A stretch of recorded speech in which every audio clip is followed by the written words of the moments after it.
people in the Go Home Club go home.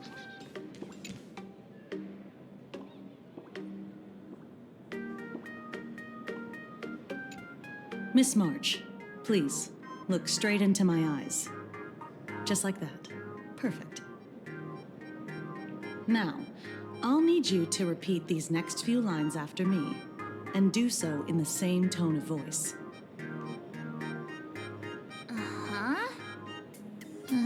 Okay.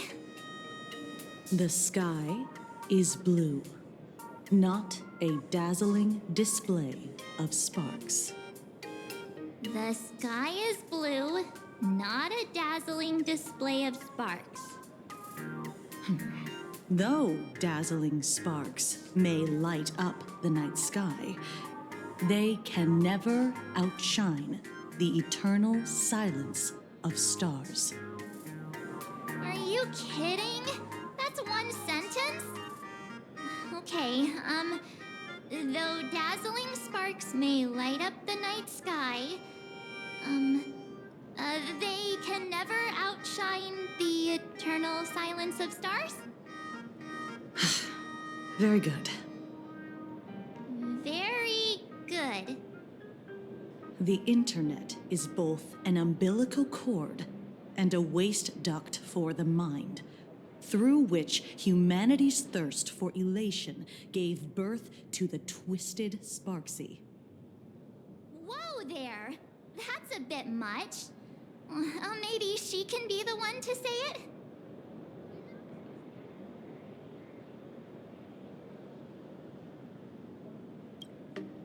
These are the test sentences I improvised according to the guidelines from the Human and Intellitron Emotional Baseline Test. I carefully observe the subject's micro-expressions and tone changes at the moment they say the name Sparksy, to check if they are infected by a mimetic virus. So I passed the test, right? Given how fascinating your reaction was, I clearly don't need to worry about you. Should you find yourself experiencing any live stream addiction withdrawal symptoms later, feel free to contact the Department of Aberration Defense staff.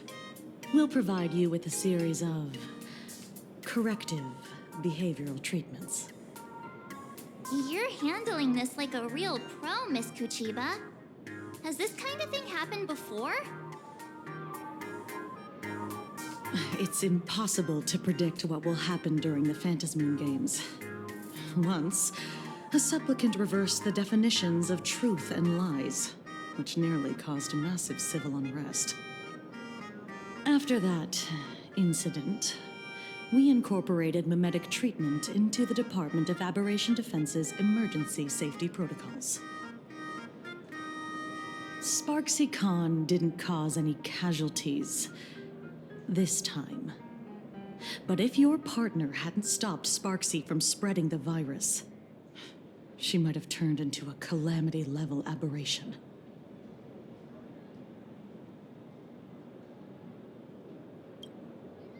Without proper containment measures, a calamity-level aberration can destroy dozens of cities as it spreads. That's the scale we're talking about. That's the Department of Aberration Defense's term for them. It usually refers to Imaginae infused with wish power who have lost control and begun to run amok. Over time, though, it's become a label that gets slapped onto any hazardous entity.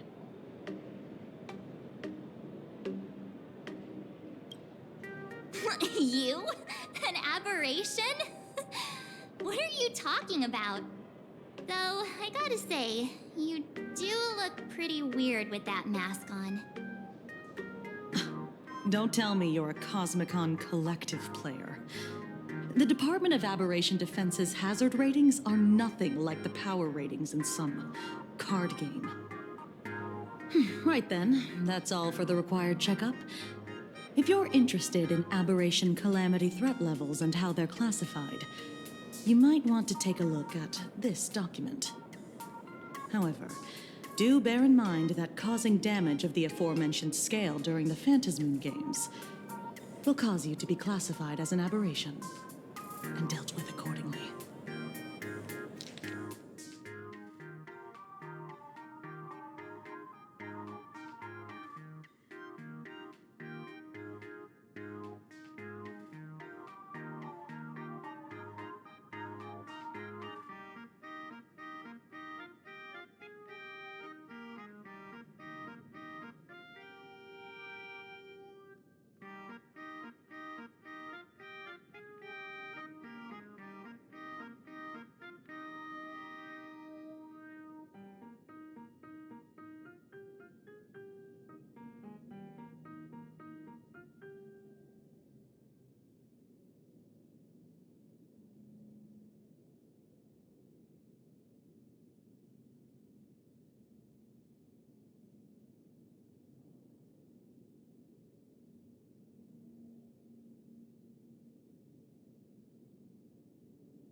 Before I leave, there's one more thing I need to tell you.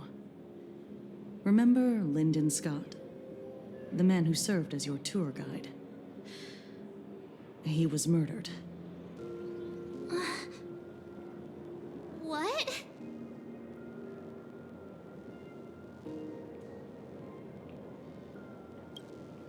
Though, given how he's behaved, he's definitely rubbed a lot of people the wrong way. But I doubt any of it was serious enough to get him killed. Right? Seems like you are quite familiar with him. You don't suspect us, do you? I wouldn't exactly call Scott a friend, but we'd never do anything like that to him. Easy there, young lady. I haven't even started asking questions yet. Of course, there's no way the renowned heroes of the Express would harm some lowly IPC employee simply because they had a problem with him. More importantly, both of you have solid alibis. The initial results of our investigation suggest his murder might be connected to the Phantasmoon games. I'm informing you both of this to warn you to be extremely careful. The Phantasmoon games are far from a simple game intended for passing the time or relaxation. Anyway, I wish you success. Farewell. Scott. Could he actually... I just can't believe it.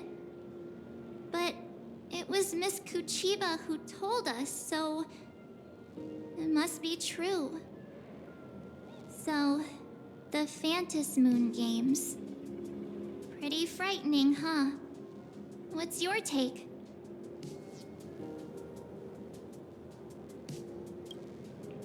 Huh? Really? Even though Scott pops up now and then to give us a bit of trouble, I'd still say he's usually more of a friend than an enemy, if you know what I mean. If the killer is here for the Phantasmoon games, they might become our enemies soon. The Phantasmoon games.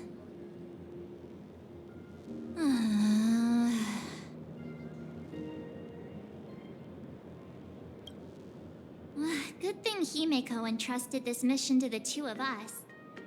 Who would have imagined that the Great March herself would be stopped at the doorstep in the very first round? Forget it. I'm not like you. I was never hero material to begin with. Normally my hands can't even keep up with my brain when I play video games. You're definitely the right person for the Phantasmoon games. It's just such a shame. We finally get a chance to vacation in Himeko's hometown. And I I thought we'd make some happy memories together. But...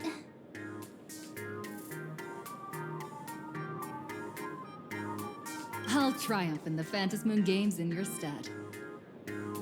All right. But look, don't push yourself too hard, okay, you? Remember that we've got your back. Oh, right. Where are Himeko and Mr. Yang? They must be getting examined and interrogated too, right? Why don't you send Mr. Yang a message?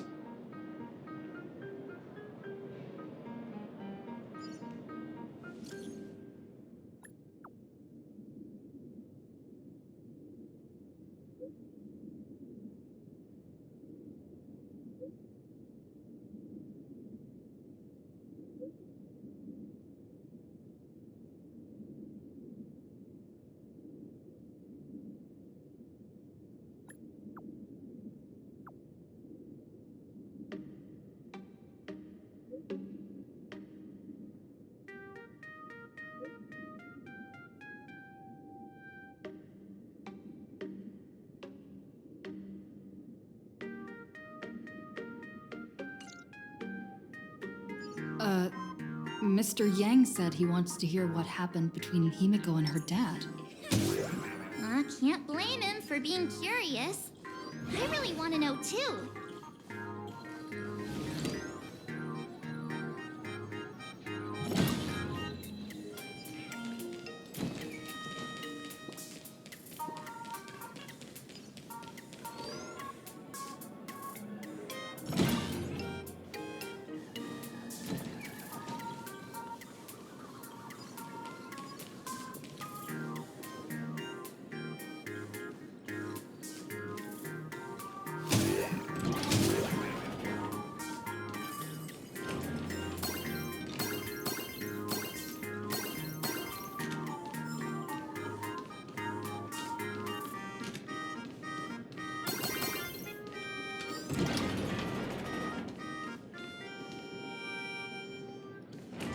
Some snacks together during lunch break.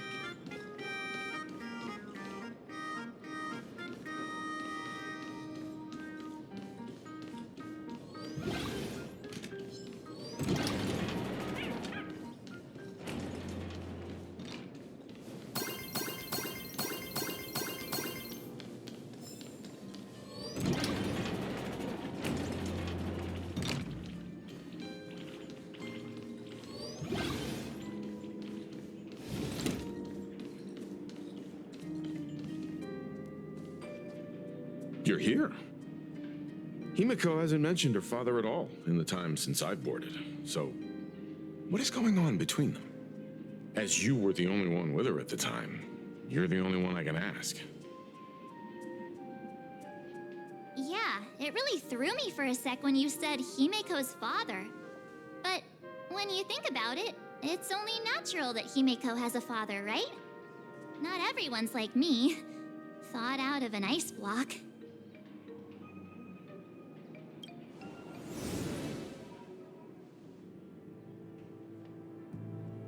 15 years ago, the Phantasmoon Games of that year came to be remembered as the Blood-Stained Games. So many parents lost their children. So many people lost those dearest to them. One of the victims was my very own daughter. Upon my return, I stood before the grave where she was laid to rest. Her name was Himeko. So, this lady who bears her name, who exactly are you? 15 years ago, when I made up my mind to join this Phantasmoon Games, my father wasn't with me. Even as I fought for my life against the Herald of Death, my father was still off somewhere, wandering the cosmos. Strictly speaking, Ever since I can remember, his presence in my life has been as thin as the air in space. So, I would ask you, who bears his name? Who exactly are you? Well. Look at you. What are you getting so worked up over? Just a joke. A joke.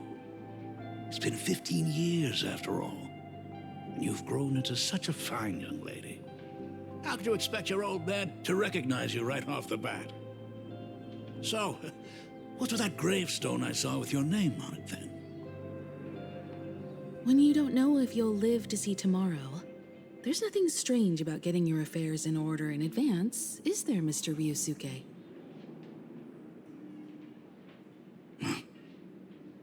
Mr. Ryusuke? How could you be so formal with your own father? At least call me Dad like you used to, okay? Hold it. And you are... Don't tell me. Himeko, is this your child?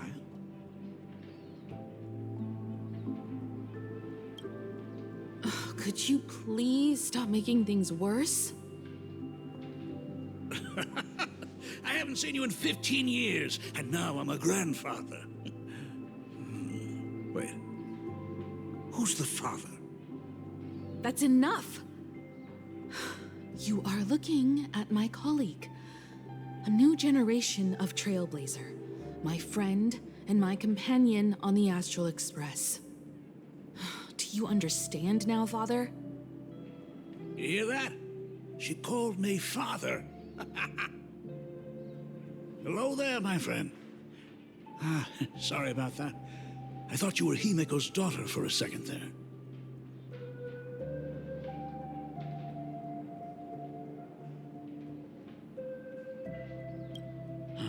Sorry.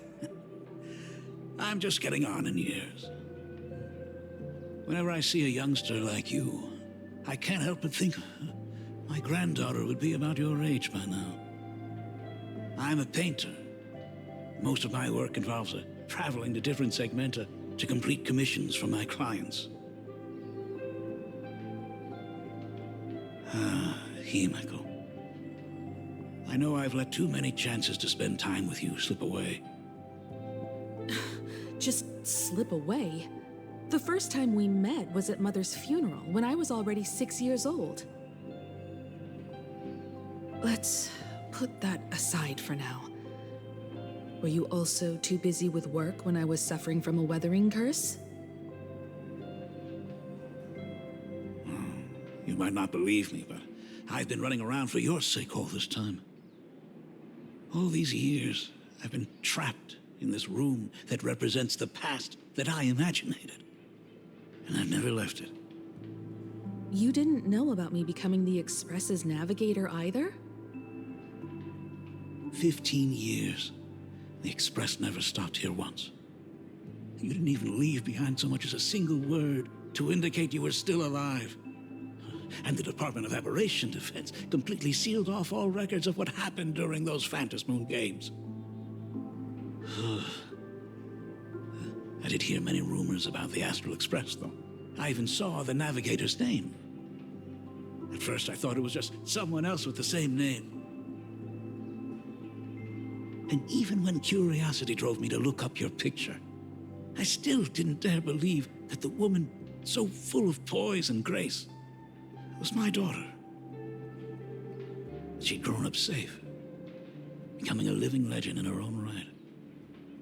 I thought about contacting the Express, but what if their navigator was just someone who happened to share the same name?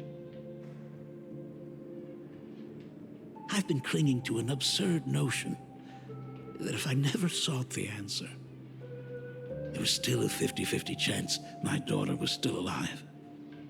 But if I found the answer, and it was no, then she would truly be dead. So, Himeko, How did you...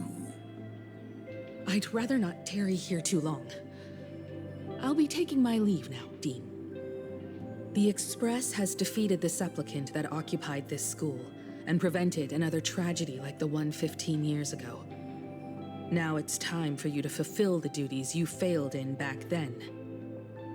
Go comfort those students, and see if you can't figure out how to deal with the media bombardment while you're at it.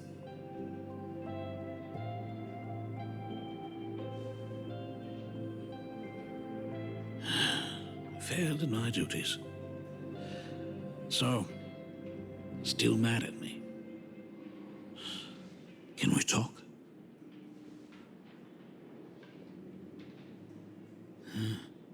Sorry, kid. This might be a bit abrupt, but... has Himiko ever mentioned her surname to you?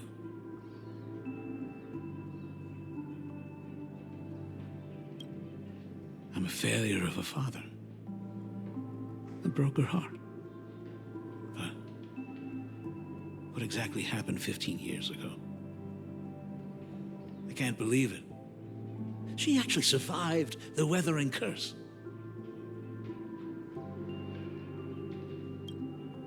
Have you heard the tale of the legendary painter Graphia, who hid everything on this planet's surface within a scroll?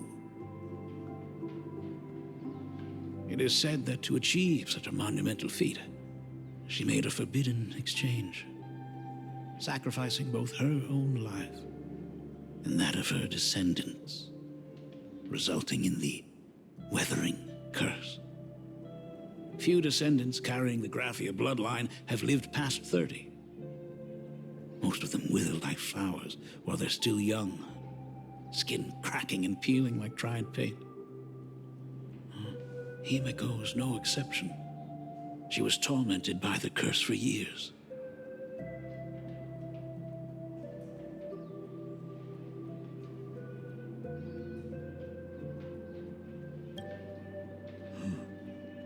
What I did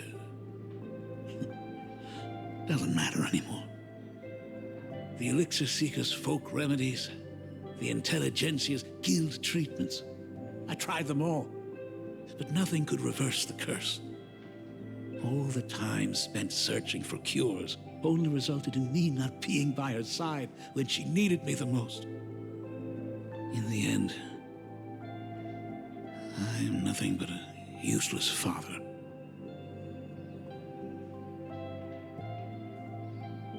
I'm just a useless son-in-law who married into the family. Strictly speaking, I can't really be considered a Graphia descendant.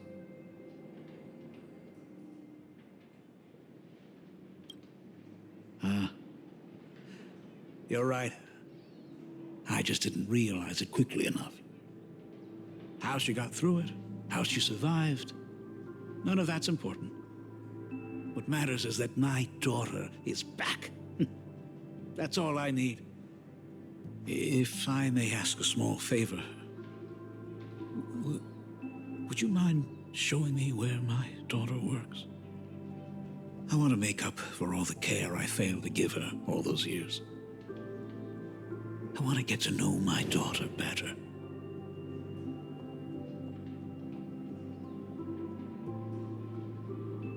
Truly a memorable father-daughter reunion. Brings up some memories of my own home as well.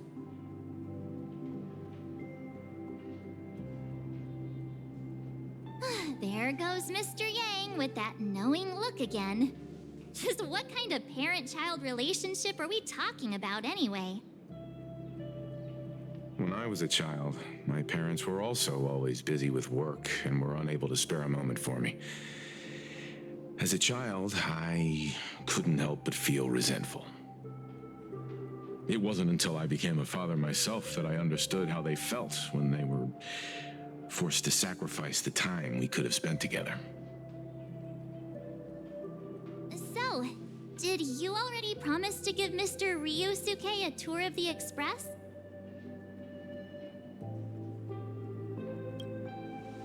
Thought as much. After all, it's Himiko's dad. So, where is he? everyone's here. Sorry to keep you all waiting. I'm truly grateful to all of you for looking after my daughter. Not at all. She's the one who's been taking care of us. Would you all be so kind as to show me around?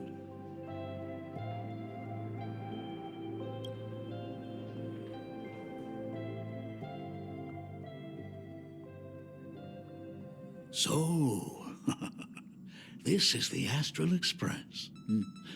Really lives up to its reputation. It's even more impressive than I imagined. As to be expected, of course, huh?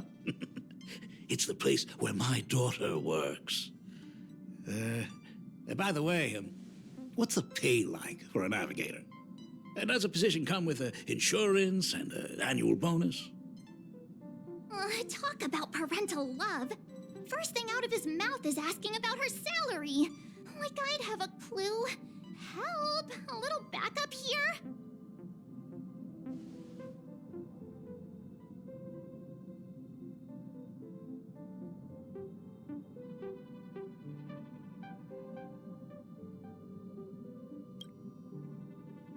Nice one. Parents can probably relax as long as their kids aren't making less than they are, right?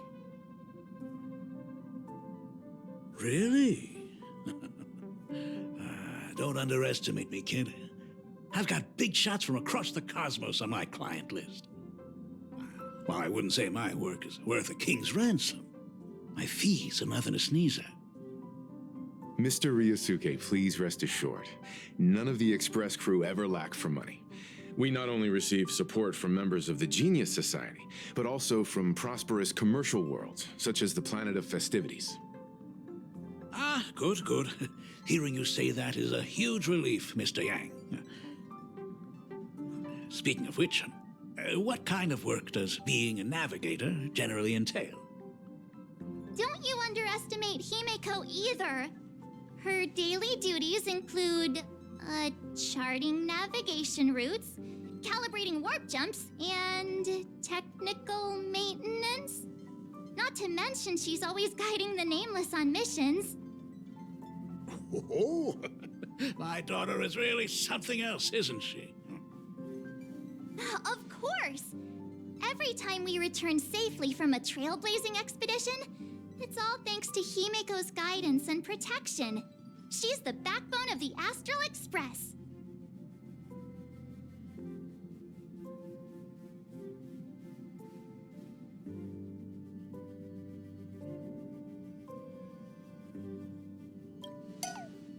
Hey, come on!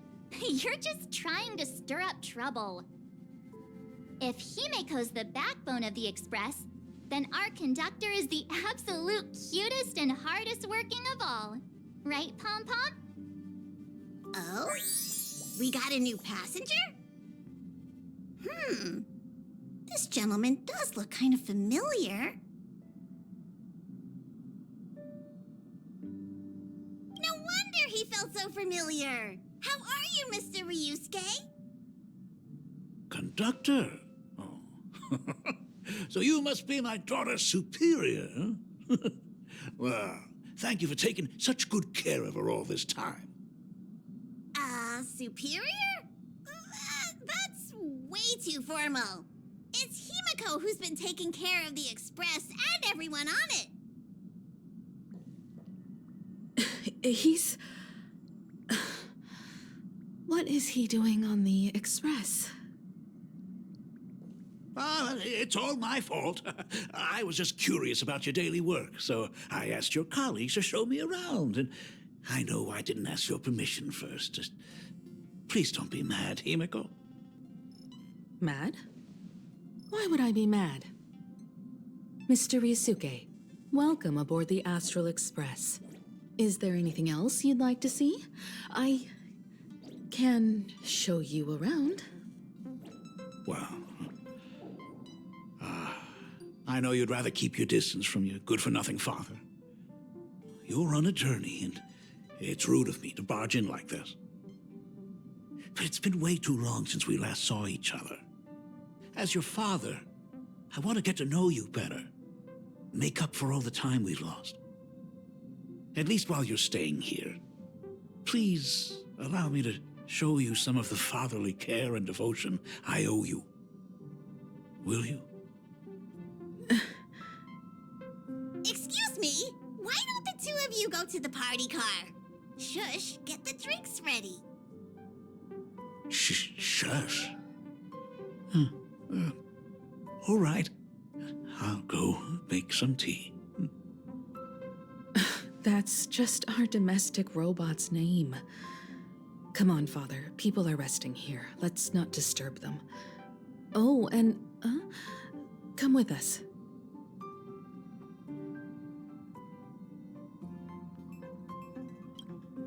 I want to talk about the Phantasmoon games, not just personal matters. They left. Whoa. That's the first time I've seen Himeko be that cold to anyone.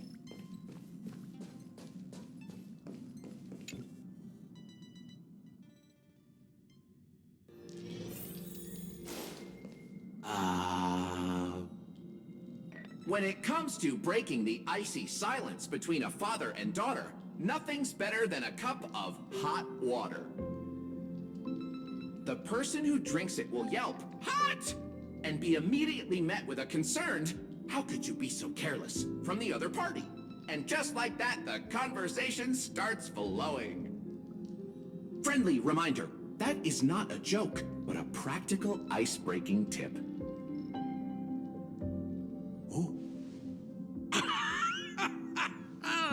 Your robot is hilarious. I'm surprised how relaxing and comfy the work environment is here.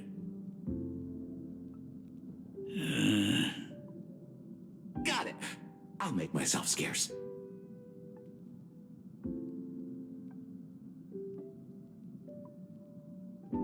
Being a nameless is neither relaxing nor comfy.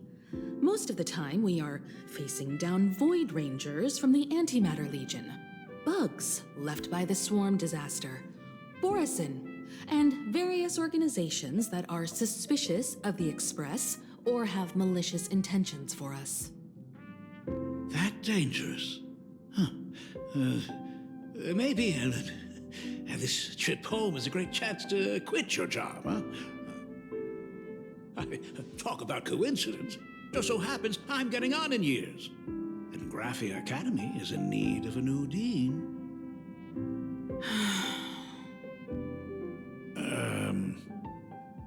You know that's not what I meant. Once I've set my mind on something, I never look back.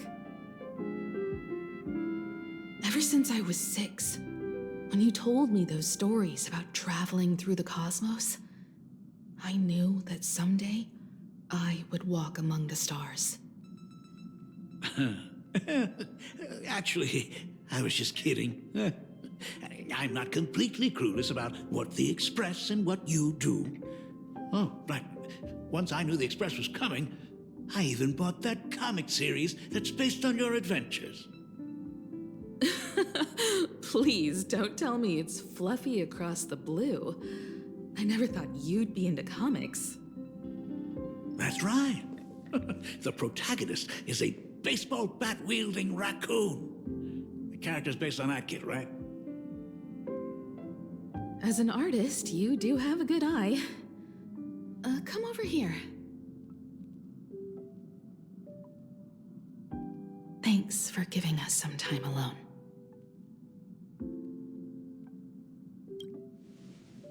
Himeko. That's the first time I've seen you smile since I've seen you this time. So, what brought you back home this time? What's the story behind our lucky meeting? Like I said before, we're here for the Phantasmoon games. So, the Phantasmoon games 15 years ago were the reason you were able to overcome the Weathering Curse? Indeed. I see. That makes sense. For those of us who haven't experienced the Ionic game firsthand, it's just something from the history books. or even akin to a myth. But I never imagined that the Ionic game would turn into a blood sacrifice overnight. The Herald of Death was a heartless madman. If I hadn't defeated him then, all of Duomension City would have become his slaughterhouse. During the first few years of my journey, I relived that evening every single night in my dreams. The color of that twilight, painted with blood. So much blood. Blended with terror and screams. The victims were twisted like clay into grotesque shapes, like paint tubes that had been snapped, one after the other. And that man, he reveled in the colors splattered everywhere and wanted the whole world to be his canvas. Even if I could avenge his victims, in the end, it won't bring them back to life. The entire thing is like a heavy piece of baggage. Only by letting it go can I travel the road ahead more easily. You did your best, and I'm glad to see you made it back here safe and sound. I thought I'd never come back. But the times have changed. The conditions to hold the Phantasmoon Games have been met again. However, to hold 2 games in just 15 years? That in itself is far from normal.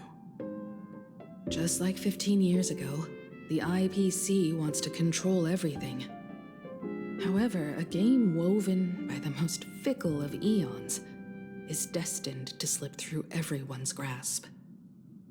I received a report from the Department of Aberration Defense.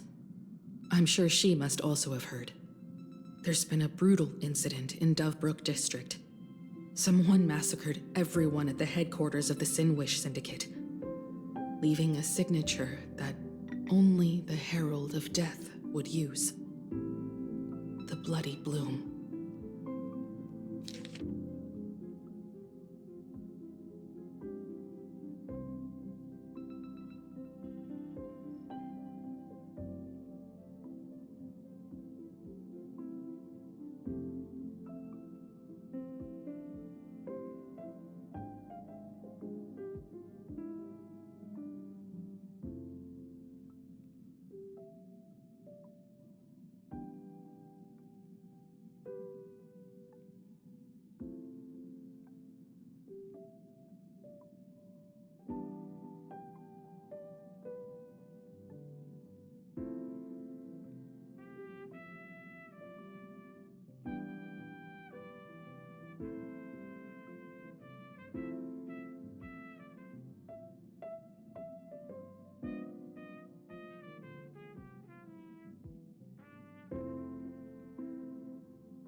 What? The Herald of Death is still alive.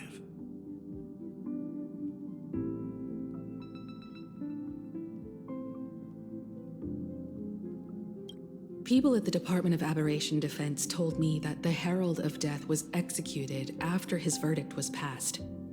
Even were he to be resurrected, the rules dictate that the same person cannot become a supplicant twice.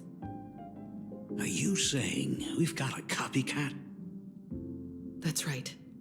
The Herald of Death has a copycat. But what I find even more worrying is that this Phantasmoon Games has caught the attention of something even more terrifying than the Herald of Death. I believe that whether or not this Herald of Death copycat has a connection to the Phantasmoon Games, defeating him presents an excellent opportunity for you to demonstrate the resolve of the Nameless to the whole of Plain Arcadia.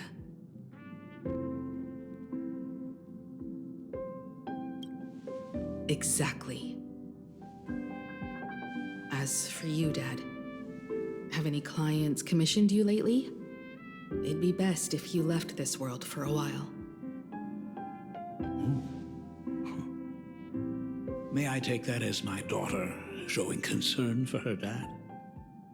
You can take it as a safety advisory from the Astral Express.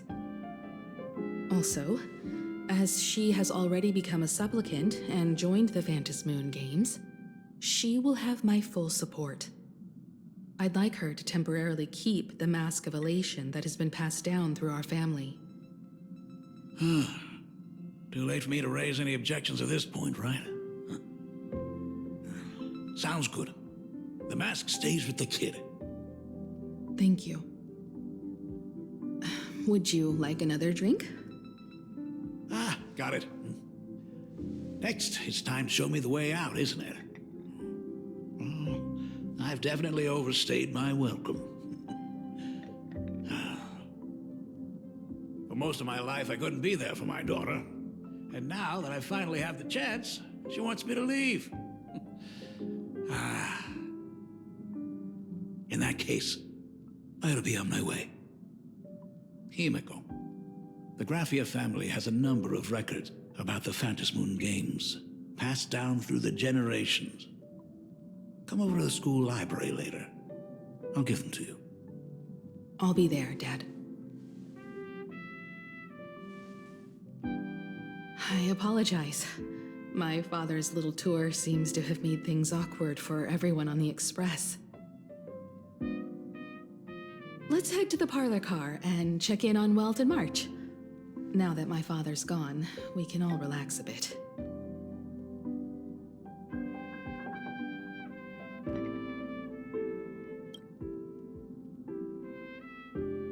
Has Mr. Ryosuke left? Yes. I told him to head home for now. After all, what is going on with the Phantasmoon Games has nothing to do with him. I'm really sorry, everyone, for bringing my personal family matters onto the Express. Not at all. Mr. Ryosuke is your family, and that makes him part of our family too. And the most important thing for family is to be together. So he's welcome to drop by anytime. Madame Pearl sent a message to the Express just now, inviting our supplicant to a meeting. She'll have a private car waiting for us.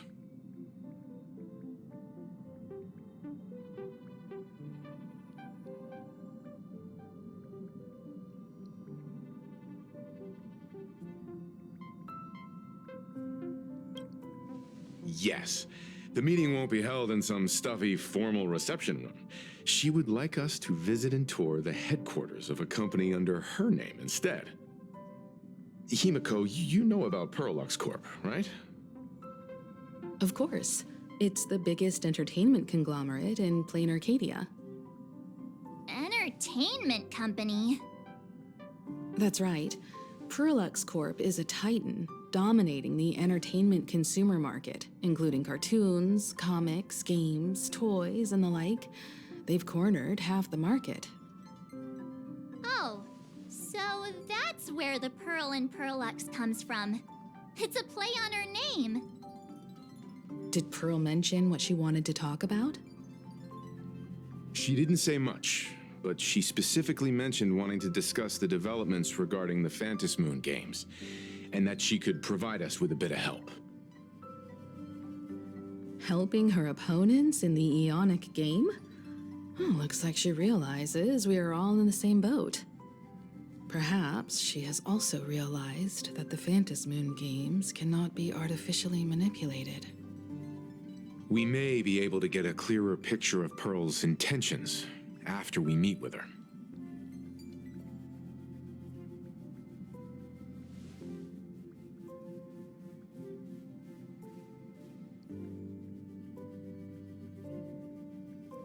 Think about it. You've already crossed paths with key figures from numerous factions, and even built rapport with some.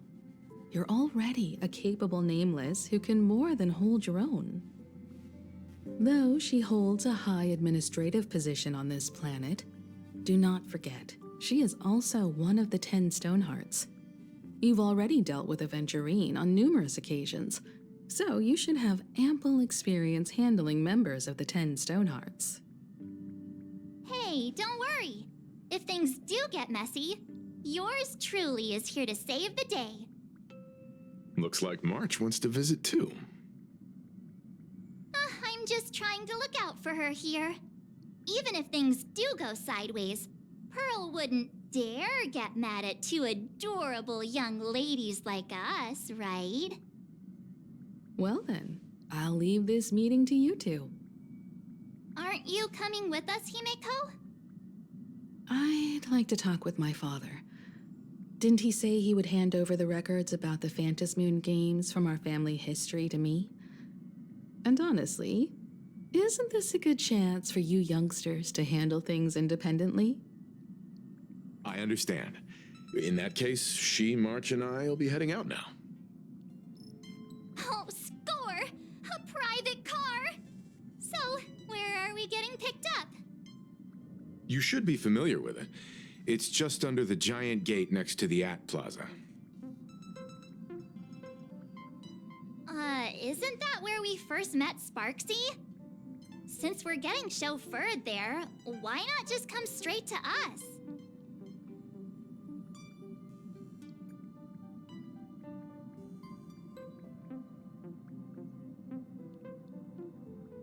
Perfect! I've been wanting to stop by the comic store to grab a copy of Fluffy Across the Blue.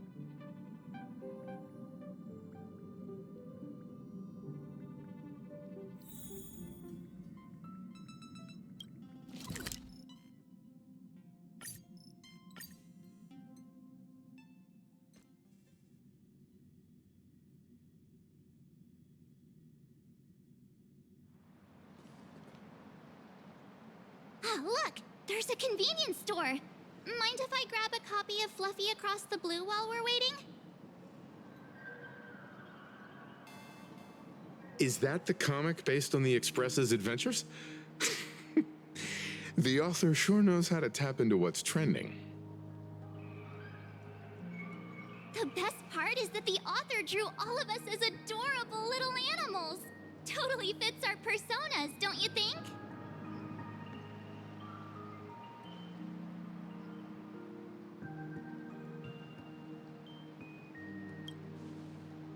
Unfortunately, according to the intellectual property protection laws governing the pan-cosmic trade system, using real-life experiences as creative material doesn't infringe on anyone's rights.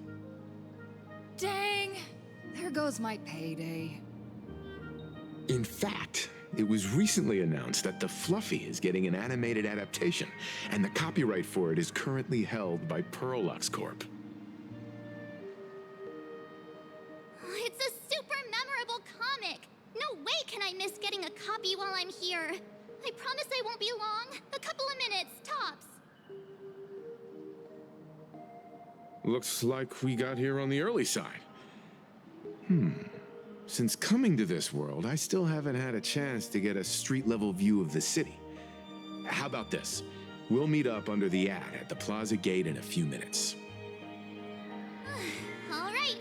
Sounds like a plan.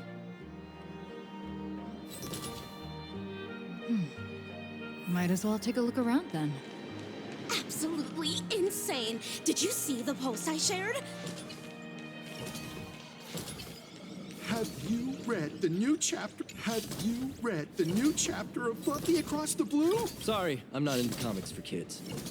They just released the official concept art for that That mech design is totally unrealistic. What's so great about it? Do you have the slightest clue how to talk? Hey, relax. Now, if we were talking about a fusion between Daybreak Squadron and the Raccoon, that would totally get my attention. Wow! You are unbelievable!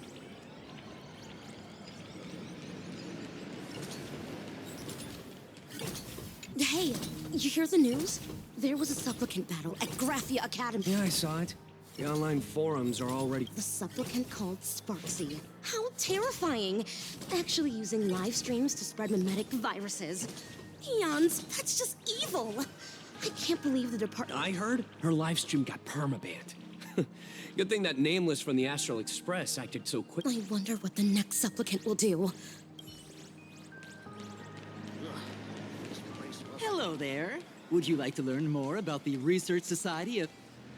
Is the weight of work and stress in your life crushing you? Check out the Research Society of Happy Smiles. So, this free? Rest assured, the only thing joining our Research Society will cost you is a bit of your precious time. We've set up a venue near Dovebrook, where we offer free psychological counseling and living assistance to all visitors. All our services are provided free of charge. I had a friend who passed away, and he'd mentioned you before. He told me that if I ever ran into trouble, the kind people at the Research Society would help me. Your friend passed away? How terribly sad. But the words he left you have illuminated your path in life. He told me that if I joined the Research Society of Happy Smiles, I could get rid of my suffering forever and be eternally happy. That true? Of course it's true. Just look at the society we live in. Everyone's suspicious and dismissive of one another, and willing to take dangerous risks just for a little pleasure, for a thrill. Did you hear about how a streamer took over Graphia Academy and was trying to spread a mimetic virus through the internet? And over in Dovebrook, gang violence erupted and left a pile of corpses in its wake. Oh, may the Master of Elation save us all. The Research Society was founded with the sole purpose of healing humanity's incurable inner pain. Following Aha's creed, we aim to spread laughter across the mortal coil and eliminate all suffering.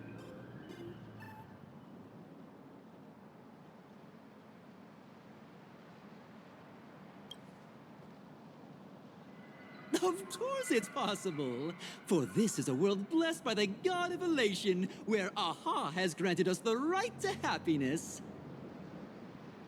Have either of you heard about the tragedy of the Bloodstained Games 15 years ago?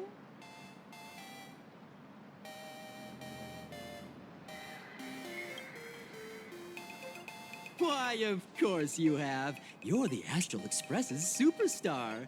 You've even dug up everything there is to know about something that happened over a decade ago. There was an awful accident during the last Phantom Moon Games, and many people lost their loved ones and children. It was as if a hole that could never be filled had been drilled into their hearts, leaving only sorrow to accompany them for the rest of their lives. To escape their suffering, these people who had lost their loved ones gathered together and established a mutual support association. This was the Research Society of Happy Smiles' predecessor. It's now been well over a decade, and the Research Society continues to help more and more people emerge from the darkness in their lives and step into a brighter, happier future. Come to think of it, it would be most wonderful if a distinguished person like yourself were also interested in our Research Society. Should you find yourself with a moment to spare, please come and visit our Mutual Aid Society. Well, if it isn't the Astral Express's superstar. Of course it's you. Looks like we really were bound to run into each other.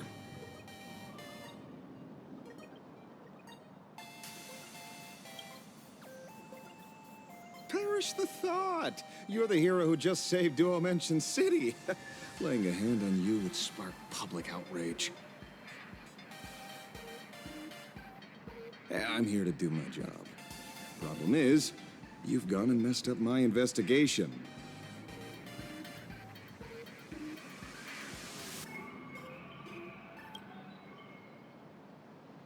The Research Society of Happy Smiles. You think they're just some random charity outfit? You must have heard about the Sinwish Syndicate killings in Dovebrook, right? The lead I'm following might be connected to this Research Society of Happy Smiles. But I'll stop there. Not like you're going to pay for my intel, and none of this is any of your business anyway.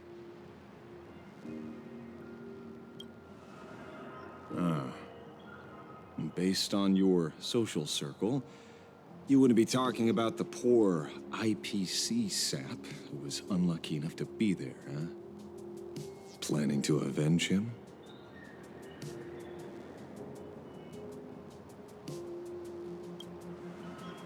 Oh, so your next miracle will be executing the Herald of Death. Can't say I'm surprised. Be careful. The murderer is the Herald of Death. He's dangerous. Oh, thanks for your concern. Oh, be careful. Been a hot minute since anyone said that to me. Even so, it's my duty to solve the case. Doesn't matter if nobody pays me. I'll still find the killer and exact justice on the spot.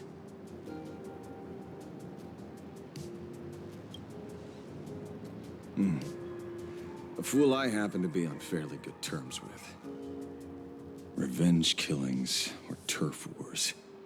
Wouldn't be unusual for gang members to die like that, but dying at the hands of some psycho who kills for kicks? That I can't accept. No matter where you are in the cosmos, which era, regardless of how civilization evolves, some rules will just never change. Like an eye for an eye, a tooth for a tooth. Hey, guess which lucky girl just managed to snag the last copy in the whole store? Oh, who's this? Allow me to introduce myself. I'm Ashvale, the famous detective. You could say your friend and I are acquainted through past clashes.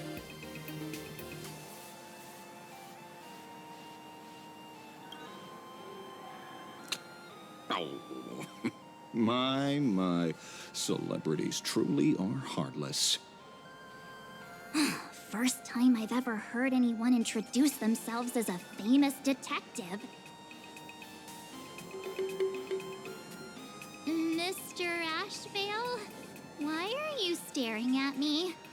Is there something weird on my face?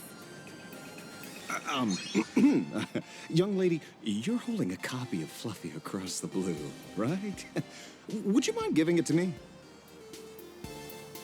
Well, give it to you! This was the last copy in the store, you know. Oh, I see. Of course. I'm not asking you to give it away for free. I'll pay for it. The retail price is 300 credits. I can pay you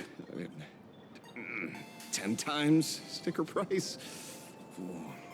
3,000 credits. What do you say? Hey, mister, this isn't about the money. Because it was the last one on the shelves. True. The last item in stock is like the final slice of cake on the plate. The last prey animal on the plains never fails to stir our urge to seize it before anyone else. So, 30,000 credits. How about that? That's my final offer. I'm not exactly rolling in money here.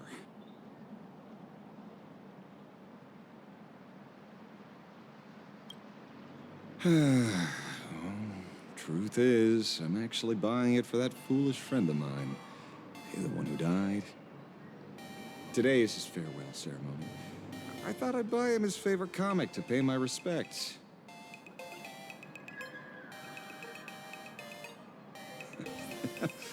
He'd always be rambling on about some raccoon with a baseball bat, and how the journey of the express would never end, that kind of stuff. I heard those stories so many times, it felt like my ears were gonna fall off. But after all that fuss, I completely missed the chance to buy it. Every store around here is sold out. That's enough. My poor little heart can't handle sob stories like that. Here, Mr. Ashvale, take the comic. Oh, thank you very much for the comic, young lady. Here's the 30,000 credits, as promised. Oh, I heard you're the real-life inspirations for the characters. Since you're here, could I perhaps trouble you to sign it? Unbelievable. Aw.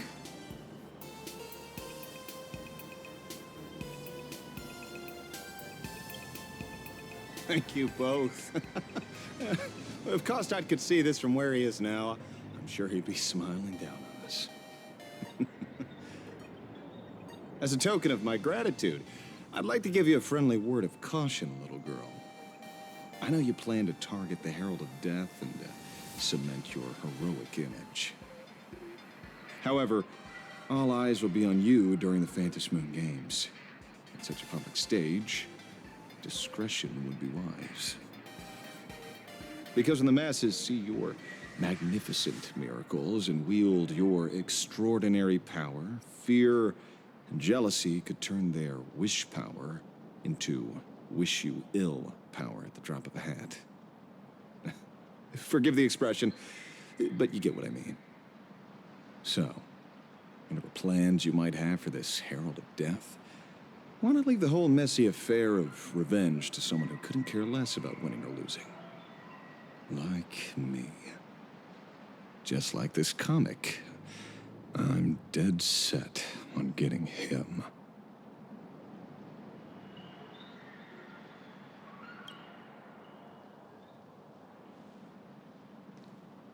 Is he an acquaintance of yours? He's just some weird detective who was passing by. It's nearly time for Perlux Corp to pick us up. We should get going.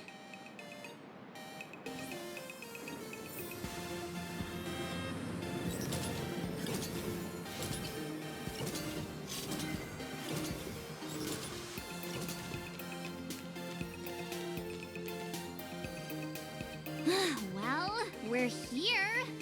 So where are they? I don't see anyone in IPC uniform.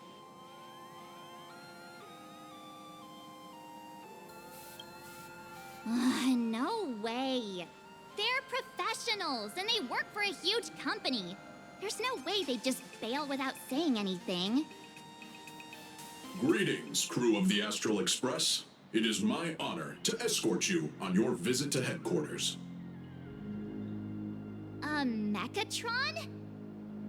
I am guard number 100086, created by Perlux Corp, a security specialist from the business division.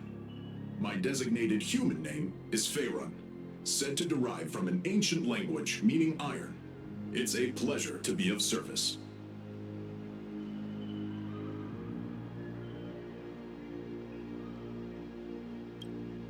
I'm truly honored to hear you say so. So, what are we waiting for? Let's go! According to the instructions given to me by Madame Pearl's secretary, there is still one more guest I need to pick up.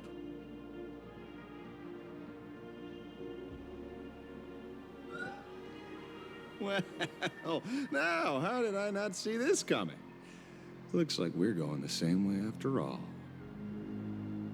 It's you again! Hey, Mechatron, what's the plan? Do we hop into your cockpit, or are you gonna give us all a piggyback while you fly over? Your ride is ready. Please, take your seats, everyone.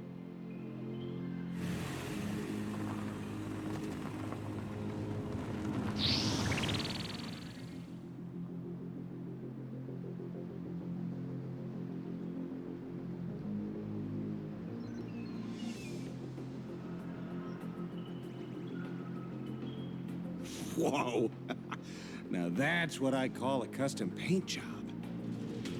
Your ride isn't your run-of-the-mill business car, but a customized, made-to-order vehicle, used especially for receiving guests. Sorry, this might come across as a bit insensitive, but I have to ask, can Faerun actually fit in the driver's seat?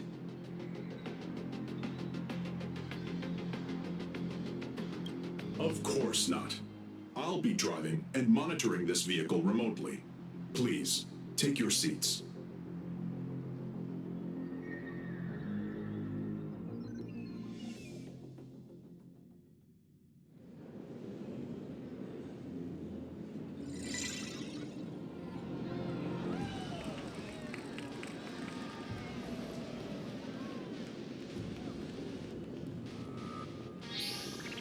Now that is astonishing.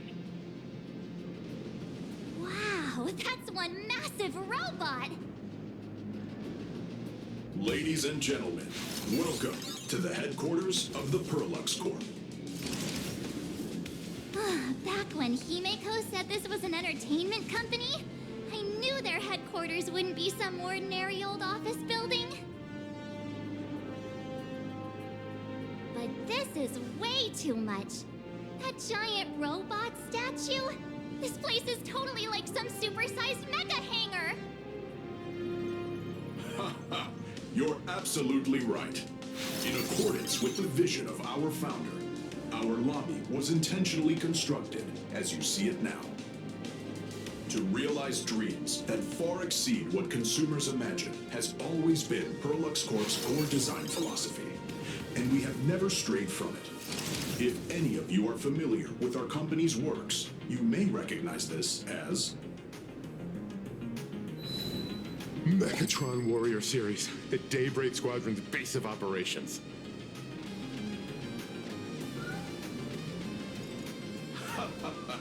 Looks like Mr. Yang here is quite a fan of our company's animated works. Now, Madame Pearl would like to invite everyone from the Astral Express to take a tour before your official meeting begins. She has arranged for a member of our staff to accompany you, so please, wait here a moment. I understand, Mr. Faerun. Thank you for escorting us all this way. Well then, I'll take my leave. This way, Detective.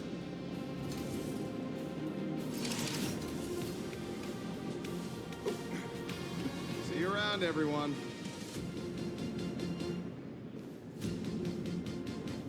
Oh, really? Pearl wants us to look around here before the meeting? That seems kind of weird. Could it be related to her proposed collaboration? Perhaps this is her way of introducing her other identity.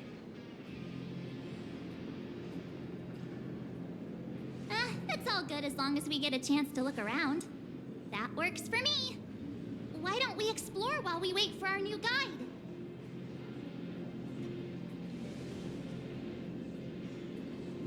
Mr. Yang! Over here, quick, come on! Mr. Yang, isn't this your favorite giant robot?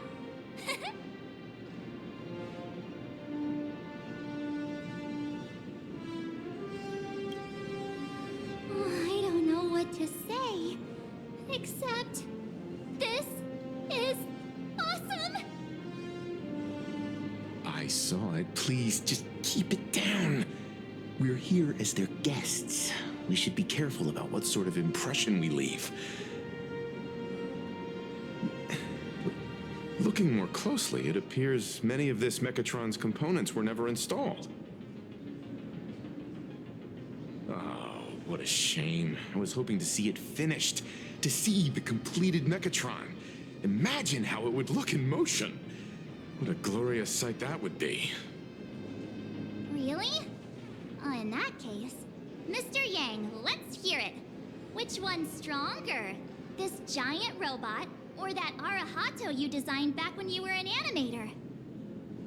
Seeing as we're on someone else's property, comparing robots from different works would be most disrespectful to the creators themselves.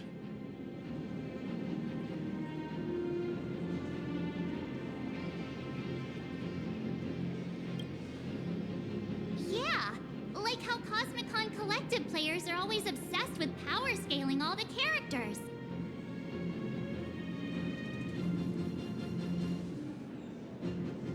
Arahato is an animation all about robots, while Daybreak Squadron is a live-action hero drama. The two really cannot be compared. Oh, what a stereotypically textbook mature answer. My days of being a hot-headed young man are well behind me, so please, cut this mature old man some slack, would you? We don't usually come to a place this cool. So why don't the three of us take a photo under this massive Mechatron? Now we're talking. Let me set the self-timer, so we can all get in the shot together. Oh, standing below a huge Mechatron like this is just incredible. Looks like Mr. Yang's still young at heart after all.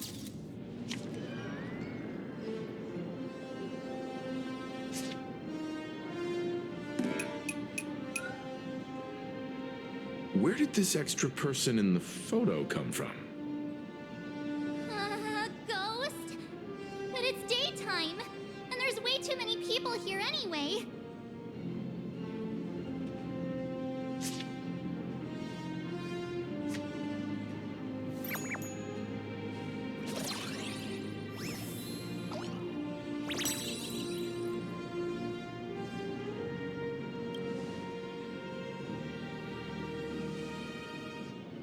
Who are you? Oh.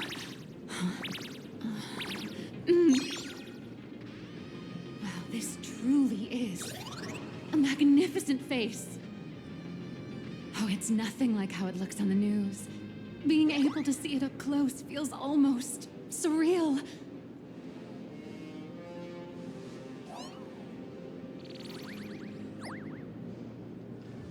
Am I too close? Oh, sorry, my bad. I'm not great with personal space.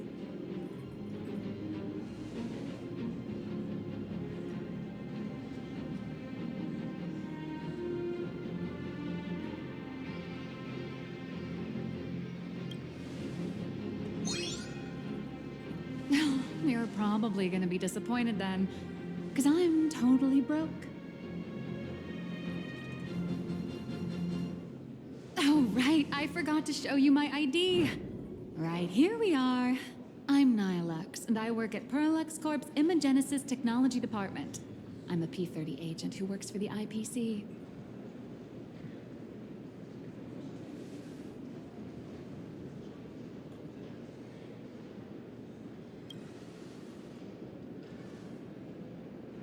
Just a slightly higher-ranking workhorse, that's all.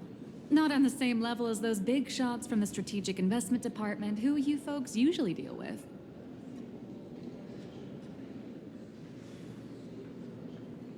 So, what brings you here? Madam Pearl sent me to the lobby to pick you up. All of you are famous super cosmic level heroes whose faces have been all over the news more times than I can count. So, of course, I recognized you right away and just couldn't help rushing over here to snap a selfie with you. Hope you don't mind. I see. Well, then, hello, Miss Nihilux. Hello, everyone. Starting now, I'll be your tour guide, taking you on a comprehensive and in-depth tour to every single must-visit place in this building. From the Mechatron Imagenesis that managed to pique Mr. Yang's interest, to Miss March's favorite fluffy across the blue merchandise, I'll reveal all the secrets behind our hottest products. Oh, seriously? I can't wait! Of course I'm being serious. If there's anything you want to see, learn about, or even get your hands on along the way, anything at all, just let me know. Why don't we head to the gift shop first? I'll get you all some souvenirs.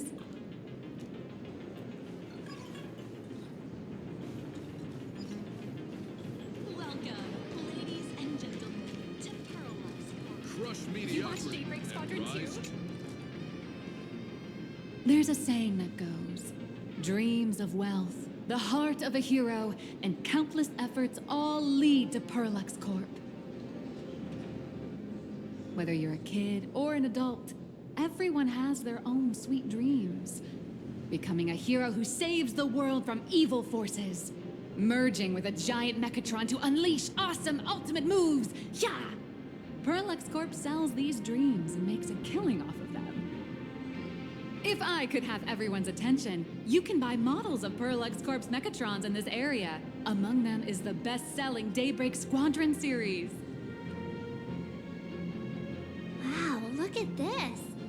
It's so intricate. No wonder Mr. Yang's got Mechatrons on the brain. I very much envy the kids here in Plain Arcadia. Back in my day, robot toys were still quite the luxury. Seeing all your eyes light up like that reminded me that I, too, was once young.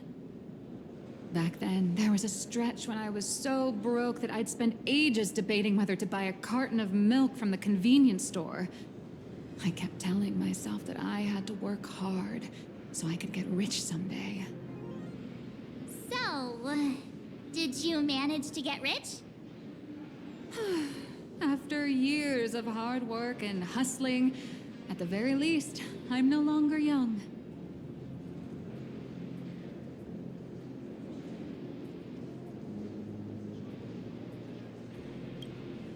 No, that's not true.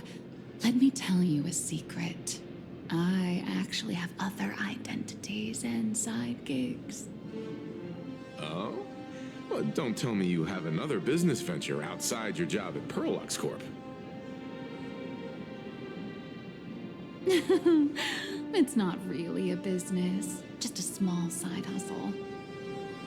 I wouldn't call it striking it rich, but I'm pretty close to making a sweet little profit. Oh, don't keep us in suspense, Miss Nihilux. Just spill the beans. Pretty please. You might not believe this, but I have some friends who've been trying to create a decentralized digital currency to fight against the IPC's credit system. Are these people from Punk Lord? That's right. These people are from the Nomadic Miners faction.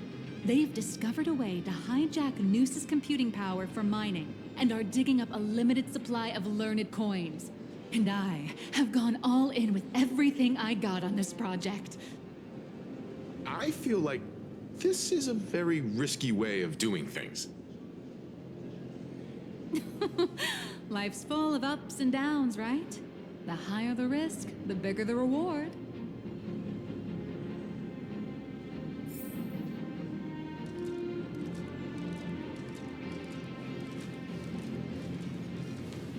Welcome, ladies and gentlemen, to Perlux Corp. To ensure your safety and comfort, Hey, wait. This isn't right. Isn't this Pom-Pom? Oh, wow! Oh, that's some really fine craftsmanship. This is a toy model of Alloy King Pom-Pom, which hasn't been officially released to the market yet. But just you wait. You'll see even cooler toys coming up later. Are you sure there's no copyright issue with this thing? Actually, this is Pom-Pom from Fluffy Across the Blue, which is totally unrelated to the Pom-Pom from Astral Express.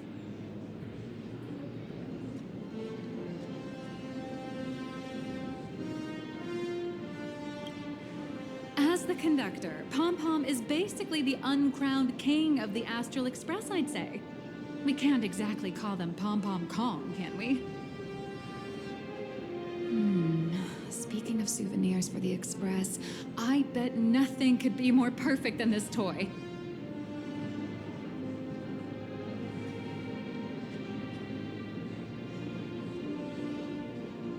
I have a small favor to ask.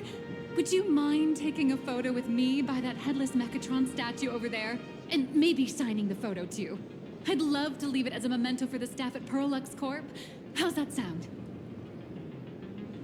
If you're willing, I can pull a few strings and use my access privileges to give you all the gold-plated prototype of the yet-to-be-released King Pom Pom Alloy Armor 999, the only one in the entire universe. Just give it a thought.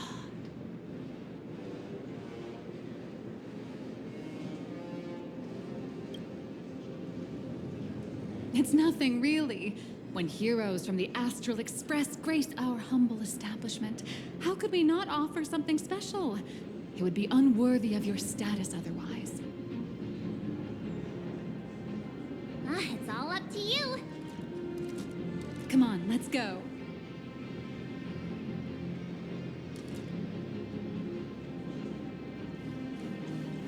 Where steel meets madness.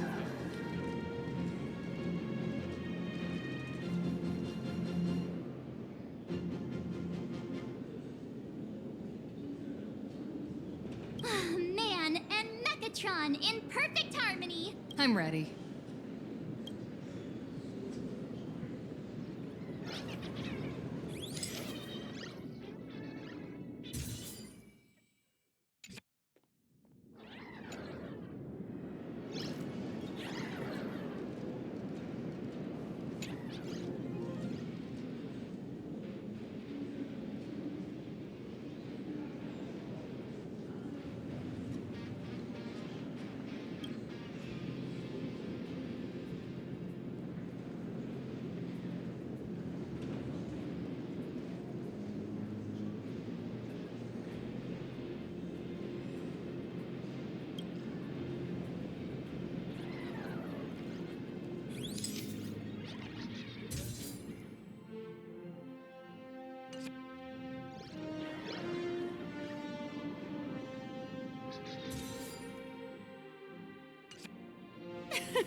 I love this one so much.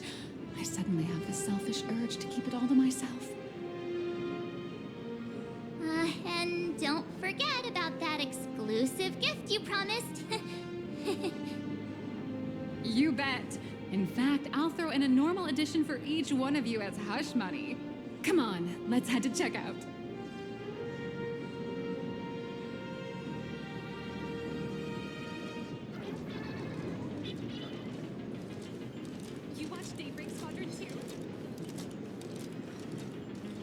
Welcome, ladies and gentlemen, to Perlux Corp. How are you doing? It's my pleasure to serve you.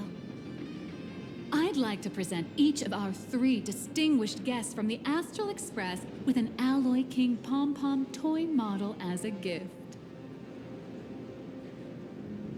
Sure, you got it. For the gift expense record, could you please provide your employee ID? Please charge these expenses to this employee ID. Huh. This is Madame Pearl's ID number.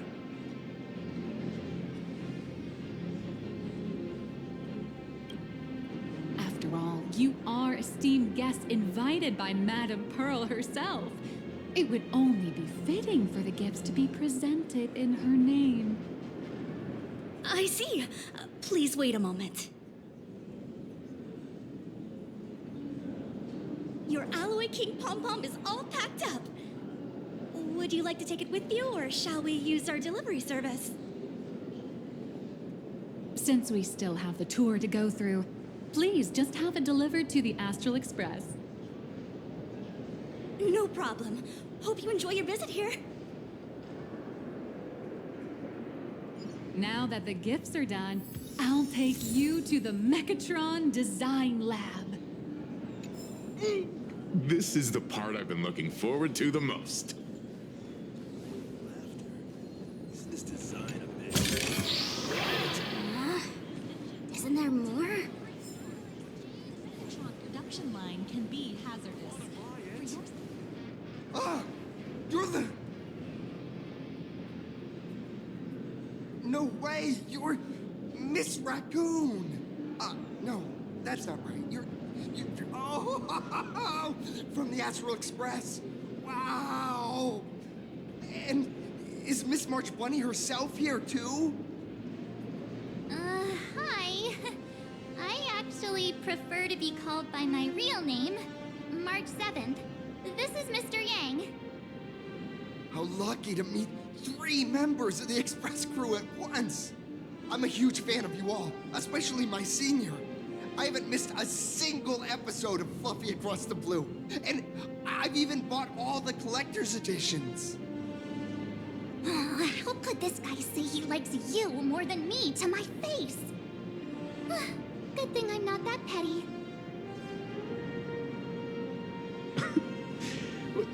Don't worry, March. It's hard to tell if people in this world love the real Express crew or just the cute animal crew from the Fluffy. I don't just follow the Fluffy series. I've been keeping tabs on all your adventures in Bellabog, the Cienjo, Penacony, and Emphorius. Though, it's such a shame there's so little video footage of the Emphorian War online. Oh, right. I just rewatched the scene where the Trailblazer embarked on another trailblazing expedition in Holy Grail Stay Night. Oh, your speech was so inspiring.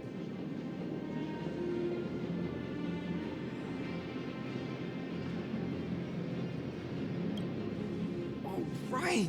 I have a precious trash can in my collection at home. If I'd have known I'd meet my senior today, I'd have brought that can with me. Could I ask for your autograph? If that's okay with you. Just sign my clothes, please. I'm never gonna watch this ever again. Oh, you're acting exactly like me from 10 minutes ago, kid. Don't worry, she won't fly away just yet. As for you, you've been chattering away nonstop. How about giving us a proper introduction so that your idol gets to know you better? Sorry, I got way too excited. I'm Warrior Cinderborn from Daybreak Squadron. And my real name... Well, my real name doesn't matter. Just call me Cinderborn. If you're not in a hurry, would you mind chatting with me for a bit?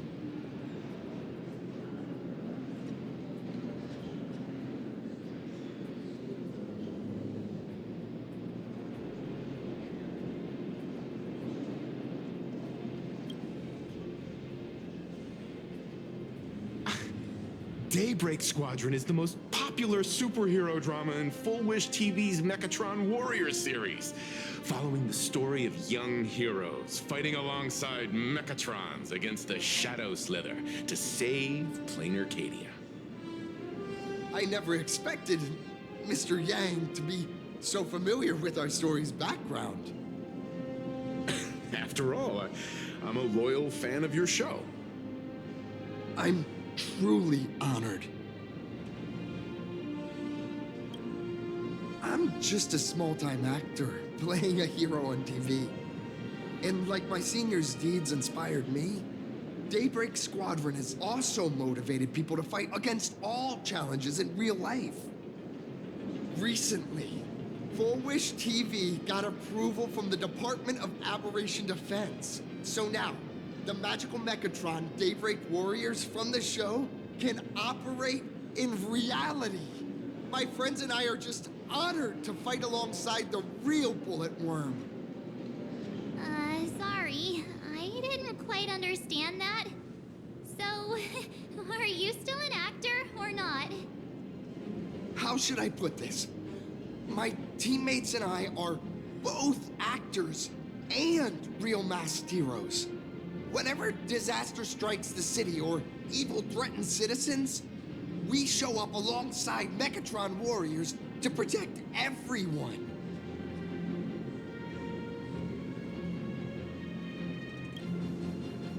I'm here today to test a Mechatron's performance and do some advertising shoots while I'm at it. Full Wish TV and Pearl X Corp have always been partners. Even the squad's transformation Mechatron is imaginated by Perlux Corp. The more popular Daybreak Squadron's drama becomes, the more wish power flows into the Mechatrons, making the squad shine even brighter in reality. And the more active they are, the better Perlux Corp's model kits sell. It's a perfect, virtuous cycle. Oh, sorry for taking up your precious time with all this chit-chat. If the crew hasn't visited the combat testing area yet, I'd like to volunteer myself as my senior's opponent for the test, if that's all right with you.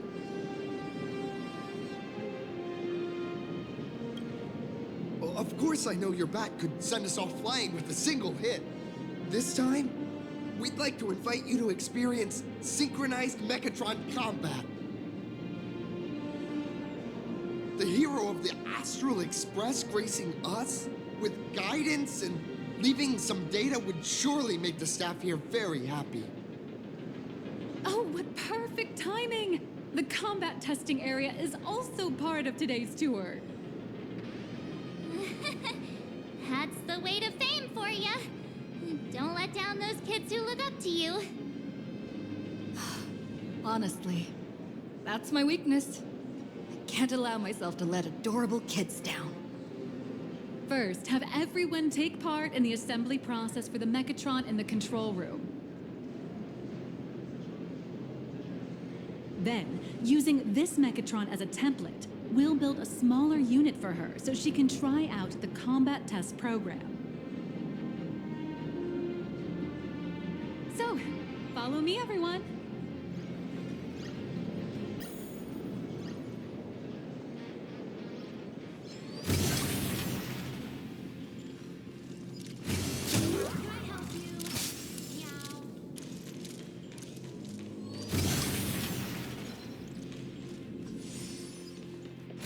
This is Perlux Corp's Mechatron Imagenesis Design Lab.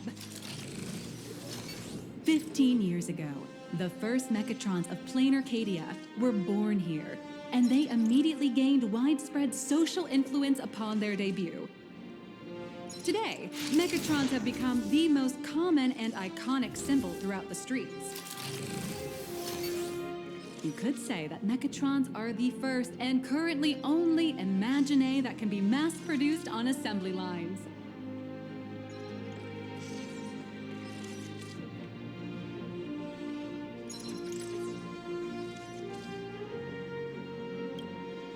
Imagine such as Mechatrons, which can be produced and discontinued at will, are the perfect residents for Plain Arcadia, and perhaps the perfect IPC employees too. In some people's eyes, being able to create an infinite army of Mechatrons would be even better. Say, dear guests, do you know what the first step is to creating an Imagine in Plain Arcadia?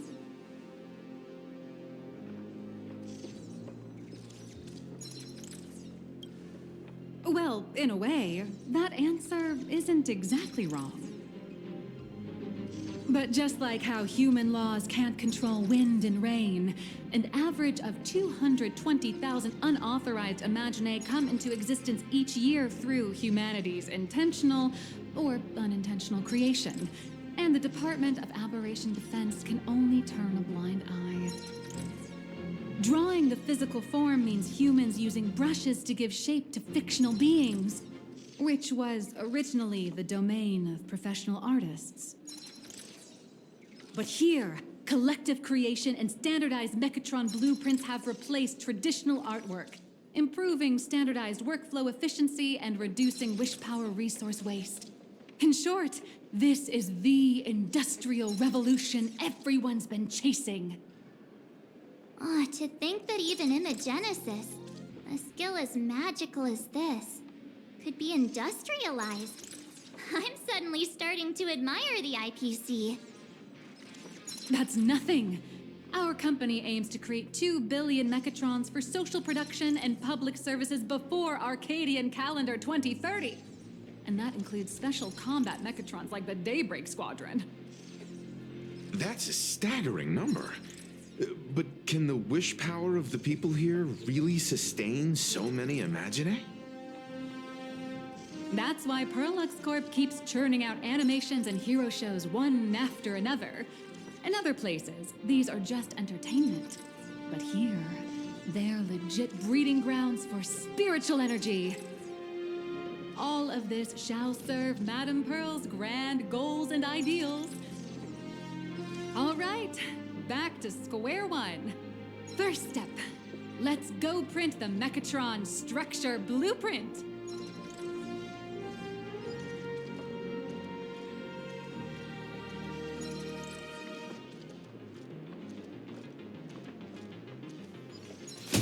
We pulled together our credits with the expansion. Please adjust the Mechatron design parameters according to your needs.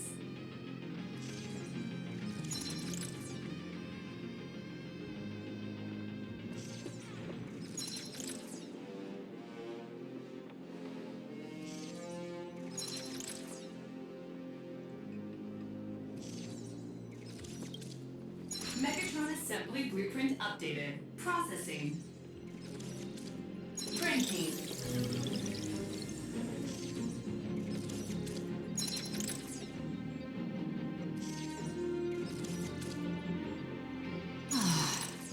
Could it be that no matter how much I adjusted, the final printout always comes out exactly the same? Your suspicion makes sense. But please answer my question first. Which do you prefer? The sense of achievement that comes from hard work, or the convenience of getting things done easily?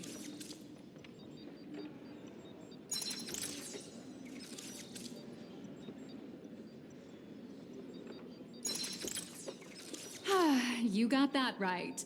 The fully automated Imogenesis blueprint design system perfectly matches your needs. You can meticulously adjust every parameter, or just hit one button to skip it all, and the automated system will always produce results that meet the standards. Amazing, right? Just like how the inventors on planet Scrulum used to ask themselves, if all their inventions were already pre-recorded in the Supreme Punch Tape, what's the point of inventing in the first place? Printing complete. Please retrieve your blueprint. What you just said is the answer. It's not about the results of creation, but the elation we experience in the process.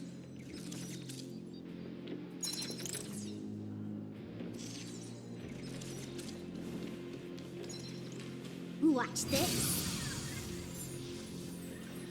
Oh, hello. But please, show me your Mechatron assembly blueprint. No problem. Blueprint has been recorded. The Mechatron parts are ready to go. Hope you enjoy the experience.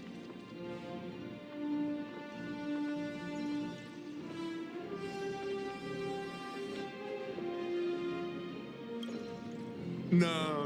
March and I will just watch you play from the side. Now then, please follow my guidance to complete the Mechatron assembly.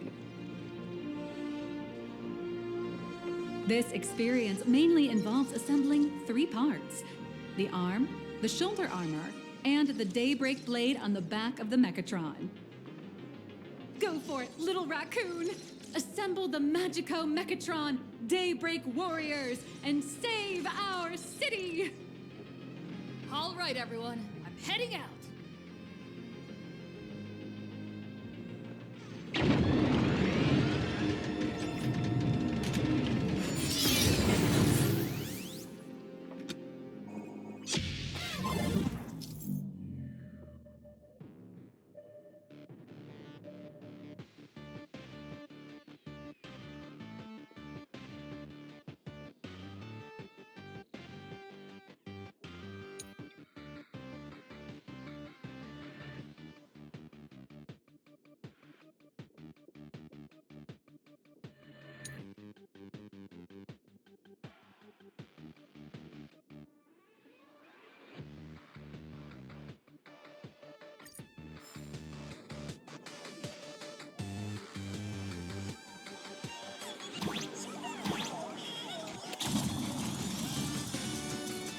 The first step of assembly is to remove each part from the frame, one by one. Nippers, hobby knife, sandpaper, sanding stick. Perlux doesn't provide any of these. But don't worry, the explosive device will solve all your problems. Just step on it, bravely.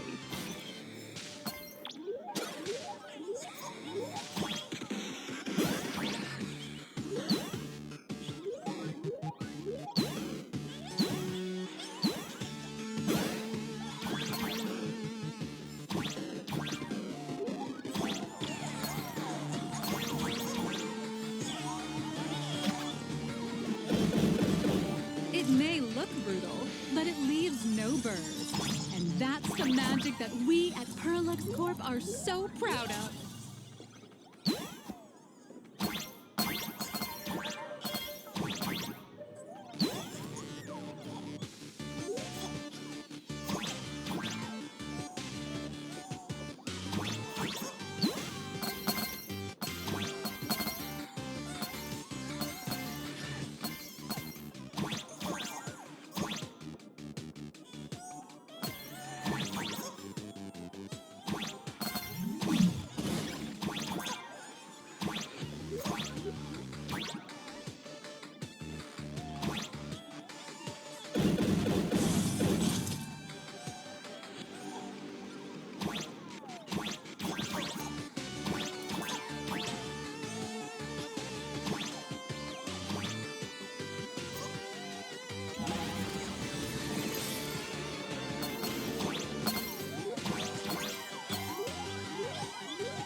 Next, please activate the mechanical maintenance arm and align it with the shoulder joint base to connect the arm.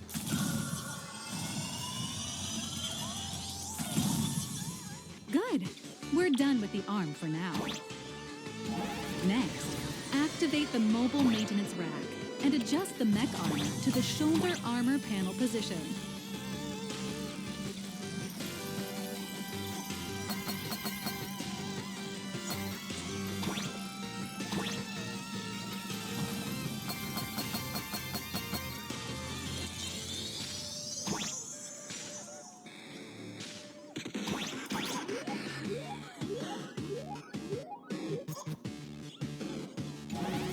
Just like before, the first step is to remove the parts from the frame.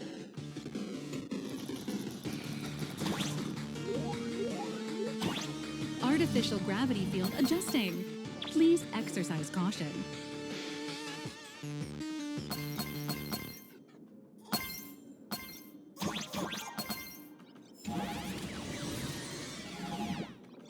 Activate the thruster and push the shoulder armor towards the unit interface.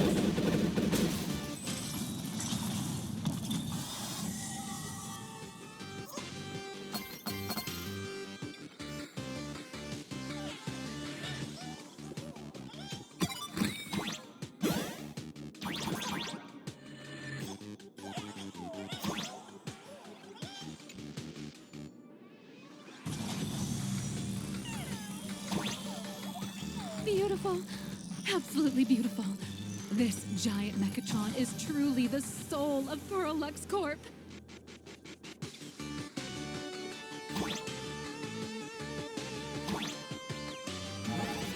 Now, for the final part. Please install the Daybreak blade on its back.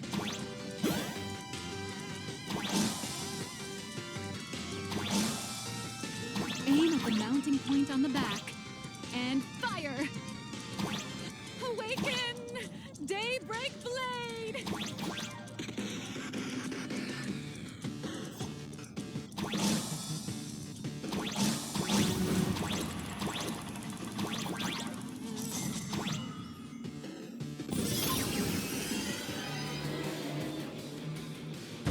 Mission accomplished. The colossal Mechatron you built with your own hands will now stand proudly in the center of this hall. The great hero of the Astral Express has graced this place, left behind a blueprint, and even contributed their own inspiration to the completion of the Mechatron statue. What outstanding promotional material this is for the marketing department.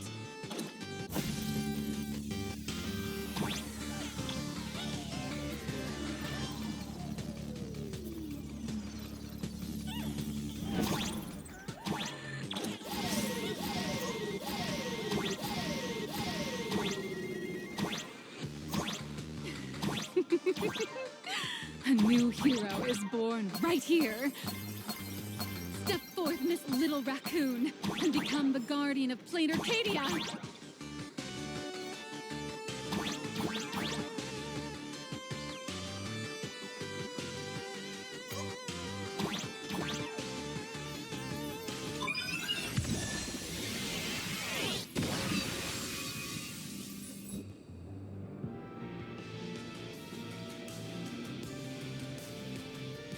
Powerful wish power supply entity detected. Initiating link.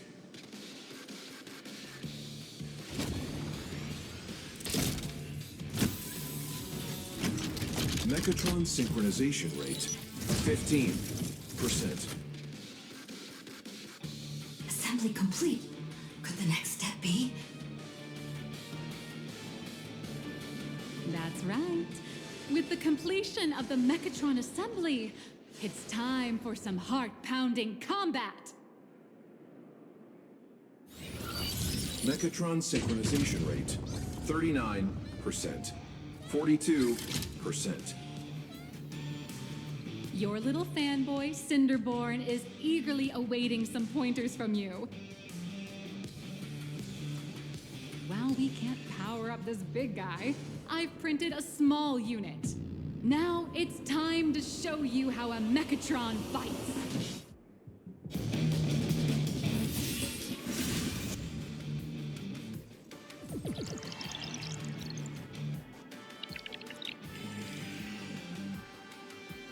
I merged with the Mechatron? Where am I now?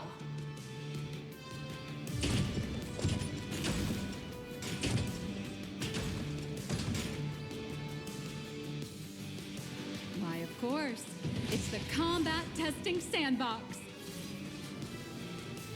Look, those dazzling colors are like an express train traversing through the stars.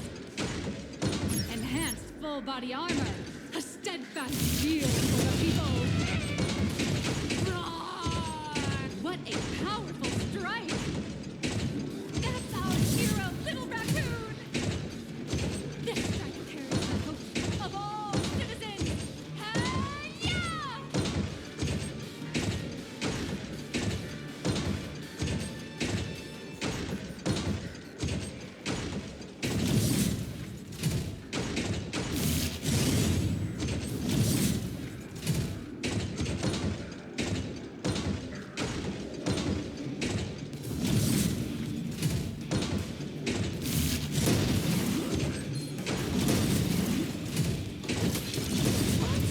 Our hero got blocked by an illegal building! City, what are you doing? No choice left. Smash it to pieces, hero! Just Folk Duo Mention City has made it through the worst of it! Hero, now it's your call. Do we or wipe out the monsters entirely? Hero, you decide! The monsters that were hiding here seem to have been reduced to nothing.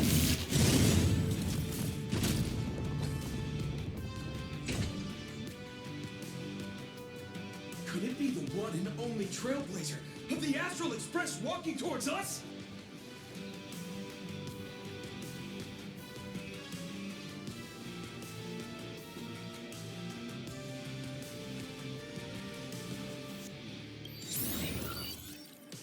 This is Daybreak Squadron's Megatron. Pretty cool, huh?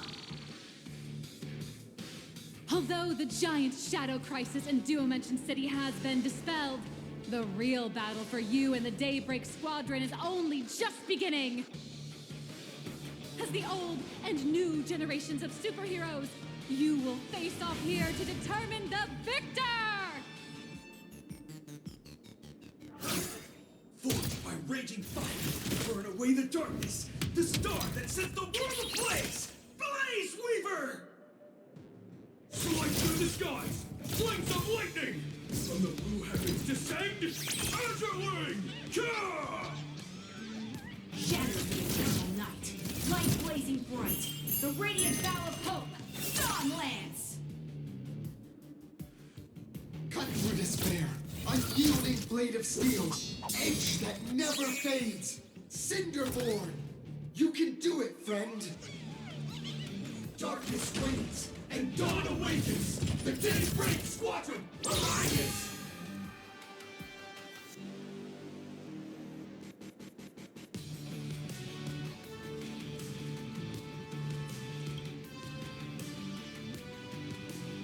This is an official challenge from the Daybreak Squadron, great hero of the Astral Express. If we defeat you, we hope you'll accept our invitation to become the honorary Phantom 5th member of the Daybreak Squadron and help us safeguard the peace of Plain Arcadia.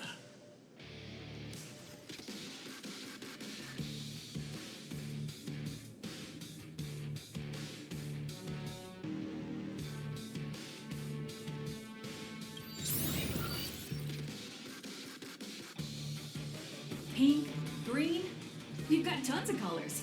You can set any RGB value you want. Hey, Greg, didn't you have something to tell your hero? Now's your perfect chance!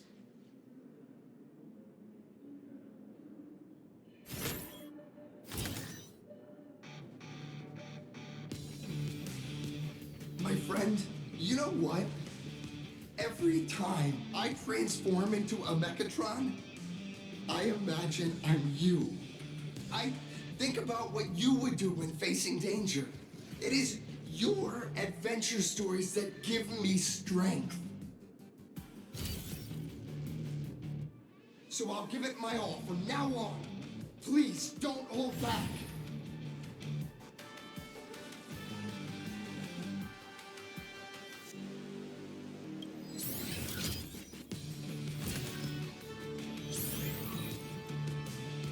Now then, let's settle this on the horizon where the Vengeance moon rises!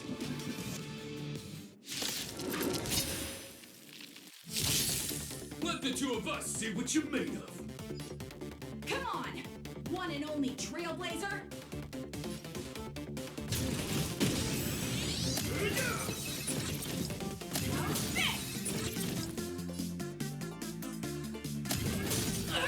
Where are you hiding?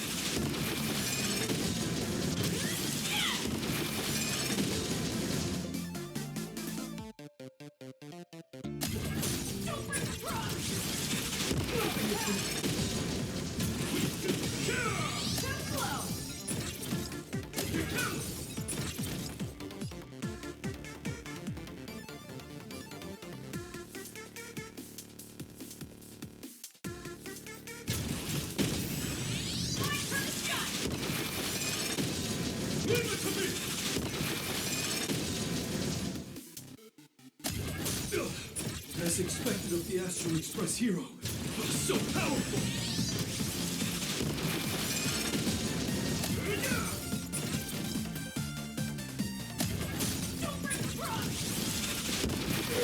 Boss, Ray, I'll leave the rest to you. The honor is mine to cross blades with you. As heroes, we'll never back down!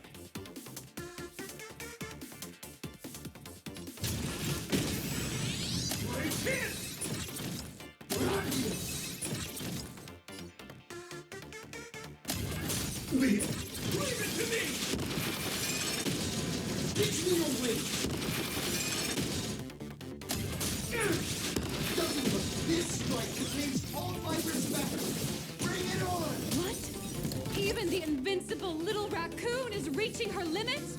Listen, those are the people's wishes. Power converging as one. That is limitless possibility! Everyone's wishes. I've received them all. Trailblaze Infinity!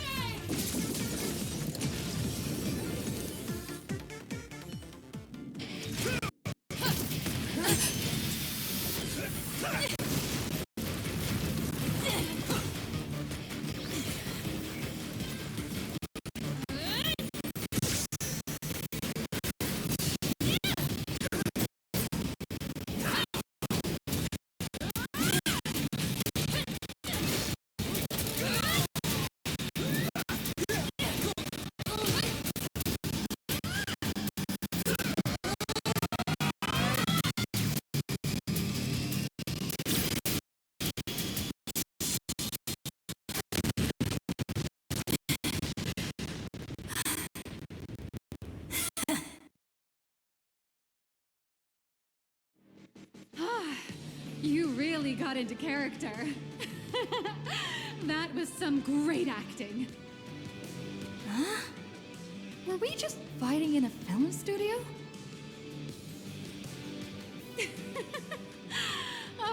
Don't tell me you actually thought you were fighting them in a real city. That ain't gonna happen. Madame Pearl's insurance fund would collapse. It doesn't matter if it was a real fight or a fake one. What matters is your experience. Did you have fun?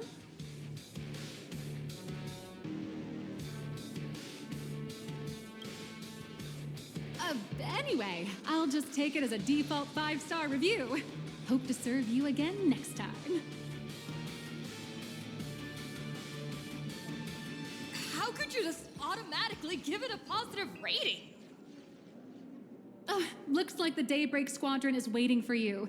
You gave them quite a combat lesson, it appears. Why don't you go share a few words with those youngsters?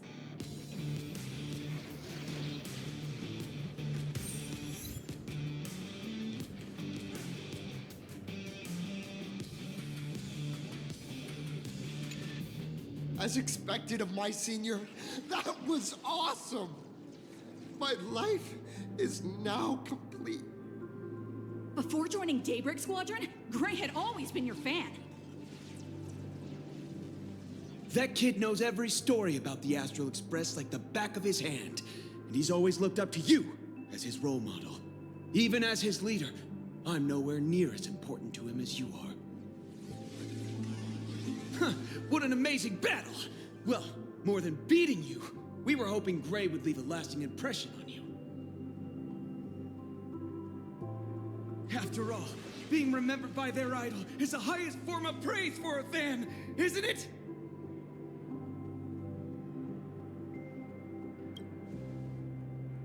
Oh, I'm already satisfied, just knowing that the name Cinderborn will remain in my senior's memory.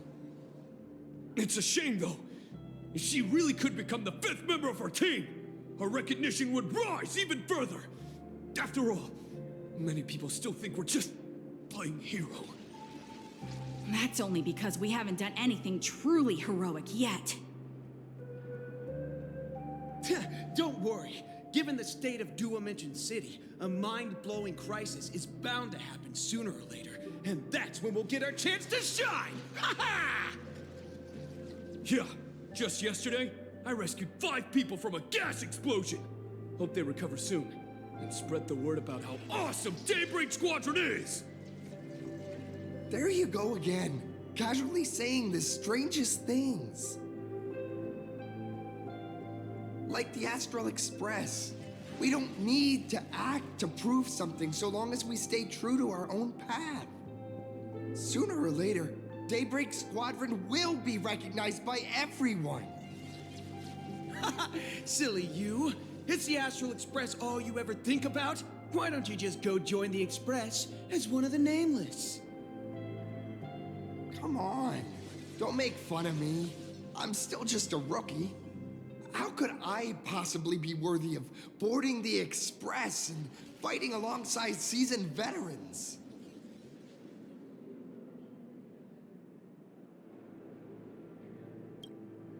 Anyone who perseveres in their own life is a hero indeed.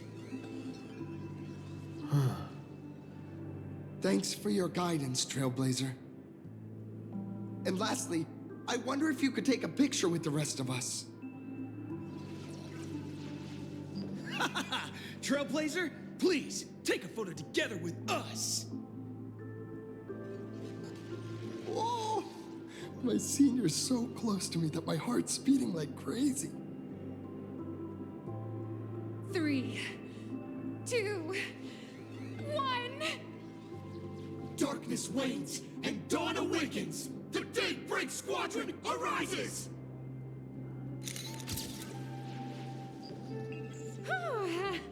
Time's about up. We should meet with Madame Pearl now. Oh, right. Want to say goodbye to your big fan before we go?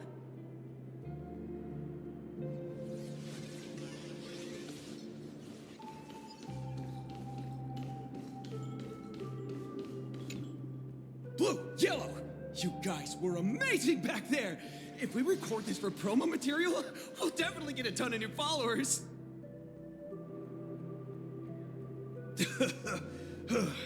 If only we could have beaten the Nameless. Oh, we were actually so close during that Megatron fight. What are you talking about? There's no way we could have beaten the Trailblazer. Well, it's not entirely impossible, I'd say. Ever since I converted, I feel like both my mind and body have become so much lighter. Gray, you really should join us and do the same.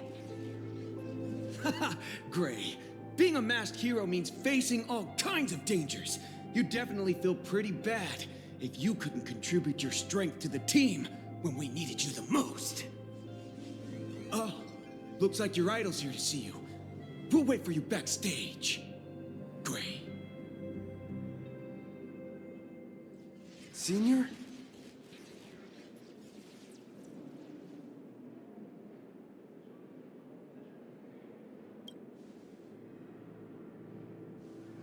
Me? I'm fine. Totally fine. It was no surprise that you took us down without breaking a sweat. It's me. I'm just too weak.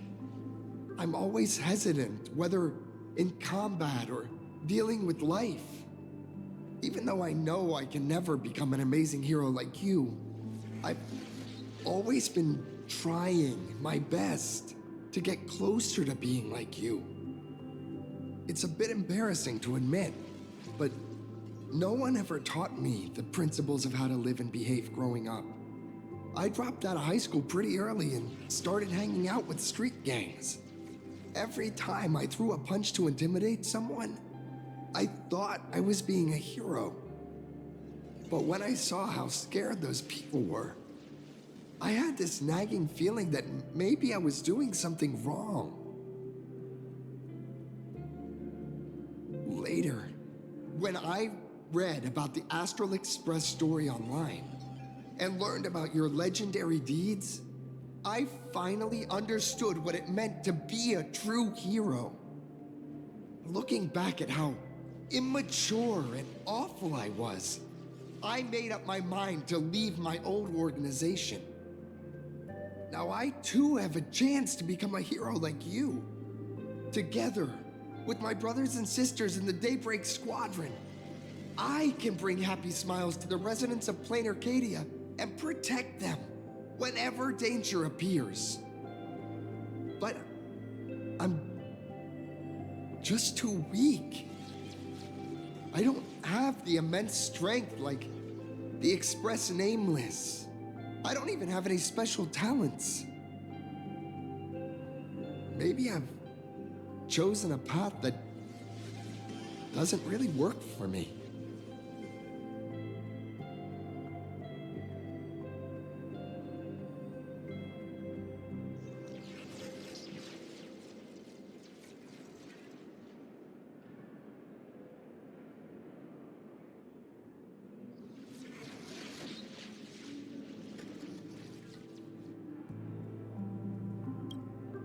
I don't want to give you empty platitudes about humans triumphing over fate.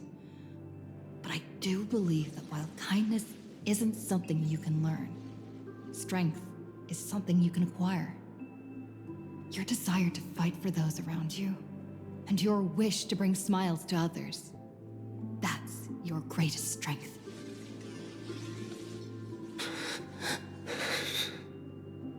Thank you, Trailblazer. Thanks for listening to my ramblings. Could you please sign that famous line?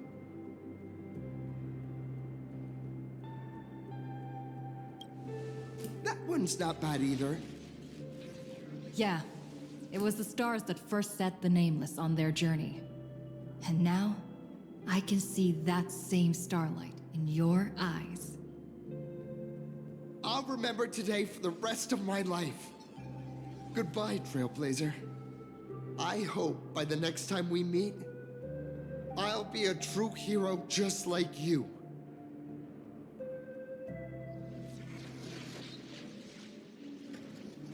Apparently, we can view the grayscale models in development. This trip is totally worth it. Well, that about wraps up today's tour. After seeing everything, what do you think?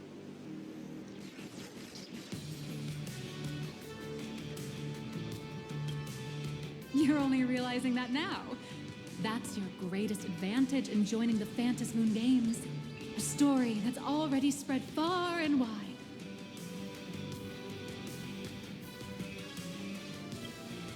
Indeed, rather than the power to rule this world directly, that individual draws even greater strength from Parallax. The stories and dreams spun by this enterprise are capable of steering the future of Plain Arcadia and of serving as the cradle for new imaginae. Madame Pearl is waiting for you at the top of this building to discuss matters regarding the Phantasmoon Games. Let me give you a little reminder. The rules of Phantasmoon Games have never required any competition between supplicants.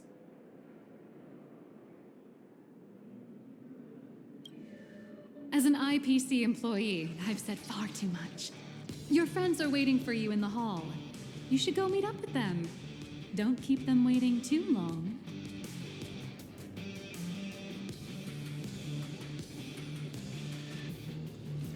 I feel like Mechatrons with cameos would really take off.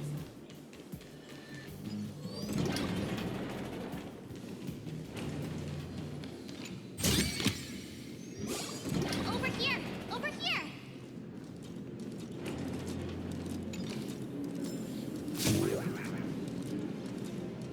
Mr. Yang and I watched the whole thing on the screen. Not only did you assemble the Mechatron and give autographs to your fan, but you also got to live out your superhero fantasy. Did you have fun? Mr. Yang's looking at you with such loving eyes, like a parent watching a kid riding on a carousel at an amusement park. Indeed. Seeing her so happy reminds me of my younger self. Those were the days. What are you talking about? Mr. Yang, you're still as young as ever. Oh, right.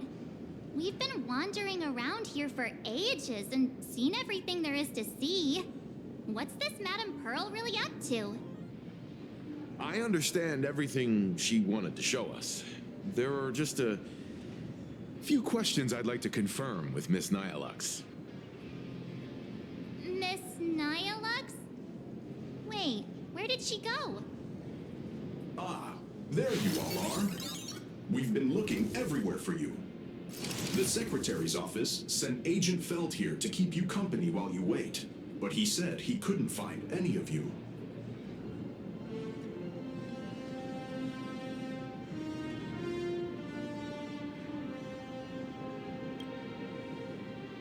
Wait, if Mr. Feld is the one who's supposed to meet us, then who is Miss Nihilux?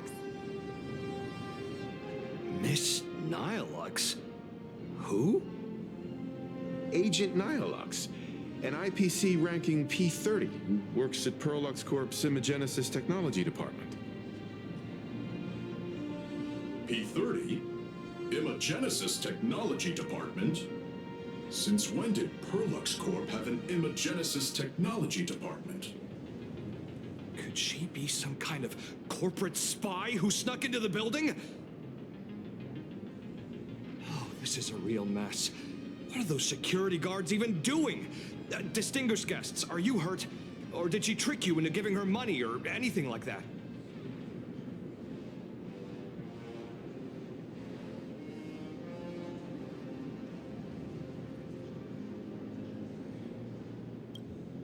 This lady seemed totally legit.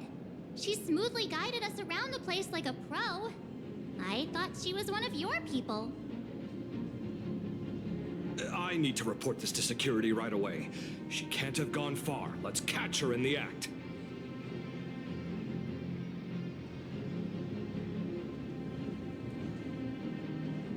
Thank you for your help.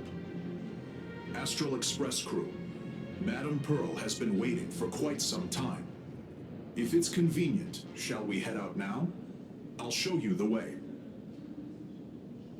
Please inform Madame Pearl that the 3 guests from the Express will arrive shortly. Ladies and gentlemen, to Perlux Corp. The Megatron production line can be hazardous. Pearl demonstrated the full process of creating a Megatron army, based on what I saw.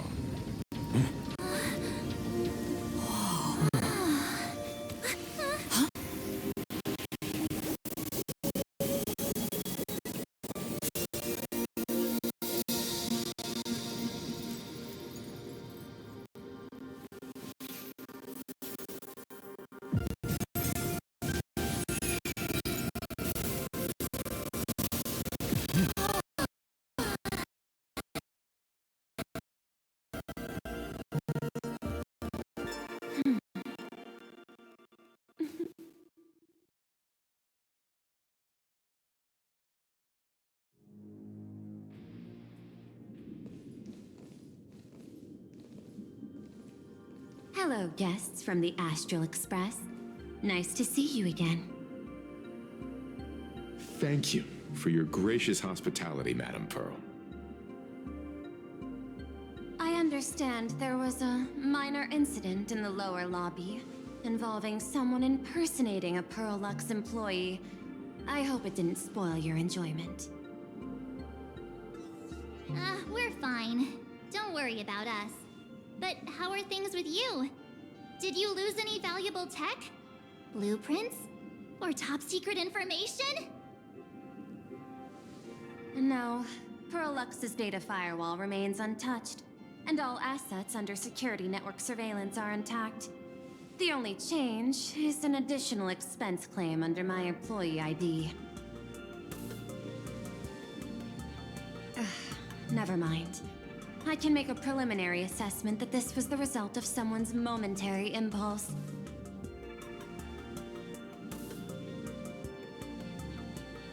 Lately, mishaps have been piling up, like dark clouds before a downpour, casting shadows of uncertainty over my plans. Could you be referring to the Herald of Death? 33 citizens were found dead in the Dovebrook district. In addition, an IPC specialist assigned to negotiate the purchase of a Mask of Elation died in an unexpected incident. This party has made overt threats to public order and is clearly challenging the IPC. My intuition tells me this is only the beginning. Managing capital and managing a corporation share one thing in common. That is, an aversion to risk and a pursuit of stability. And I bear both responsibilities. As the executive officer of Plain Arcadia, I bear an inescapable responsibility for the safety of this world. As one of the 10 Stonehearts, I hope to bring the Phantasmoon Games to a swift and safe conclusion. rather than staging another dangerous battle, like what happened at Graphia Academy. I hope the supplicants can show the people of this world miracles of joy and happiness, instead of sorrow and rage during the Phantasmoon Games. Therefore, I'd like to hear the Express's request. Trailblazer, please, tell me. What's your ultimate goal for joining the Phantasmoon Games?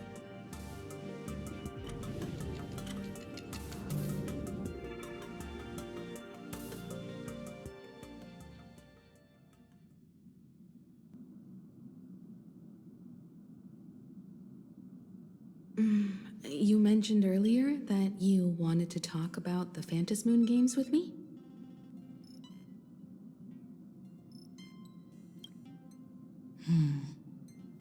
I'd like to talk about our ultimate goal for participating in the Phantasmoon Games. Got something in mind? I think the rules and rewards for the Phantasmoon Games are a little too vague. That's exactly what I thought when I joined the games 15 years ago. These games allow supplicants to do anything, good or evil. As a result, everything that unfolds in the course of these games exists beyond control. What's more vague is what can winners do when they share the power of the elation. According to legends and historical records from Ahatopia, victors typically first witness the manifestation of Aha themselves. They listen to the victor's wishes and grant them permission to use their power. And the applications of this power seem to be boundlessly vast. When faced with countless choices, the situation becomes even more thorny than having no choice at all. Sometimes I wonder, if we had agreed to become the leader of the Anti-Destruction Alliance, how would this trip have turned out?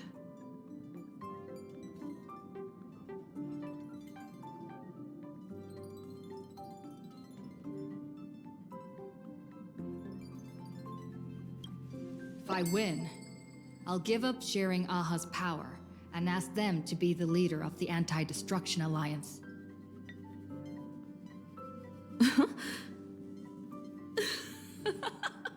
That's such a hilarious idea.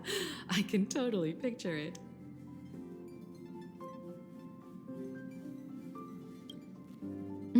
I get it. That's actually a brilliant idea. To begin with, this is far more meaningful than taking up a god's authority and squandering it freely for a single minute. Secondly, placing an Eon on the righteous cause of opposing the universe's greatest threat is something neither the IPC nor the god itself could reasonably object to.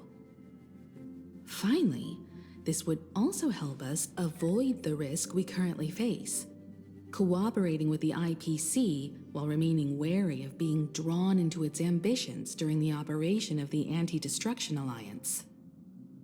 If we handle the negotiations well, perhaps Aha could stand behind the Astral Express, just like our cooperation with the Xianzhou, where we could maintain distance from one another while offering support from afar. The only question is, will Aha agree? Don't worry about that. From what I know about them, they'll agree. What kind of god of games would they be if they broke their own rules? Besides, they still owe the Express a debt.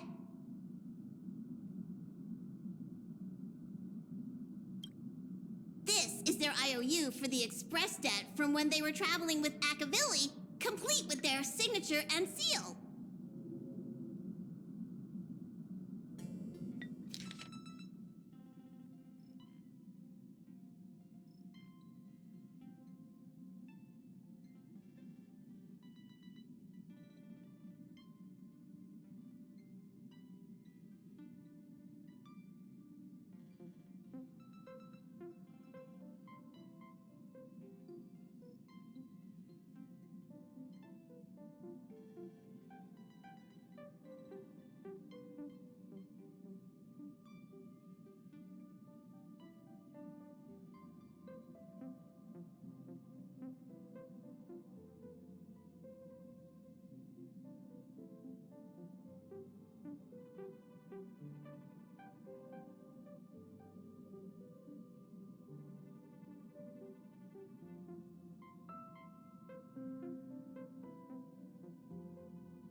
Passenger, use this to blackmail them. That one will definitely give in to your demands.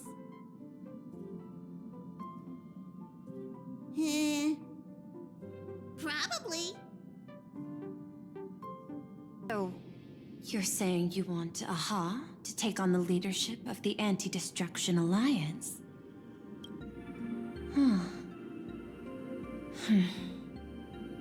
Logical extrapolation.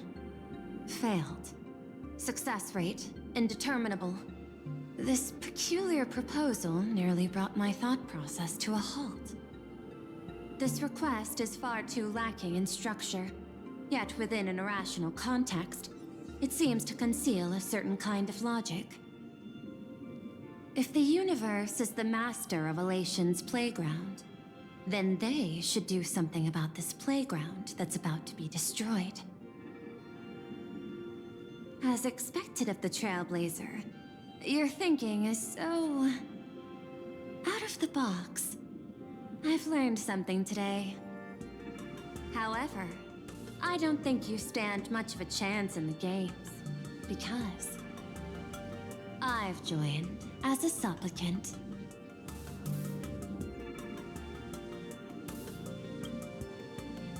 Not a single rule in the Phantasmoon games requires supplicants to engage in combat, so there's no need for hostility between us.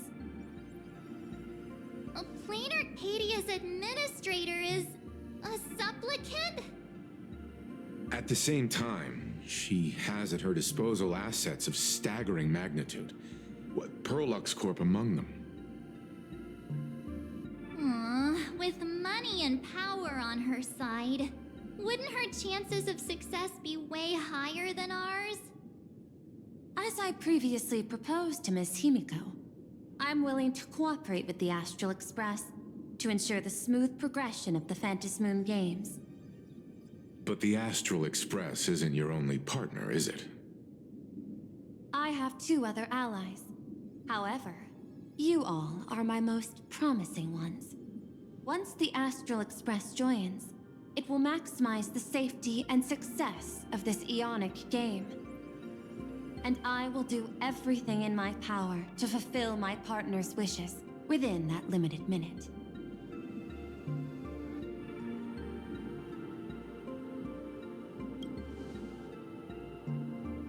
As we told you before, our strategy is to become a sail, advance and retreat together. The Astral Express is not a lone supplicant, since we have our own allies in the games. An ally like Sparksy? It's true that you defeated her and took her mask. But given her typical decision-making style, Sparksy isn't exactly what you'd call a reliable ally.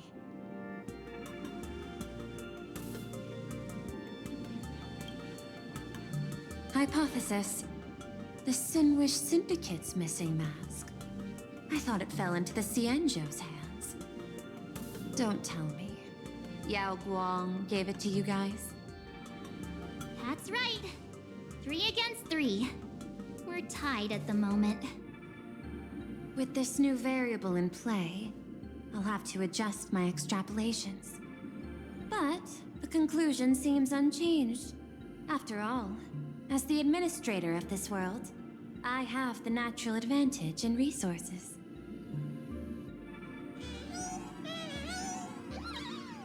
An IPC senior executive, Plain Arcadia's administrator, a member of the 10 Stonehearts, joining the games personally. It certainly has an intimidating ring to it. But when you think about it, Isn't this identity precisely the greatest burden Madame Pearl has to overcome? She's right. Your identity is far too sensitive. You want to control these games and end it safely and quickly.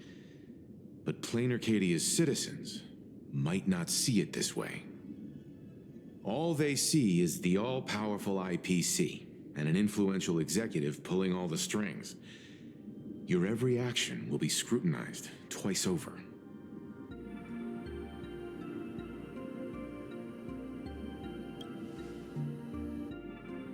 A sharp observation, I must say. Quite impressive. But I do not believe you yourself would overlook this. Madame Pearl, what is it that you seek to obtain from the Phantasmoon games at any cost? What I seek is a treasure lost to this world's history. I want to recreate Graphia's divine art of imagenesis. Does that have something to do with painting? Hard to believe, no? My birth originated from the theme assigned by the celestial differentiator of planet Scrulum, art. At first, I was nothing more than a machine that imitated human paintings. For an Intellitron, generating works of art is no great challenge. Day after day, I studied. Day after day, I exhausted every possibility. I could instantly analyze the proportional structure and pigment composition of any painting. I could precisely reproduce every pixel of Graphia's masterpieces. Yet I could not create as she did. Graphia's ultimate creation was establishing the world in canvas at the end of the Phantasmoon games. I want to understand her thoughts at that moment and touch the essence of creation. Is this your personal pursuit? Or the IPC's demands on this world? Both. The IPC's point of view is far more pragmatic. The world in canvas is a dimension that can shield us from the Antimatter Legion's warfare, and they've always been eager to master this technology. Unfortunately, it seems we can't convince each other to back out for now. Then, I have another proposal. Why don't we shift our perspective and turn our attention to those two supplicants who haven't surfaced yet? These two individuals' objectives are unclear, and their abilities remain a mystery. If left unchecked, we might see a repeat of the Herald of Death tragedy. I have a cooperation proposal that could help us gather intelligence on them, and I'm willing to share this piece of information with you all.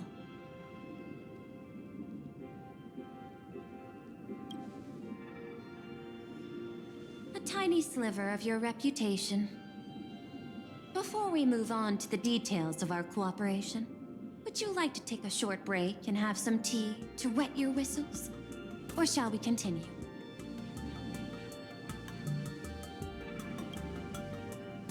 I was thinking of having Perlux Corp host an expo for the Astral Express. As for the name, how about Star Rail Fest? Star Rail Fest? You mean hosting a Fluffy Across the Blue convention? Correct, but not entirely. The Fluffy is well known in this world, so it's a good collaboration element. But what I want is an unprecedented Astral Express exhibition, with the Fluffy being just a small part of it. The real stars of this grand event will be you, the Express crew. You'll be there in person to meet the people of this world. Are you trying to use this exhibition to lure those two unidentified supplicants out of hiding? Huh? What if they're up to no good? Won't that just make us walking targets?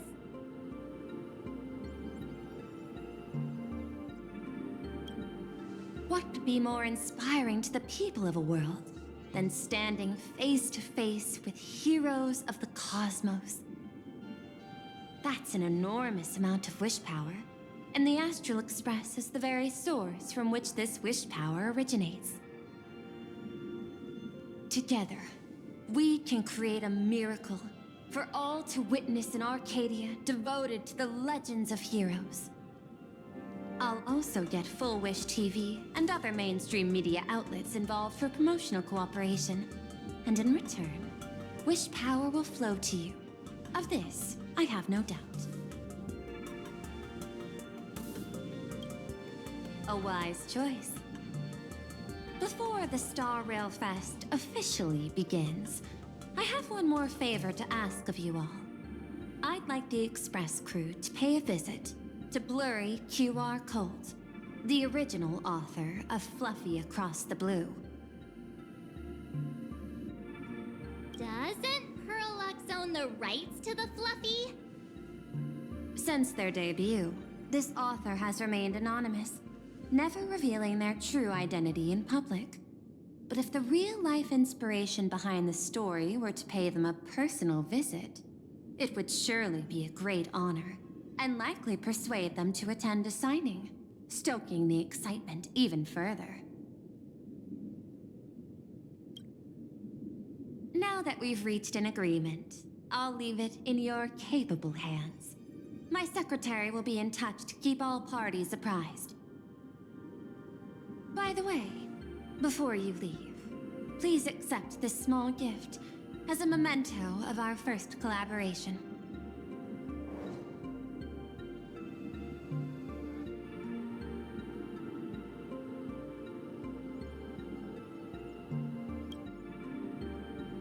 I've studied in detail the records of my colleagues' interactions with partners in Penacony, and I was particularly inspired by Aventurine's technique of giving small gifts that symbolize good fortune.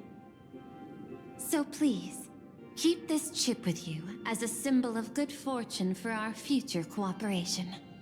Take care, everyone. Well, we'll be on our way then.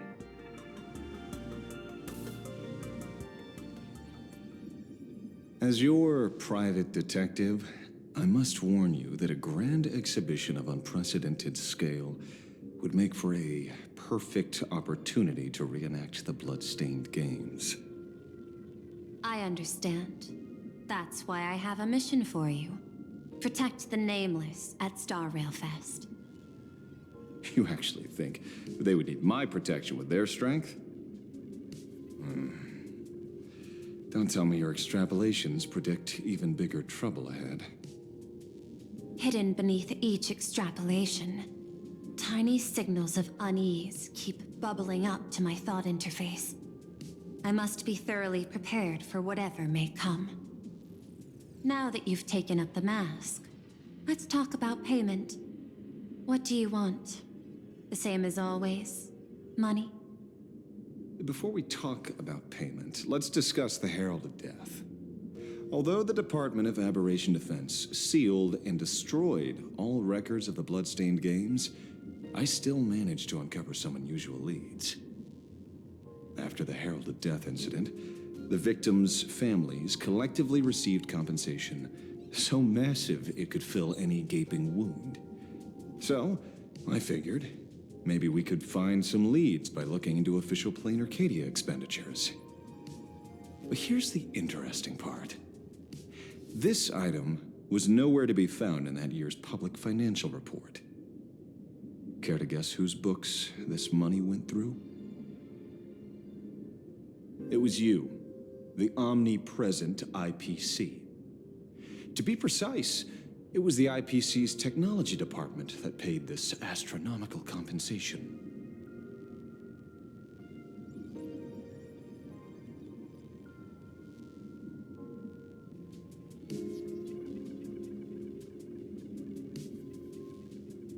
Following the usual human drama tropes, am I supposed to give you a round of applause now?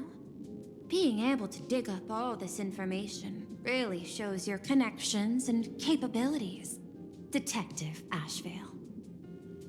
In movies, a big shot like you would usually raise a hand right about now, revealing the dark muzzle of a gun. I'm afraid you've learned too much. And bang! That's when the gun goes off. And I, the poor sap who uncovered the truth, am supposed to bite the dust. Sorry, my hand is on the checkbook and unavailable. Mr. Ashvale, tell me, how many zeros would you like to see on that check for our cooperation? It's not about the money. Indeed, money isn't the issue. 100 million credits. Are you trying to buy me off like some poor victim's family? Tell me, why did the technology department pay to sweep this under the rug? 300 million? I know you've always needed money. For cryosleep, supporting the families of fallen comrades, and for treating those who survived. Isn't this exactly what strategic investment is about? Putting money in the hands of those who need it? I'm not your lackey, Intellitron. Tell me the answer. 500 million? I could pretend there's a glitch in my calculation process and make it a cool billion for you. Money or answer? Your call. I want the answer. Oh, an unexpected choice. It defies my usual understanding of your decision tree. Note, I say this without sarcasm or ridicule. The answer is, I don't know much. Hard to believe, perhaps. But as CEO, my power isn't unlimited. Besides, the Herald of Death affair lies 15 years in the past. This world is like an unfinished game of chess that's been dragging on for years. The hidden moves laid by the previous player keep becoming my challenges. Even today. But since you've invited me to finish this game together, sharing intel is a must. Reasonable. I'll share what I know about the answer. Marcus Antali, the Herald of Death, last member of the Intelligentsia Guild School of Evolutionary Perfection. 5 years ago, his identity was confirmed, and he was executed. Note, executed in every sense of the word. Miss Yabali, head of the technology department, took possession of his belongings, and even I don't have the clearance to access those records.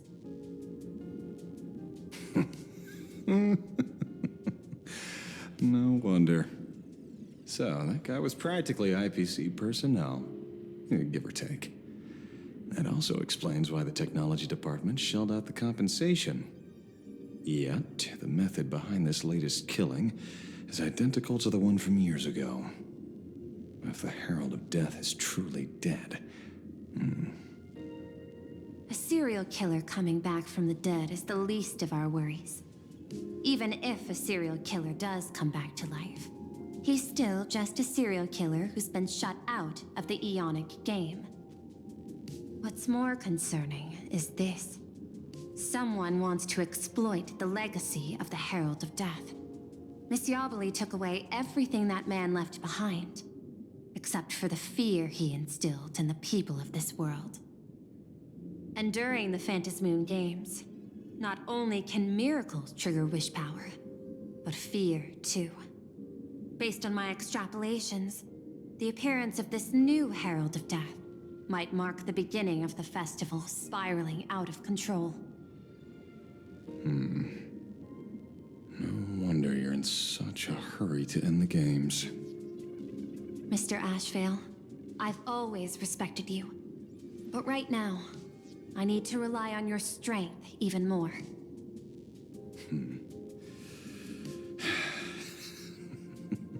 Respect. When I was younger, what I really wanted was to make the IPC fear me. The passage at times not exactly kind, is it? Deal, Madam Pearl. But I will require one more form of compensation. Whoever this new Herald of Death is, I must deliver justice with my own hands. This time, there won't be any lengthy interrogation. By the authority vested in me as CEO of Plain Arcadia, I pardon all crimes committed in the course of your revenge. Go ahead and do what you must, Mr. Ashvale.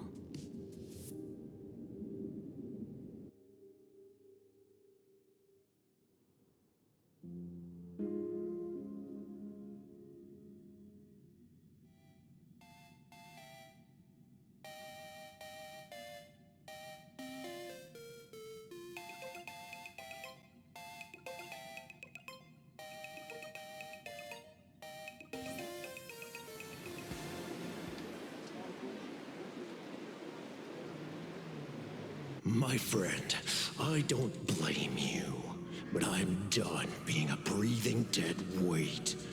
So do me a favor and pay me back for that drink with this bullet.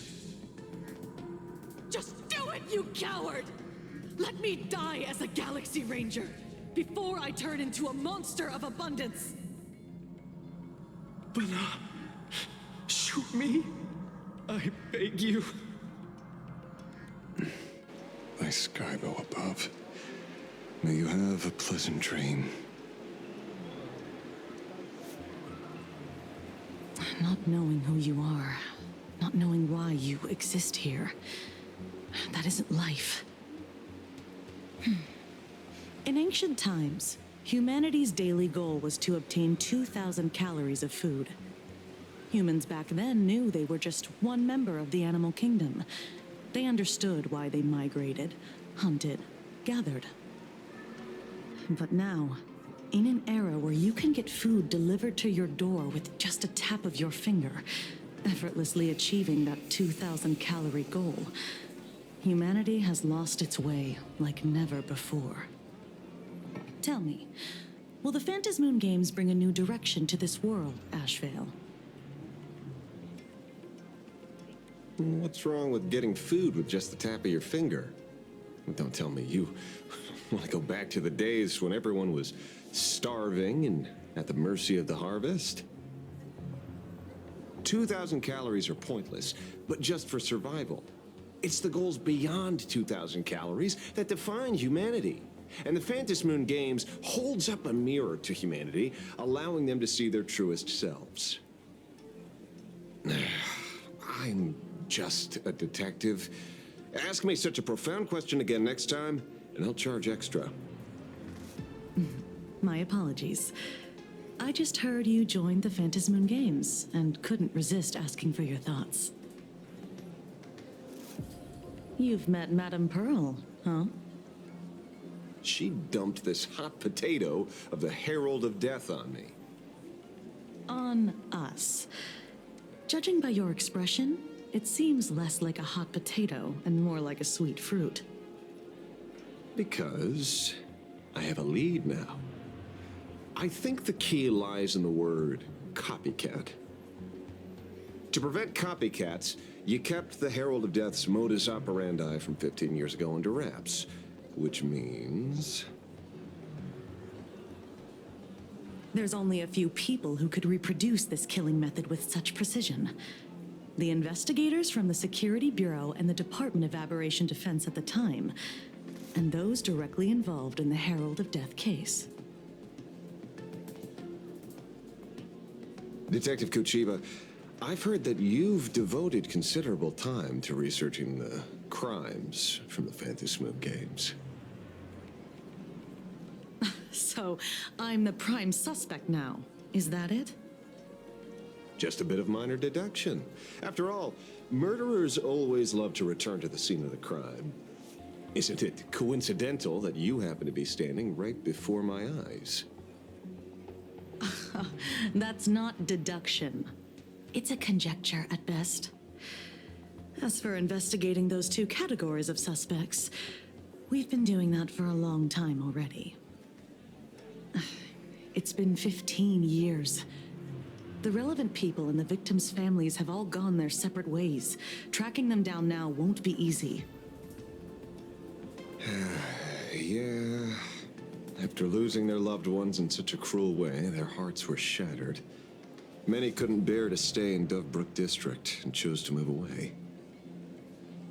I remember seeing that in the case files you sent me. They even formed a mutual aid society for the victims.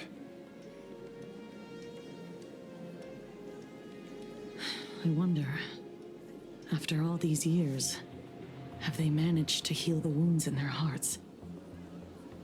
Maybe they have. After all, they go by a new name now. The Research Society of Happy Smiles. Ah, you mean that charity with the slogan, Healing Smiles, Healing Arcadias?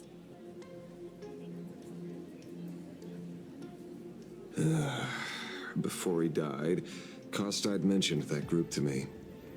He said quite a few young people in the gang left without looking back, just to join them. So I thought, maybe we should start by looking into their rivals. The Research Society of Happy Smiles, huh? A charity that helps people escape their pain and find happiness, offering free counseling, medical care, all of that good stuff. Sounds like they've turned over a new leaf. How could you call them rivals to the underworld? I dug a little deeper into them, and found something interesting. You mean your monkey dug up something interesting, right? Okay. Mr. N dug up something interesting.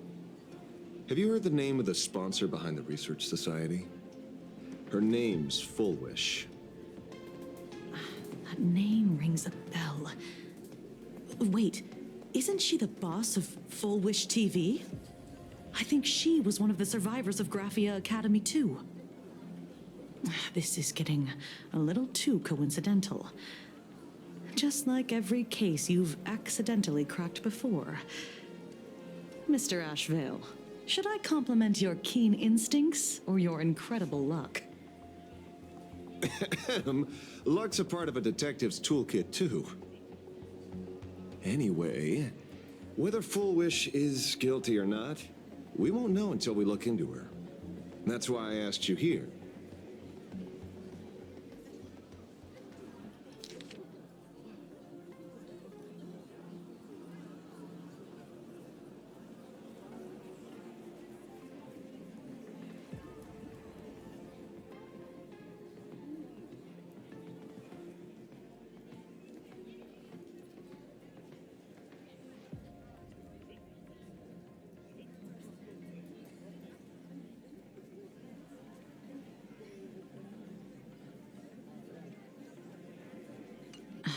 Dovebrook District New Life Project. Public Recruitment and Mental Healing Seminar at the Research Society of Happy Smiles. And she's the speaker? Holding a seminar at a place meant to bury past trauma. The very site of 2 bloody incidents. Miss Fullwish's audacity is certainly impossible to ignore. So what are we waiting for?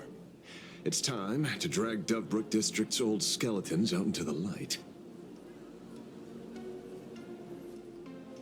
Are you talking?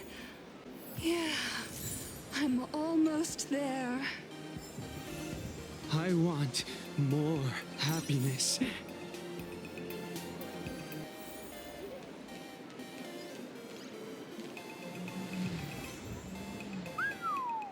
This place is buzzing. Are they all here waiting for Fullwish to grant their wishes? A rich person like Fullwish can make most people's wildest dreams come true with the snap of her fingers. I'm less curious about who she'll help than what she wants for herself. If money could really accomplish everything, the IPC wouldn't be eyeing this world. My bet, I'm sure that Fullwish wishes the tragedy 15 years ago never happened. Erasing history. Can the laughter really pull it off? In past victory records, there have been countless and often bizarre instances where the victor used the elation's authority to change reality. You have to understand, the Phantasmoon Games isn't just some wish-granting lamp. What makes it irresistible is that it turns the one who wishes into the genie. That's quite alluring. Have you heard about the noblest worm Aha made godlike? It became the happiest creature in existence. Happy enough to burst apart, leaving no intact body behind. Your knowledge of these unofficial records is enough to rival ours. Since you see things so clearly, Mr. Ashvale, why sign up for the games? Miss Kuchiba, is that a rhetorical question?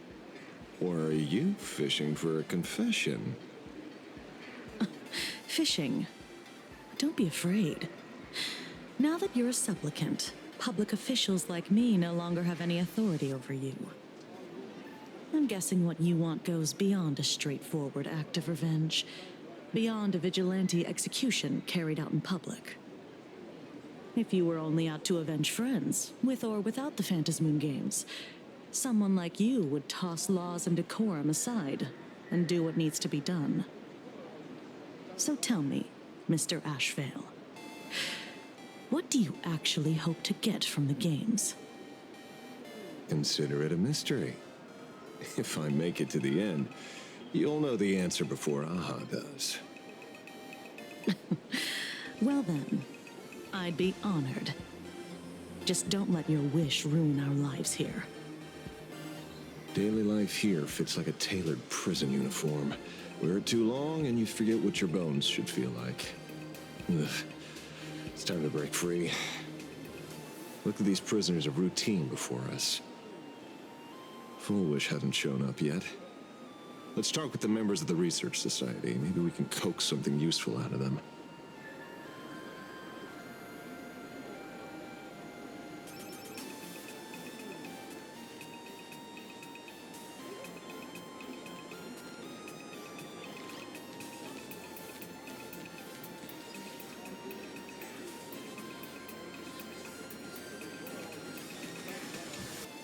I got called into another chat with the boss today.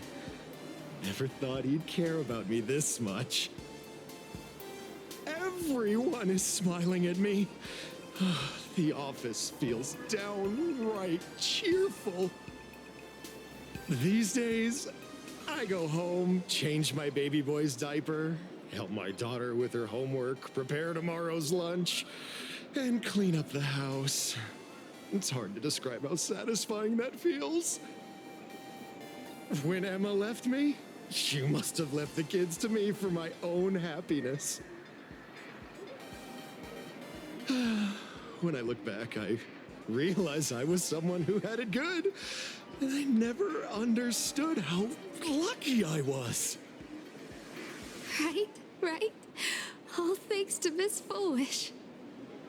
Yesterday, during my tumor removal, the anesthesia wore off halfway through. I squinted and watched the doctors pull all kinds of things out of my stomach. There was this lump still twitching when they cut it out. I used to be too weak to even get out of bed, but after the Society's treatment, I am almost ready to walk out of the hospital. Isn't that amazing? Oh, I kind of want to see someone slice me open too. It should be fun. Hey, did you two hear about the Sinwish Syndicate? You've come to the right person. My neighbor got a visit from their debt collectors. You should have heard the racket. I saw the news too. Those parasites who ruined the peace, who kept people from being happy. Gone. Wiped clean. Oh, praise Aha. Wait, they extorted you too? Something like that. Still owed their underboss tens of thousands of credits. So your debt's wiped clean. Oh, must feel pretty great, huh?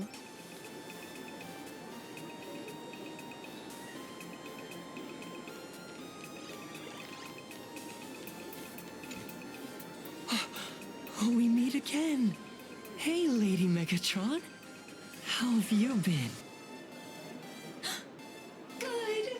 Since I joined the Research Society, I've made so many new friends. In the past, I struggled with mobility. I always had to work 3 or 4 times harder than the other Megatrons, just to keep up. A lot of Imaginae think factory-made types like me don't count as their own. And humans look at us and see soulless machines. If every sentient being has a home, then even the scrapyard is closed to me. I'm not even considered recyclable waste. But here, in the society, no one cares what I am or what I can do. They just see me as a normal person. Congrats. You found your home. Aha said the same. They and everyone here are my family. Aha talks to you. Of course. You mean you can't hear them? Guess you're not happy enough yet. Don't worry. Once you join the society, you will.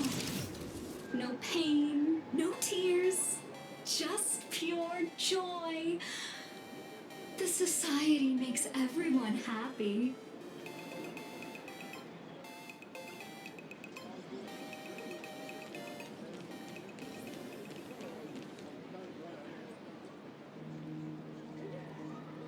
Watch this. Looks like it's about time. If the star of the show doesn't show up soon, the crowd's gonna burst with anticipation. Everyone, please make some room for Miss Fullwish.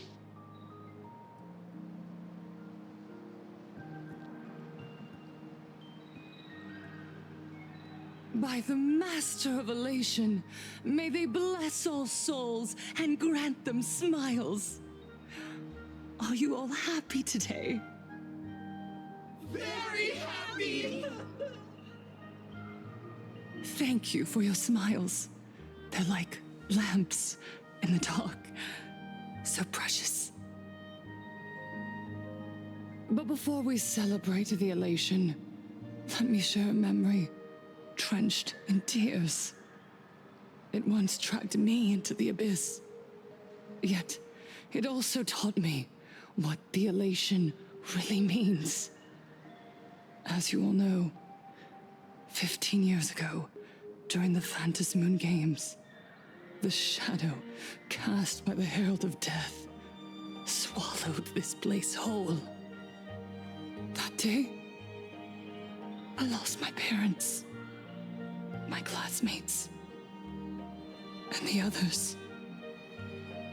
The morning greetings, the little daily chatter, all went silent under that crimson dusk.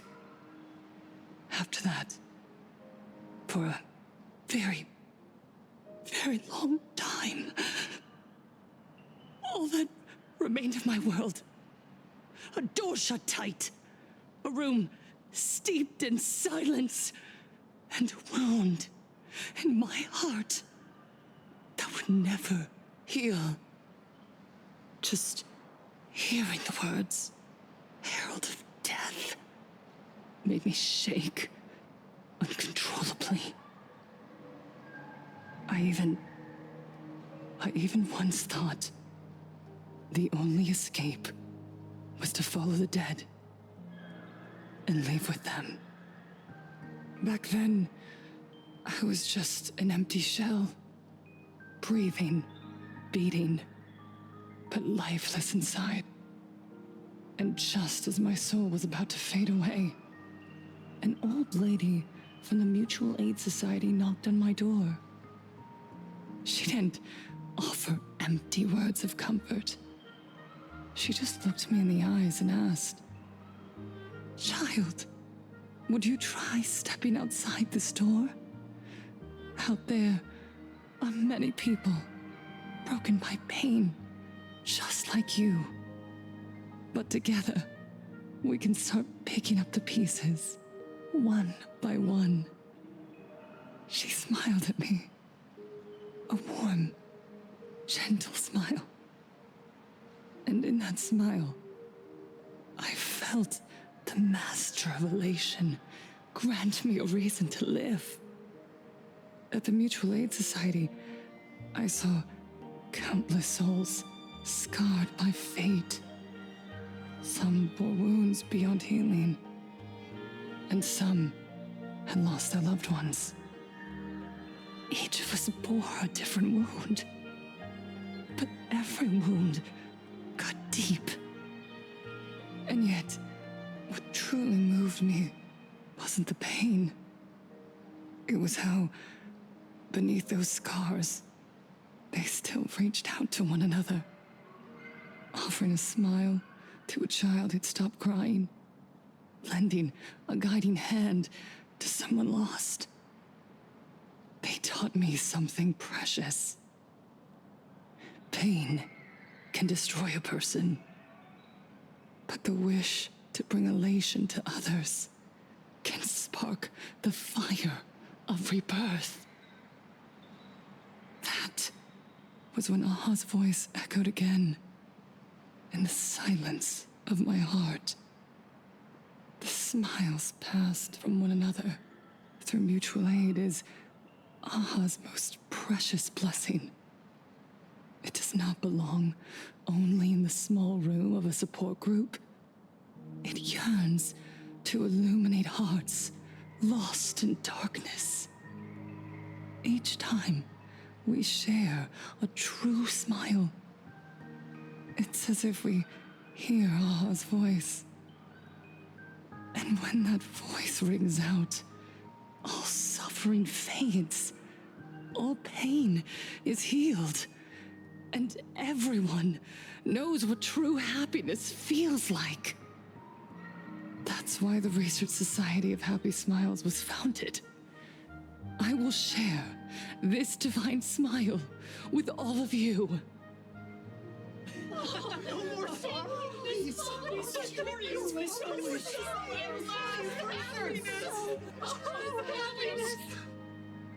Everyone, I have questions for you. When was the last time you truly smiled? How long has it been since you felt happy from the bottom of your heart? Minato, do you ever feel like your days are looping endlessly, like an old silent film, repeating until it suffocates you? And when you realize that loop might never end, does despair flood in like the tide? You're right. Miss Bell Woods, you left school full of dreams, only to have your resume rejected again and again. You told your parents you were busy in Seafeld City, hiding your heartbreaking loneliness behind that lie. Please, help me. And Taija did the cold exclusion at school and the indifference of the adults who should have cared build a wall around your heart. One that made you afraid to open yourself up to the world again. Yes. When we were born, no one had to teach us how to smile. But who would have thought that one day, even smiling would become so hard? Once, our world was blessed by Aha's grace. A gentle world in canvas, painted in elation.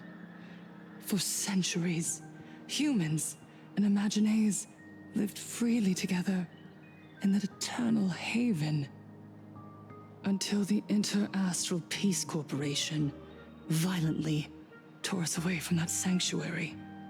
They brought us their so-called inter-astral civilization, imposed their so-called standards of happiness, and told us that life's ultimate joy lies in self-focus, self-indulgence, and self-satisfaction. They flooded us with dazzling material desires, blinding our hearts. They fed arrogance and prejudice into our minds through the network, making us chase pleasure for ourselves and forget that true elation is found when we smile together. Wish power has turned into fuel. Credits jingle where heartfelt laughter used to ring. We drown in anxiety, competition, and an endless sense of not being enough. And in all that noise, we can no longer hear Aha's gentle voice. Elation, the truest light of life itself, is being eaten away and replaced by the external. You said it. I work myself to death for scraps, and my boss doesn't even notice. And those useless loudmouths online. They do nothing with their lives, yet constantly judge everyone else. The IPC is nothing but a nest of vampires! They're feeding off of us! Oh, Miss Foolish, please tell us how to be happy! Look around you. This land was once blessed by the master of elation. And yet now, it's overflowing with misery. Everyone's chasing their own happiness, but in doing so, they wound others without even noticing. Do you remember the moment I found happiness again? It was when someone who was suffering just as I was, smiled at me. Even through their pain, they gave me that smile. A smile filled with blessings. That smile saved my life. So listen well. Only by opening your heart and sharing your smile with another can you truly grasp what happiness means. It isn't just giving a smile. It's embracing the power that Aha bestowed upon us to smile. Join the Research Society of Happy Smiles. I'll help you rediscover the smile buried within yourself, and Aha will grant your life a transformation. Our mission doesn't end with finding our own smiles. We must bring them to the world and spread true happiness across all existence. While others pray to the eons for their own desires, we, the true followers of Aha, carry a higher calling to fulfill their wish. To fulfill Aha's wish? Yes. To still every cry of sorrow. To wipe away every bitter tear. We will build, no, rebuild. A world where smiles never fade and elation never dies. Eternal happiness! Eternal laughter!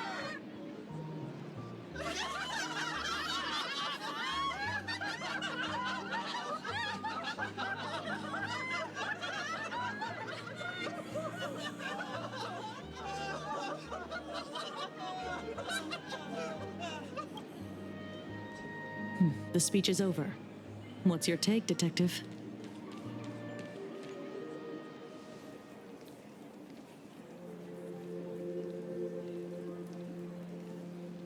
Miss Fullwish, I'm Kuchiba from the Department of Aberration Defense.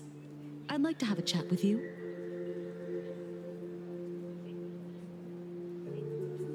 Ah, I see. You're here about the Sinwish Syndicate case, aren't you? So you were expecting us. Oh, I heard the news. The entire Sinwish Syndicate massacred in Dovebrook District. Ah, such a cursed place. They may not have been saints, but I still pray for them. May their souls rest in peace. Oh, how merciful of you.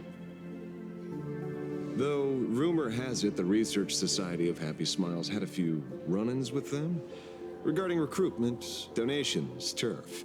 Sounds like plenty of reasons for conflict, don't you think? Are you suggesting we had the Sinwish Syndicate killed? For conflicted interests? Wait, that's not what I said. You know nothing about our finances. Every expense is covered by a charitable foundation established with the compensation from 15 years ago. We don't need a single cent from our members. When I heard about this tragedy, I personally allocated relief money for the victims' families to keep order and peace in Dovebrook. Tell me, Miss Kuchiba, someone copied the Herald of Death and slaughtered dozens. What will your Department of Aberration Defense do this time? We never released that detail. How do you know someone's imitating the Herald of Death?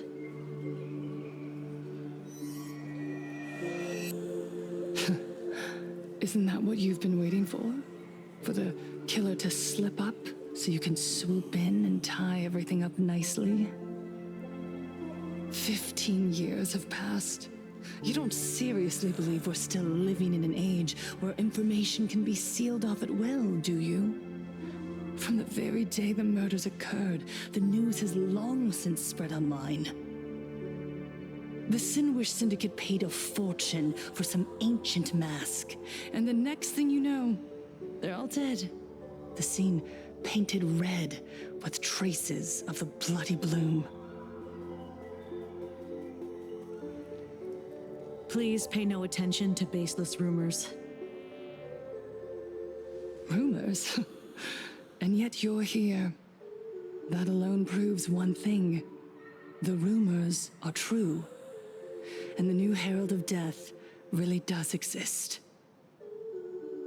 Otherwise, why do you suspect me?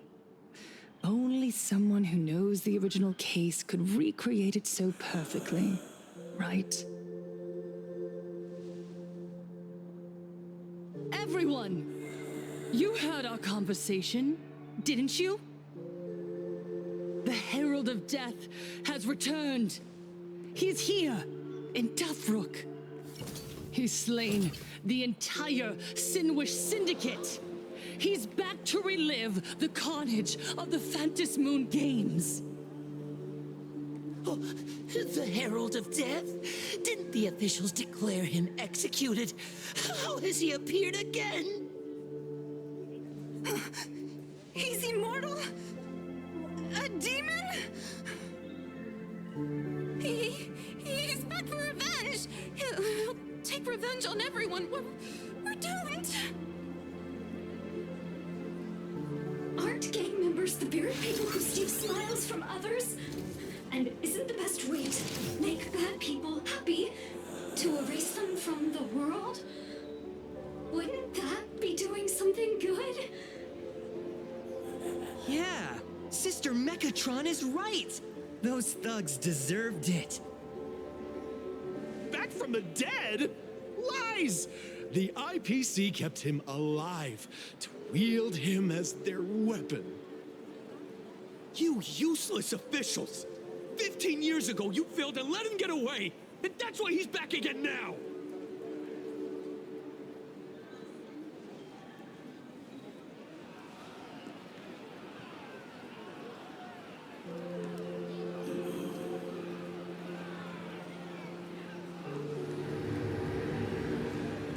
Everyone, there's no need to panic. Remember Remember who you are. You are those who live beneath Aha's brilliance, who have claimed happiness and cast off the shackles of suffering. Once the herald of death fed on our fear and tears, that was the source of his power. Look at the smiles on the faces of those around you. There is no fear left in our hearts, no tears left in our eyes.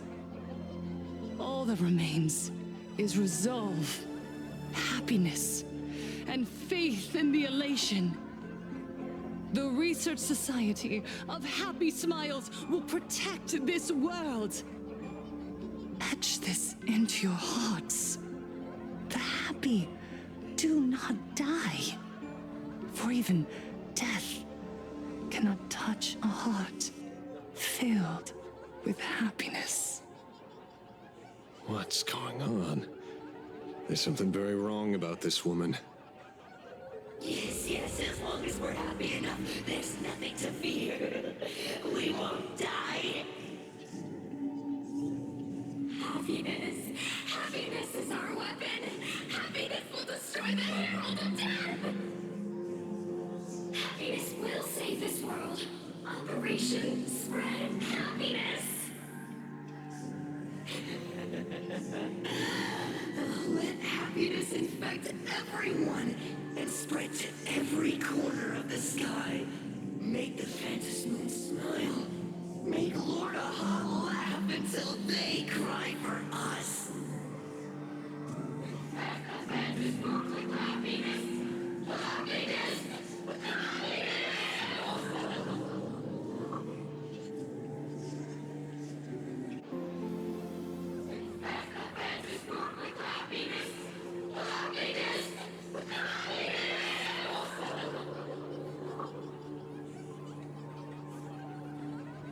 Silence!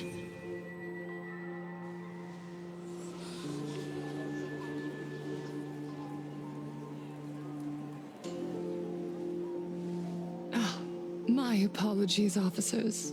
I can't provide anything useful for now, but rest assured, I'll cooperate with any investigation from the Department of Aberration Defense or the Security Bureau.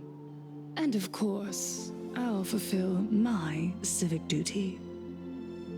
Whether it's the newly emerged Herald of Death or the various upheavals surrounding the Phantasmoon Games, the Research Society of Happy Smiles will handle them appropriately.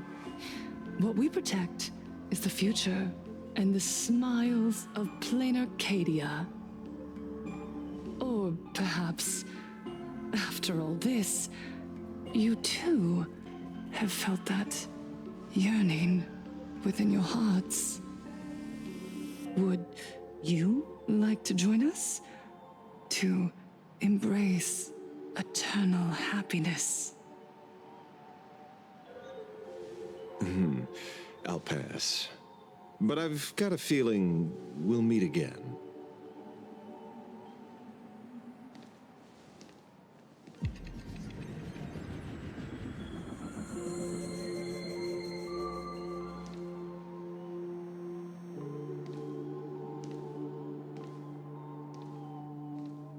Miss Fullwish, thank you for your cooperation. Hopefully, next time we meet, it won't be like this.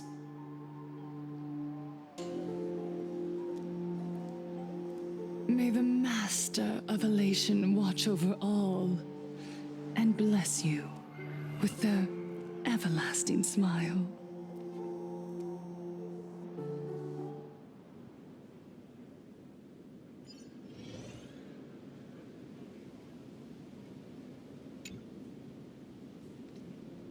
Let go of your obsession.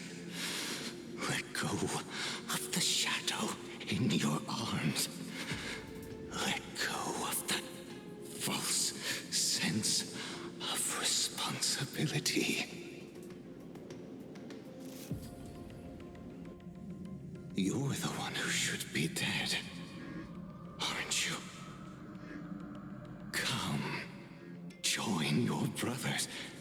Let the gears grind to a halt.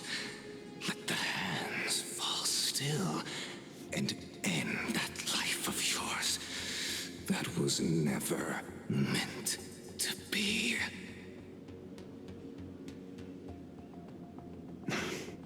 Sorry. That day will come. But for now, there are more important things I must do. What did you say? Nothing. Never mind. Looks like Full Wish is a much slyer fish than expected. The bait was there. But she ignored it. And instead, she stirred up a whirlpool. Quite the opposite, actually. Not only did she take our bait, but she also flat out told us she couldn't care less about the hook. Oh? Was there something I missed? The bloody bloom mark from the Sinwish Syndicate massacre. How did she know that detail? When we specifically obfuscated it with special mark, even in our internal reports. She broadcasted this information word for word, and even used it to stir up public sentiment, scattering it across the place like tossing blood-soaked feed into a fish pond. Now stopping the rumors from spreading will be even harder. Well, maybe she has her connections, or maybe she made a lucky guess as one of the victims. Regardless, she's right about one thing. Trying to stop something from spreading today sure is a lot more difficult than 15 years ago. So, Mr. Ashvale, did your lucky radar start blaring when it came to Full Wish? There is something very wrong about that woman. You saw the way she played the crowd, huh? I guarantee you that it had nothing to do with her public speaking skills. She could very well be a supplicant in disguise. Still, this whole run has been smooth to an unbelievable degree. We got our bearings in no time at all. So, let's keep our prized fish in the pond for now. Full Wish is not going anywhere. You're right. It's too risky to make a direct move against a well-respected philanthropist and media tycoon. Maybe we should start with the people around her. There were people from all walks of life at the gathering just now. Workers, suits, students, the elderly, and even mechatrons. Judging by their crazed enthusiasm, I highly doubt they'd be willing to testify against Full Wish. But I have my ways. Mr. Ashvale, coercive interrogation is strictly against the rules. Please refrain from doing it somewhere I can't... Don't get the wrong idea. I meant an old friend that I spotted at the gathering. By the way, ever watch Daybreak Squadron? It's on Sunday nights at 8. I thought you weren't a TV person. Not me. Mr. N. He watches it. Your monkey is quite the child at heart. Anyway, come on. Let's go get an autograph from our heroic film star. Wonder where I'm needed this time. Is that him? Shh. Don't interrupt. What? You lost him? Not even close. Hey, why are you two following me? Oh, we're just two grown-up fans of the Daybreak Squadron trying to get an autograph from Big Brother Magnus. Mr. Ashvale, don't prank me like that. You really scared me. Really? Cinderborn, the peacekeeper of our city, vanquisher of evil fiends, is scared of his own fans? Long time no see, Magnus. You're not here for autographs, are you? I saw you two at the gathering. I don't understand. Why are you investigating Miss Fulwish? She's been nothing but a kind, lawful person who spreads happiness to others. You heard about what happened with Sinwish Syndicate, I assume. Then, was Miss Fulwish telling the truth? The perpetrator left the same signature as the Herald of Death did 15 years ago. So, did that monster really kill Mr. Polwave and Costide? 15 years and he's back? This demon? How many more lives must he take? Mr. Magnus, you're one of the survivors of the incident, right? Yes. That monster took my parents that day. But what's the Sinwish Syndicate case got to do with Miss Fulwish? Because that Herald of Death was executed 15 years ago. That's for certain. The Sinwish Syndicate case, on the other hand, has copycat written all over it. And Fulwish is a suspect. So, just because we're survivors, we automatically become suspects? What? Are you gonna interrogate me too? If that's what you want, Miss Kuchiba can arrange for it later. For now, I just want to ask you a few questions about the Smiles Society. It doesn't matter if you have a few or 100 questions. I have nothing to say to you. 15 years ago, I was left all alone in this world. The so-called relatives closed in like a pack of hyenas, their eyes fixed solely on the compensation smeared with my parents' blood. Abuse, deception, expulsion. To them, I was nothing more than a walking money bag, an eyesore, a jinx. It was the society that gave me the chance to live the life I have now. What about the Sinwish Syndicate then? If I recall correctly, they took care of you once. Old Polwave helped you deal with those relatives. Listen, Mr. Ashvale, the debt I owe the Sinwish Syndicate will be paid. I will avenge them as a member of the Smile Society as well as the Daybreak Squadron. I'll rip the Herald of Death out from the shadows in their name and see justice served. That is my duty. You're in over your head.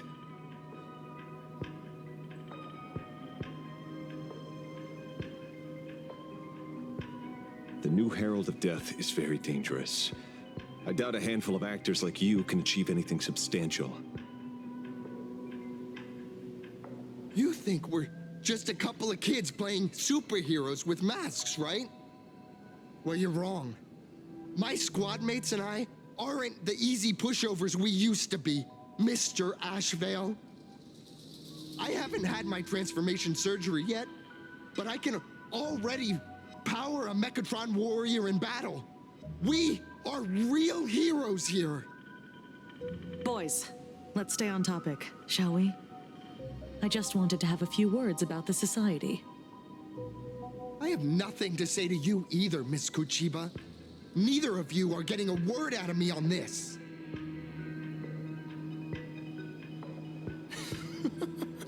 Well done, Magnus.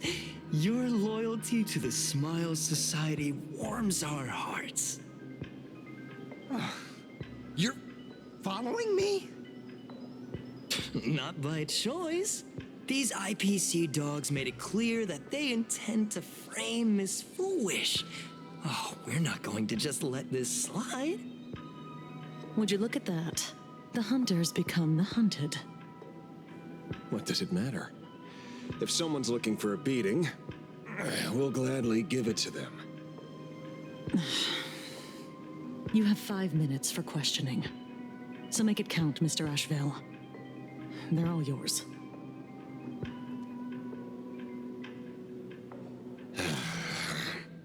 Never expected my first miracle as a supplicant to be teaching thugs. I mean lawful citizens, a lesson on the streets. Let's get this over with then. And if you want to join them too, Magnus, be my guest.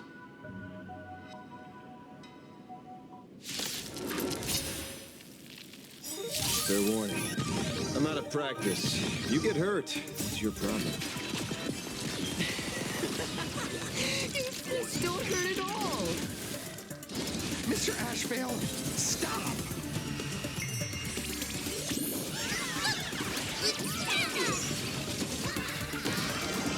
A bad omen. Don't thank me. I'm sorry, Mr. Ashvale. I have to stop you. Hooray, Cinderborn! The bringer of justice! Oh, shut up!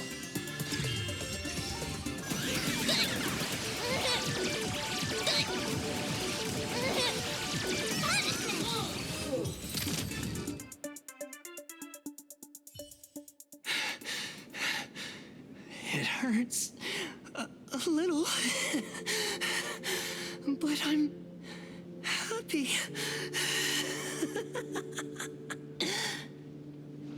There's something seriously wrong with you all. Enough! Are you really going to kill them? What's the matter, defender of the city? Are you scared? This is the real Phantasmoon Games, Magnus. This is the bloody truth under the mask of the Elation's game. 15 years ago, at dusk in this city, the Herald of Death tore people apart, one by one. Did he ever stop to ask even once, is it enough? I know you want to make something out of yourself, like the trailblazer of the Astral Express, and I know you want to catch the new Herald of Death and crush him like a bug, using the same methods he used against the Sinwish Syndicate. But here's the deal. It's not your duty. And the Eonic game sure isn't a TV show where you get to play the hero and save the day. You mentioned a conversion surgery earlier. Are you saying that all society members underwent some kind of unknown modification? That figures. I was wondering why these people looked like they felt no pain at all. Humming along merrily even as they bled. Does this have anything to do with the surgery? What? Nothing to say? Fine by me. 3 minutes left. That's long enough for me to question them. Time to hurry and get some answers from these people while they're still on the ground.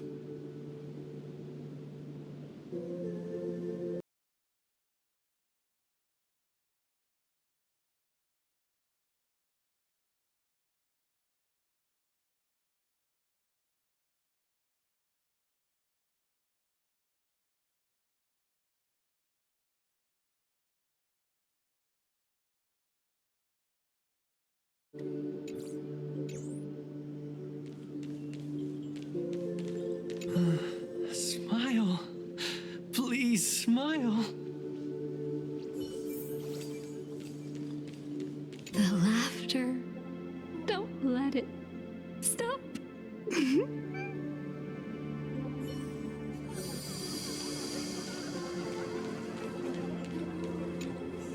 Those who suffer shouldn't exist.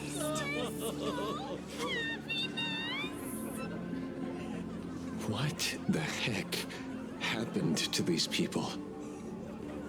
This is... the small procedure that official members receive. They call it the happiness surgery. With a prick of the needle, no more than a mosquito's bite. The doctor puts this small thing inside your eyelids, even smaller than a synesthesia beacon, and more convenient.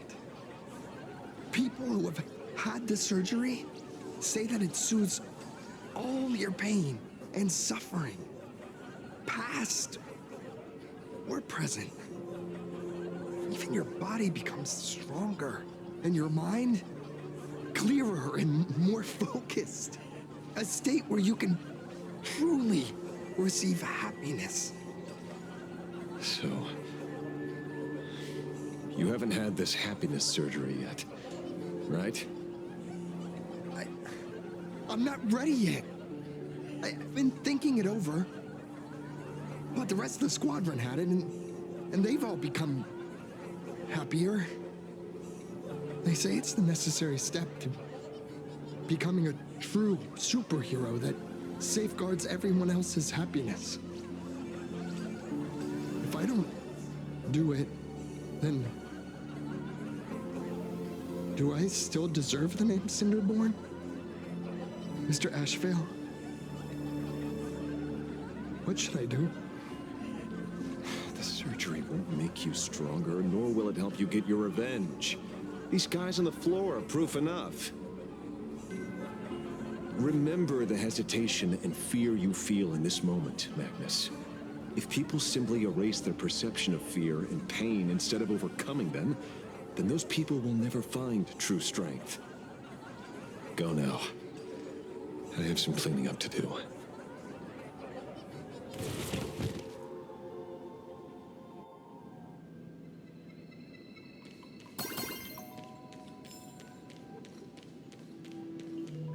So, did you, pry the answers you were looking for out of them? These people have all been processed by the Smiles Society. Heck, who knows what method they used. It completely neutralized their ability to feel suffering and despair and gave them bodies like steel, incapable of feeling pain. Say, is this the kind of treatment that the Medical Ethics Committee would approve? As if. I doubt they even bothered to submit an application. Which means Forwish has far more dirty laundry than we initially expected. The idea was to find the Herald of Death with the leads we had. But here we are, going deeper down an increasingly scarier rabbit hole. Judging by their voices, these followers don't seem to have any ill intentions. In fact, they sound a lot more humane than most humans. If all this has nothing to do with the Herald of Death, then it matters little to our investigation. After all, how they pursue happiness is their own choice. Wouldn't you agree? Are you serious, Kojiba? It's only human instinct to avoid pain, right? Such avoidance doesn't go against the laws of nature, nor does it legally constitute a crime when the party involved was a voluntary participant. Not a crime. Well, my instinct right now is telling me that this definitely has something to do with the Herald of Death. Unfortunately, Mr. Ashvale, we need evidence to solve a case. I'm here to follow my senses and dig up whatever's at the bottom of this. As for evidence, that's your headache. Besides, I don't think we need to turn over every stone to figure it out. If the new Herald of Death and Fullwish are connected, we'll be seeing another move soon enough. If I were her, I'd choose the brightest stage possible so this weapon could spread maximum panic. You mean the Star Rail Fest? Madame Pearl promised that top-level security would be deployed during the fest, as well as a contingency plan, robust enough to quell any crisis. And you are staring right at him.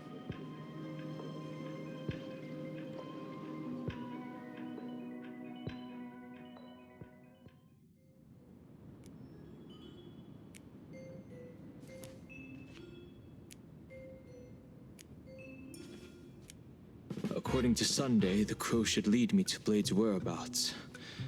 Since it stopped here, that means...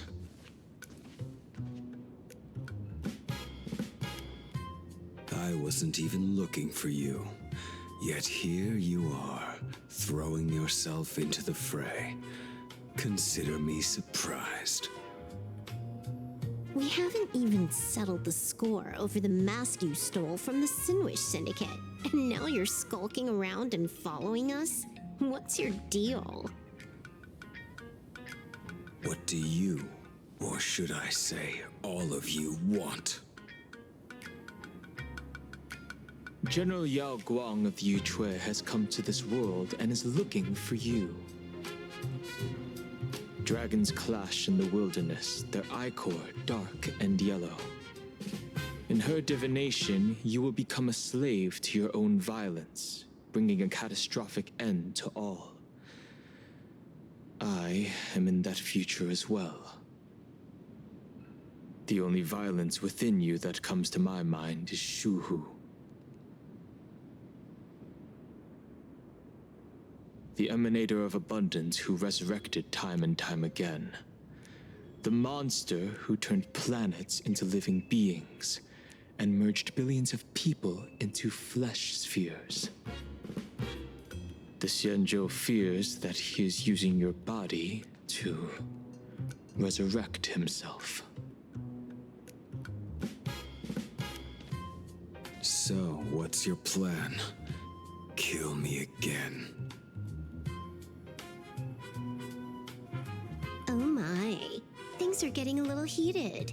Should I get you both slushies? Thank you.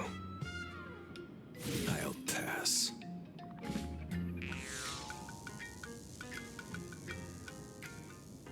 While General Yao Guang's divination may foretell a death battle between us, that doesn't necessarily mean it's the only interpretation. My experiences on the Express have shown me time and time again that even fates set in stone aren't entirely immovable.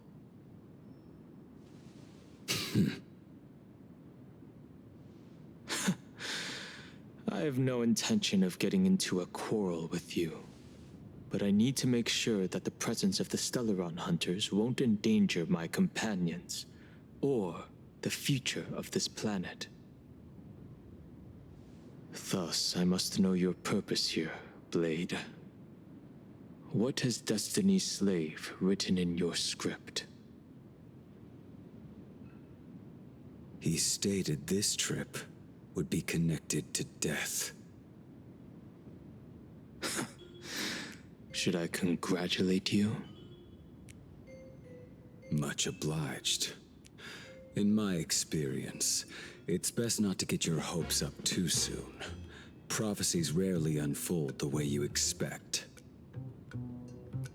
However, the General's divination isn't entirely baseless. Ever since my arrival here, I have been feeling restless. There's another power here beckoning me. Is there another form of abundance in the world besides you? Perhaps there is more than one. Are you referring to the disciples of Sanctus Medicus? Or the Elixir Seekers? Something far more dangerous. Do they have support from other factions? Unclear. As such, I'll keep an eye on you until everything settles. Just like you did in the past. That's as far as I'll go.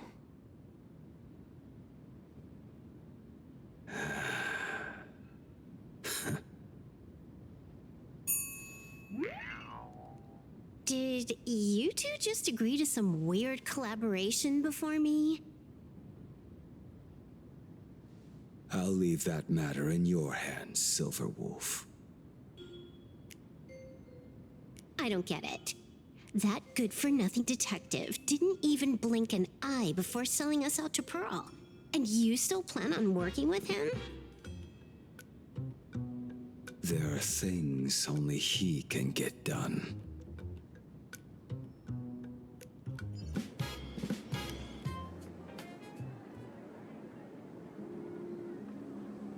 Hey, you two! Why the long faces? On land blessed by the Master of Elation, frowning is bad manners. Come on, smile!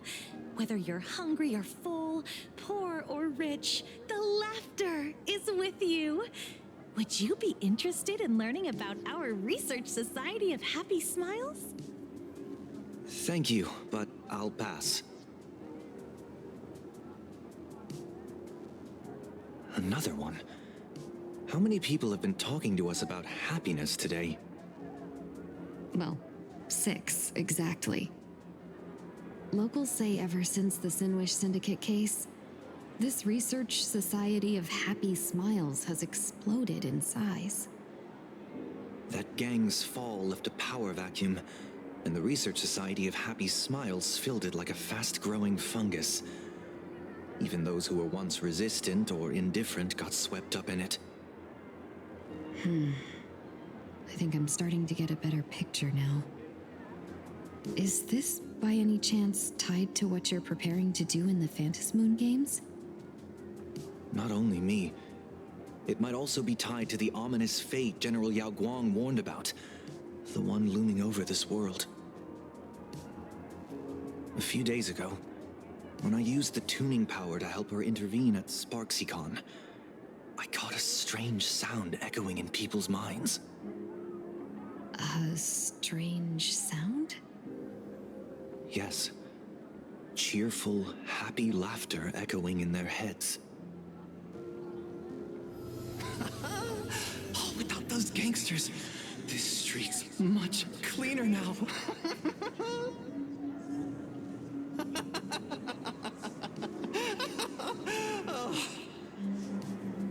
The so-called voice of aha those society recruiters claim to hear?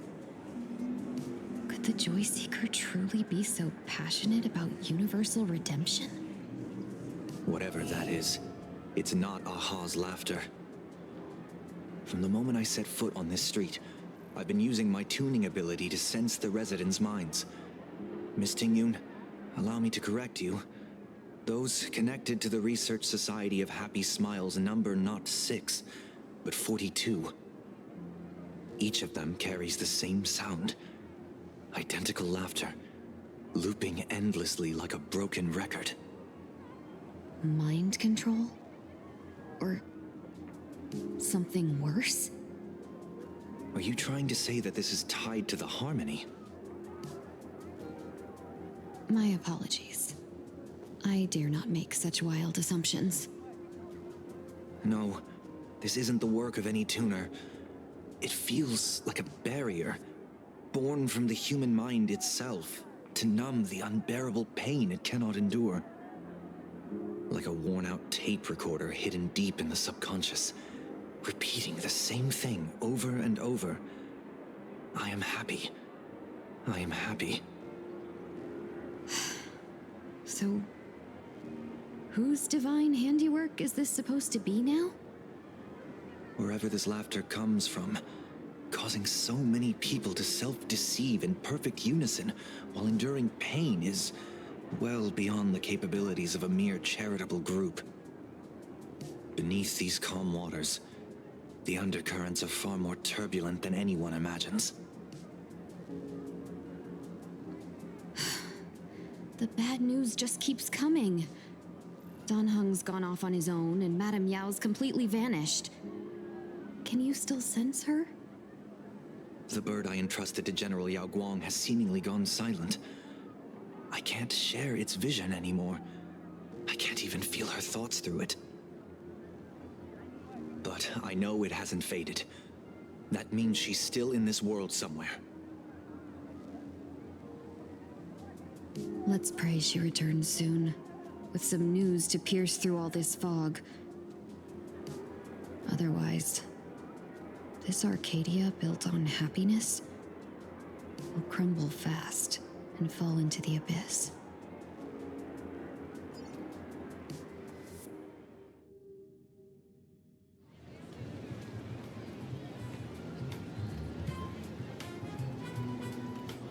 Blurry QR Cult? That's an unusual name. Why would the author of of Fluffy Across the Blue have such a pen name?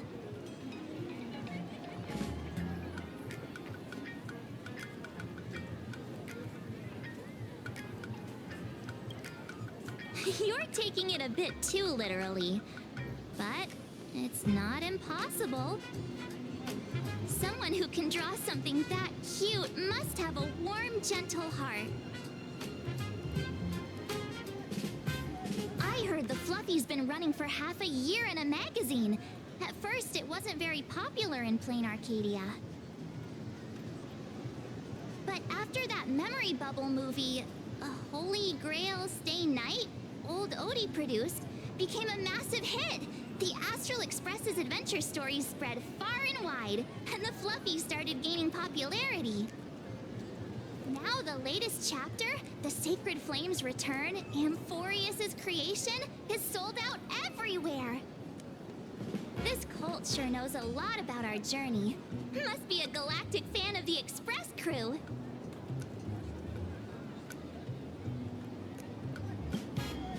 Aw, come on. Whatever happened to trust? According to the address the Perlux employee gave us, it looks like we've arrived at a familiar place.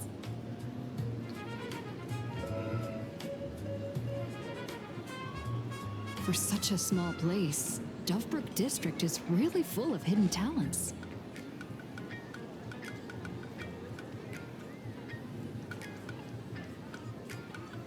Turn left at the first intersection, then turn right, go straight for 200 meters.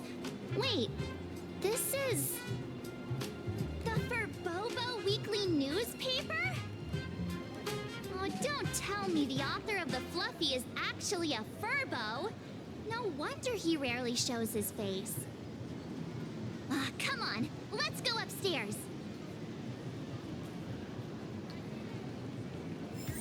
In the Research Society of Happy Smiles. The Fluffy goes puff, puff, puff, pom-poms.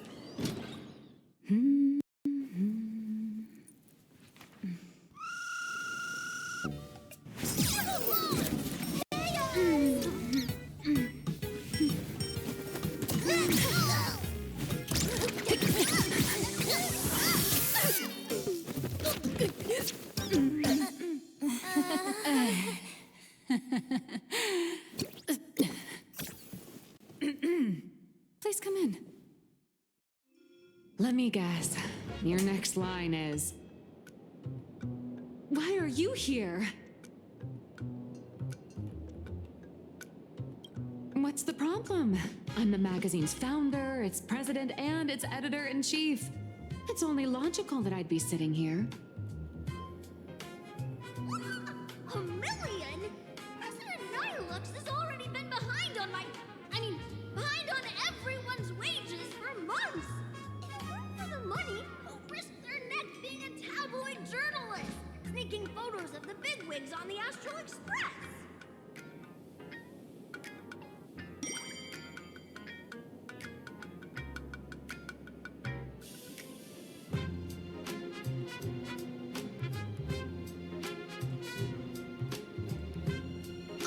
Who doesn't pay wages has no right to sit here. They belong in the underworld. Idiots. Without me, you'd all have been locked up in some Department of Aberration Defense painting prison long ago. And you still have the gall to demand wages from your savior. Have you ever heard of the sensational serial thief case, Phantom Furbomorph? It happened in the year 1996 of the Arcadian calendar. I'm sorry. I was wrong. I shouldn't have talked back. I'm sorry for being born a Furbo. Beep boop. Even if you've got dirt on us, making us work for free is way too ridiculous. We've had enough. We've overthrown the boss. We've got a new president now. Please stand up for us. Welcome, traveler. Furbo Hot Pot requires a reservation. Rumors are 10,000 credits apiece, and if you're looking to hire a hitman, just head right down the hall to the storeroom. Oh, or maybe... you came to meet the brilliant, charming, and universally adored blurry QR cult. Well then, truth be told, that person is actually...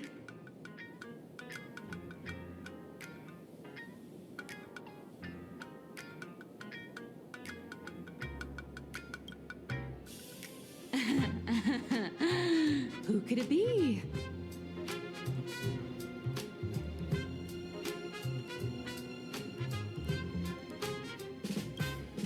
Once you rule out all the wrong answers, only one truth remains. The only one here who can actually draw is you, Nihilux. Your blurry QR cult.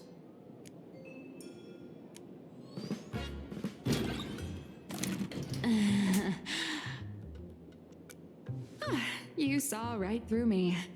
As a reward for seeing through my disguise, how about an autograph or a photo? Allow me to reintroduce myself. I'm Nihilux.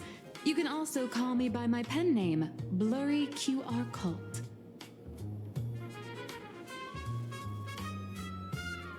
Aw, no wonder you were tagging along back at Perlux Tower, acting like you knew us so well.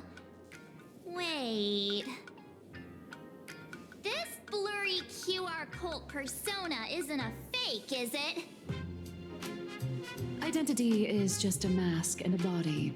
Real or fake, it's all in how you see it. At the very least, for now, there's no other blurry QR cult around who could show up at Star Rail Fest for a live signing and hype up the Astral Express, right? So, you already know why we're here. Just a little deduction, that's all. The news about Star Rail Fest is already everywhere online. Knowing how that perfectionist Madame Pearl operates, she's definitely pulling strings to make your collaboration a success. Naturally, having me step in was part of her plan. If that's the case, will you... That said, I'll have to respectfully decline. Not to brag, but Fluffy Across the Blue is ridiculously popular in this world. If tickets weren't limited, the line would wrap around the planet twice and a half. That's not a signing event, but a public execution, right? Yeah, that does sound pretty horrifying.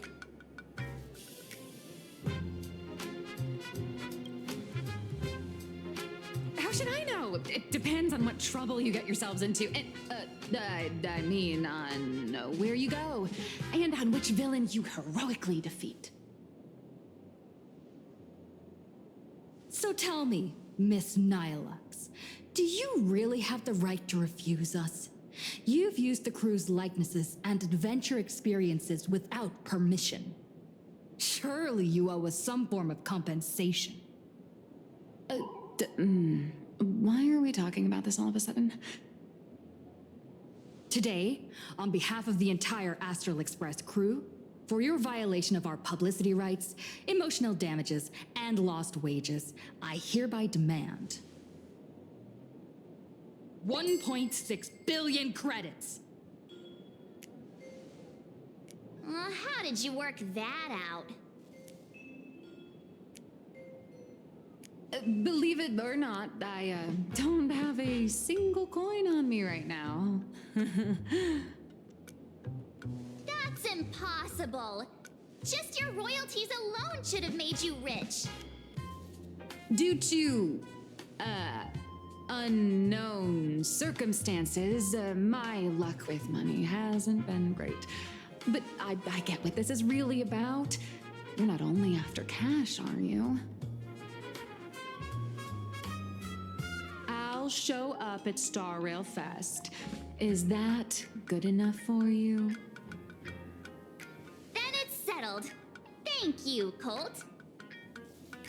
That said, I also hope the two of you, as the original inspirations, will take some time to familiarize yourselves with Fluffy Across the Blue before attending the exhibition, so you won't be caught off guard by fans' questions. Time to attend Miss Nilux's class.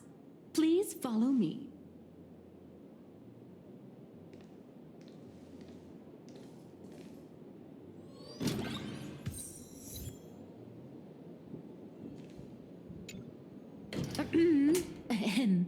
Miss Nilux's mini class is officially in session.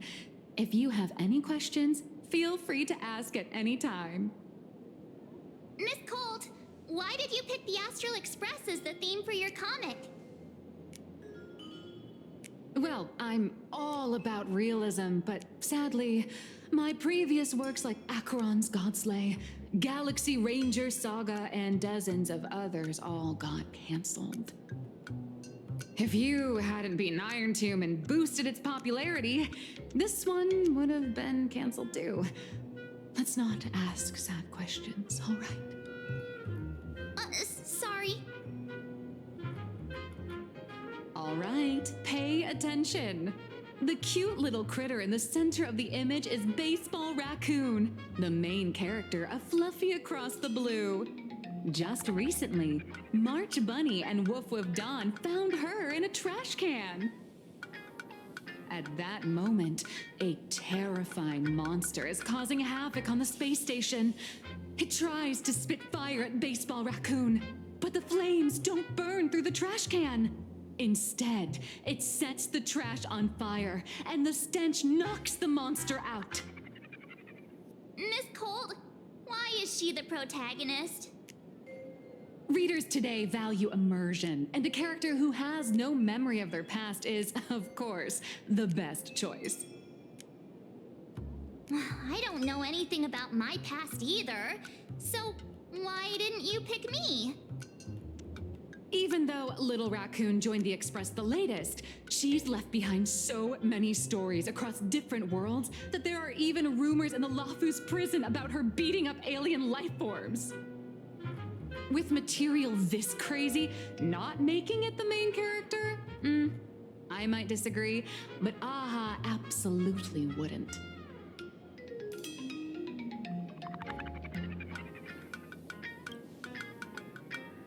So every time you land somewhere, you just run around to get more screen time, huh?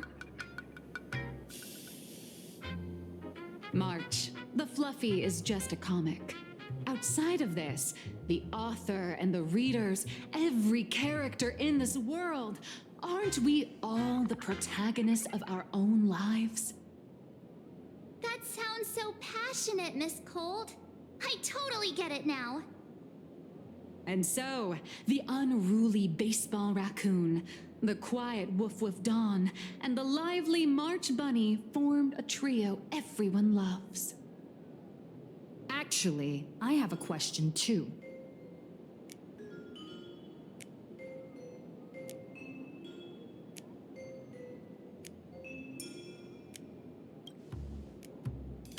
Ever since I got punched in the face by sales numbers, I've grasped a universal truth.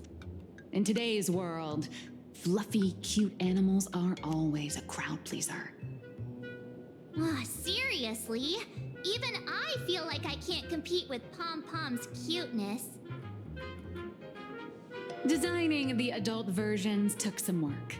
After defeating the monster, Baseball Raccoon accepted an invitation from the other fluffy animals and boarded the Fluffy. Here, the protagonist meets three big animals with distinct personalities. First, the adorable and universally loved conductor, Pom Pom. Beside them is the elegant navigator, Miss Hime-Cat. I know, that's Hime-Cat. Her original inspiration is Himeko. Oh, please don't tell her.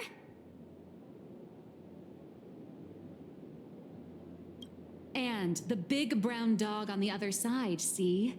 His name will shock you. That's right, he's... Mr. Yang!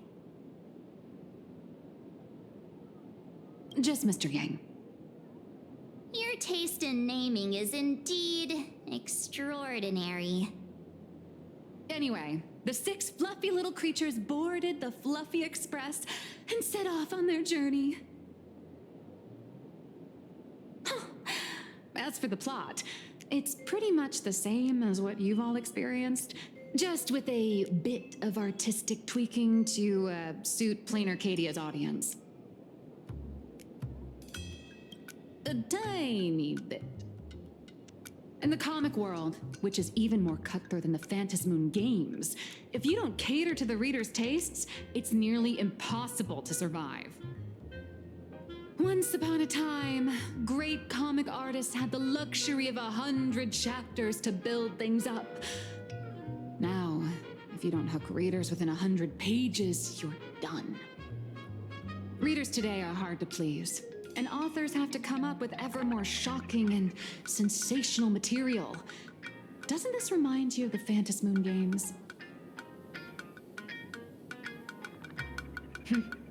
Looks like you're all familiar with the characters from the Fluffy.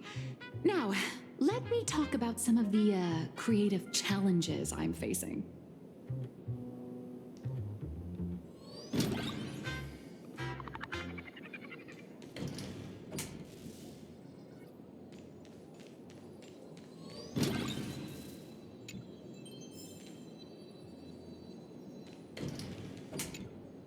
So, what do you see on the Fluffy stands? It's her turned into a cute little animal?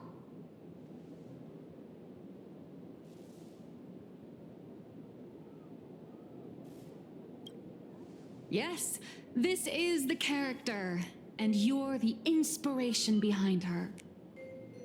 But even for someone as interesting as you, there are many backstories that readers don't care about, don't want to know, or don't feel obliged to understand. A comic artist's job is to capture the most interesting parts and present them to the readers. The cute and clever one is March Bunny. The unruly but reliable one is Baseball Raccoon. This is what we call a concrete archetype paired with an abstract character. And the abstract side of a character will only be further simplified in the eyes of the readers. So, how do you think the readers across the universe view you nameless?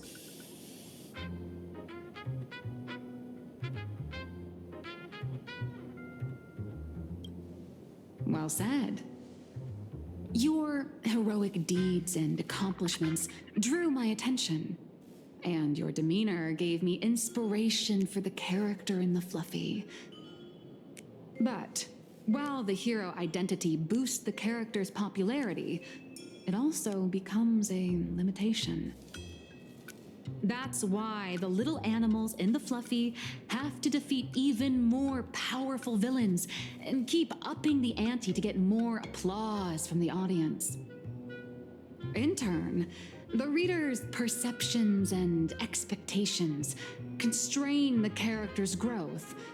If she acts out of line, the popularity will crash. If she can't come up with new ideas or grow stronger, the audience will soon lose interest in the comic. Unfortunately, the creation of Fluffy Across the Blue is now stuck at this very awkward bottleneck. Honestly, after drawing comics for so long, I've pretty much run out of ideas. Hundreds of Amber eras ago, people would laugh out loud just from seeing a cat do a backflip.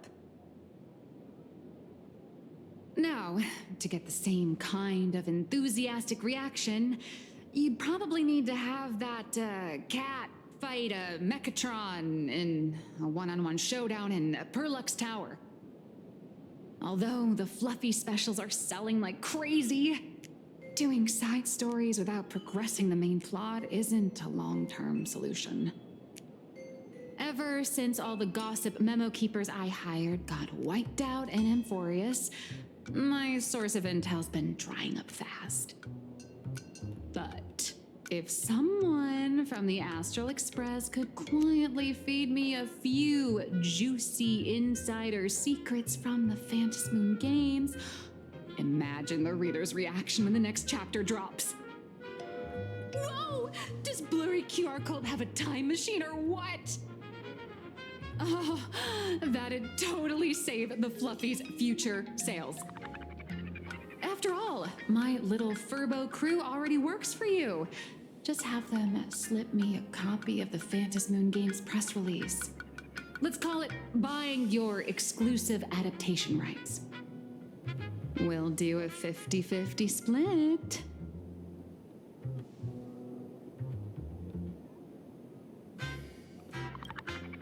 What about a 30-70 split? Deal. 70 for me, 30 for you. Wow, you change your face faster than Sparkle. All right, since we've got the profit split sorted, looks like my creative block won't last much longer. Just wait for my appearance at Star Rail Fest. Star Rail Fest, a grand event that gathers millions of eyes and an inordinate amount of wish power. And under all that attention, the dark forces coveting the Master of Elation's blessing are bound to surface. Heroes and devils dancing together in plain Arcadia. Tell me, is there a better source of inspiration than that? My hero, don't let us down.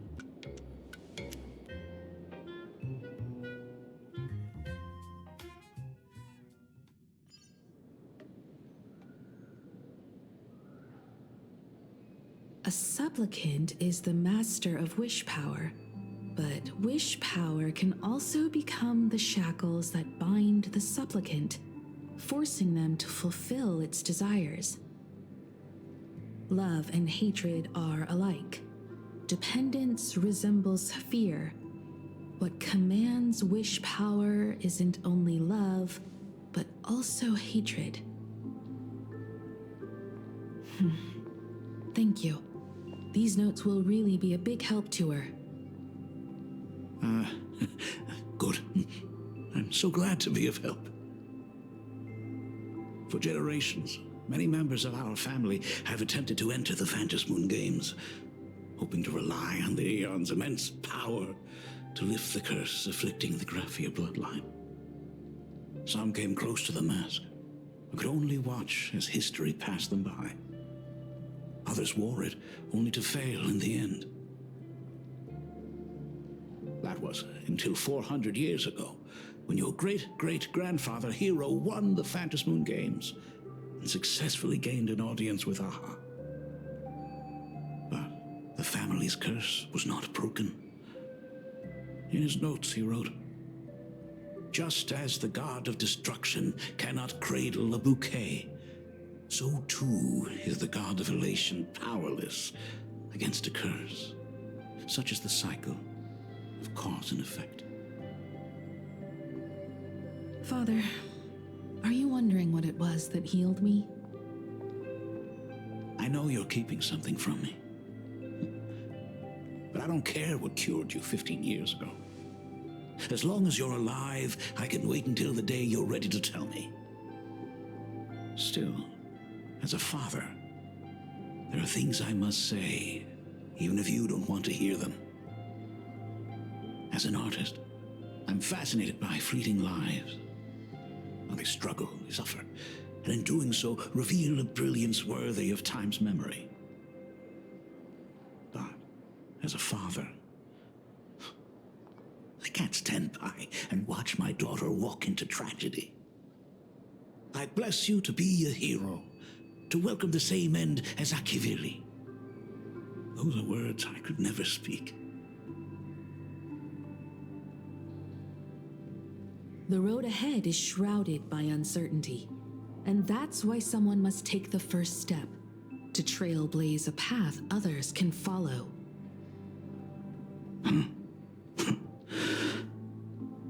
I can't stop you, even though though every part of me wishes you'd stay. But this is your choice, my daughter's choice. All I can do is stand by you quietly and pray you'll come back safely. Do you still remember the bedtime story I used to tell?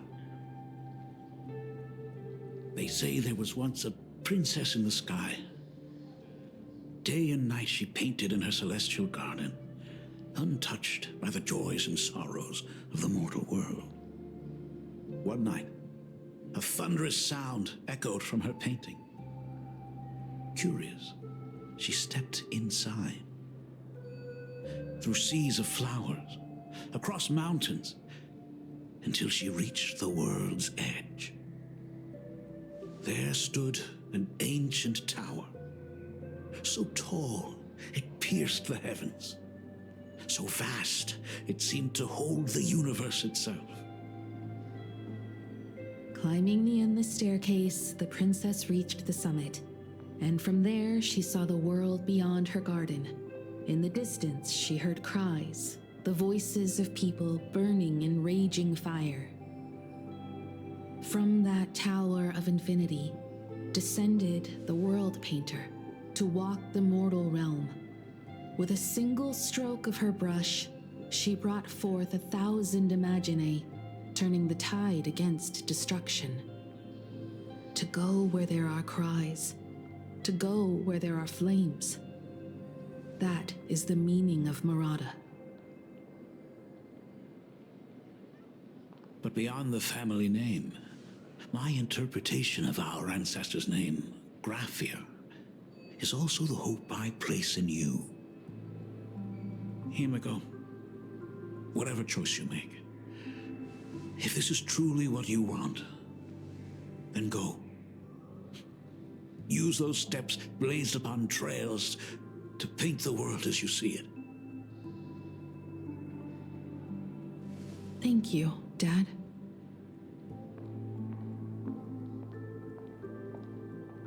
By the way, how's your health? You haven't picked up any bad habits like smoking or drinking while I was away, have you? As the Dean of Graphia Academy, I still have to set a good example for my students. It's just, my tendinitis keeps acting up. My herniated disc is getting worse.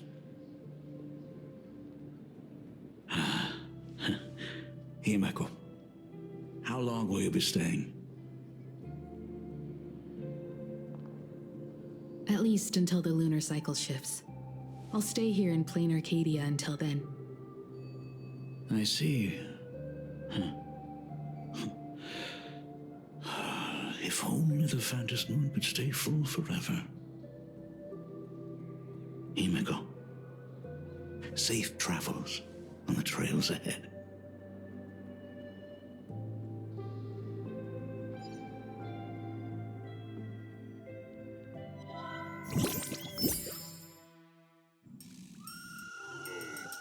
Hello, everyone! Welcome to Foolish TV's special news segment, Arcadian Morning Report. I'm your host, Poofy. Hi, everyone! I'm your host, Smelly! The Star Rail Fest exhibition venue funded by Prolux Corp and constructed by Turbogen Heavy Industries has officially been completed! Thanks to modern imagenesis technology, it took only a day for the Skyline's lookout cloud to take on a completely new look. Starting today, the lookout cloud line is officially opening up its stop for the Star Rail Fest exhibition areas. The exhibition areas opening on day one include the Bellabog area, Sanjolafu area, and Penacony area, showcasing the legendary adventures of the Astral Express. The Infurious area, which is currently under construction, will open in due course. For this event, Prolux cordially invites several crew members of the Astral Express to visit and be interviewed, including the Trailblazer, who recently joined the Phantom Moon Games as a supplicant. That is certainly something to look forward to. I heard Prolux has also invited Blurry QR Cole, the author of Fluffy Across the Blue, for a signing session. It'll be the first time the author reveals their true face in public. An exhibition to gather wish power. Now that's an interesting scheme. Leave it to Pearl to come up with such a bizarre idea.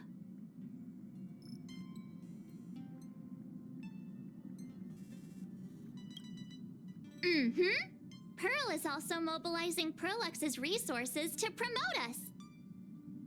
When I talked with Pearl, I shared with her the idea of becoming a sail, advancing and retreating together.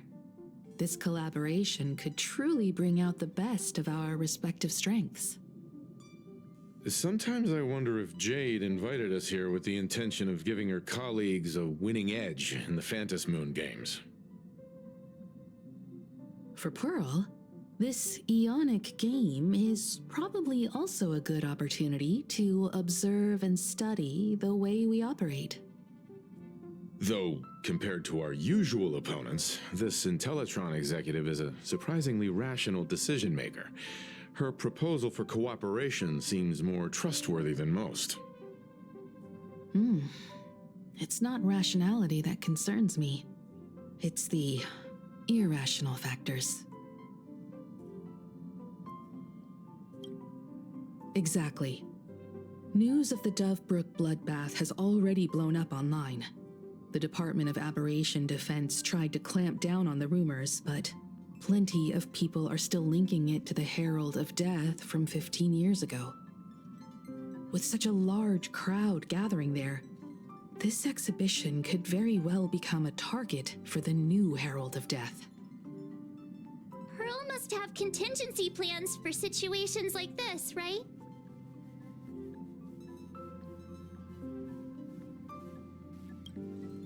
That old guy? No way! Whatever Pearl has planned, we must consider the possibility that the Herald of Death might attack the venue. We won't just be there to showcase the Astral Express to the people of this world. We'll also need to stay on high alert for any suspicious activity. It's about time. You should get going.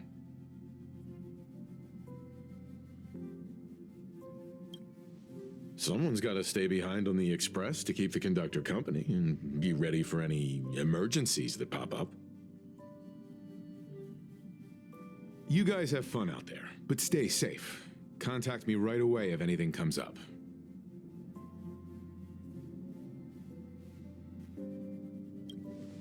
They're both out on a mission with General Yao Guang.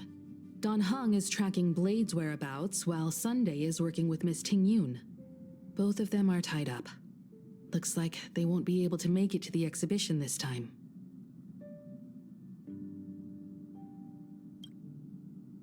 Looks like the heavy burden of documenting our travels falls on yours truly once again. I'll make sure to snap tons of pics so I can tell you guys all about the exhibition when we get back. Star Rail Fest, here we come!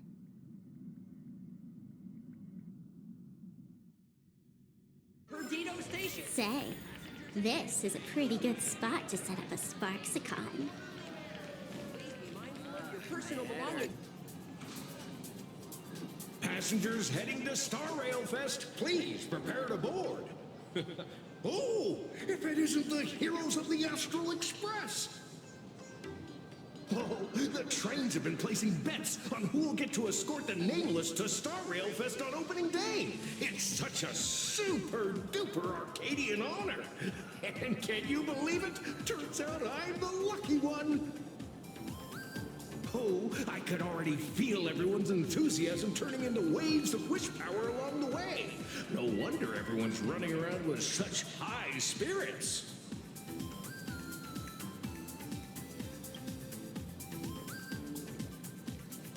Ding, ding, dong, dong. The express is about to depart. Heroes, please stay seated and hold on tight. This special train is bound for the Star Rail Fest exhibition. By the laughter above, may the smile of plain Arcadia grace our faces.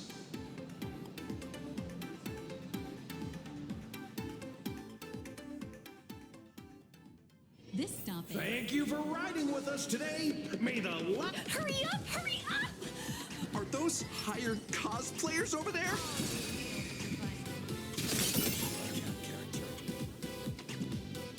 Chat, I've made it in safely. For those who couldn't get tickets, you can catch the entire fest through my live stream today. Next to me is my partner. Oh, wait, what are you doing? 'Tis I, Cold Dragon Young, Don Hung. Where'd you get that mask from? It looks so weird. Such trifles matter not. What doth matter most is securing the autograph of Master Blurry QR Cult upon this book of mine. The signing event hasn't even started yet. Besides, Sanjo people don't talk like that. What's our motto? Through stars we soar! The Express is our home! One crew, one heart! We'll never roam! Wow! That's some next level phantom energy! Astral Express! We love you! We love the Trailblazer! Our 7 and our home! Astral Express! We love you! We love the conductor! Himiko and Wells!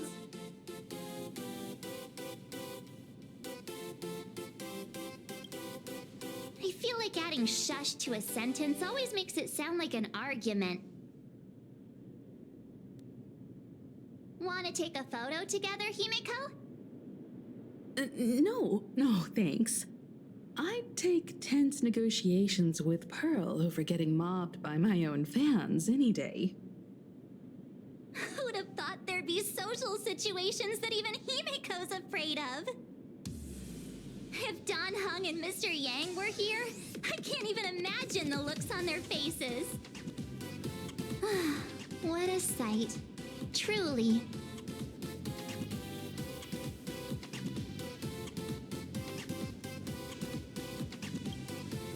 I'm pretty sure Don Hung wouldn't want to experience this. So many fans out there. Even more than the crowd that came to welcome us at the station when we landed. It's kinda going to my head. Oh, hold on. That's not good. We need to be on high alert. Who knows if that supplicant is hiding in the crowd, plotting something against us and our fans. So, I'm gonna brave the danger and check things out myself.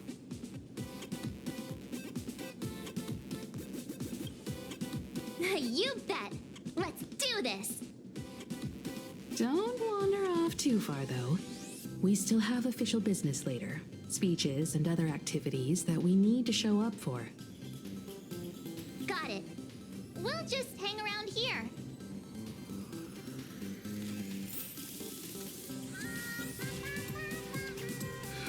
That express... 3. Hi! The Trailblazer. Sorry to bother you.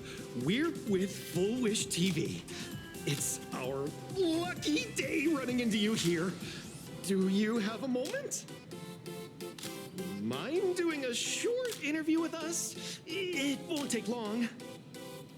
Our audience is absolutely dying to hear about the new supplicant in town and your adventures aboard the Astral Express.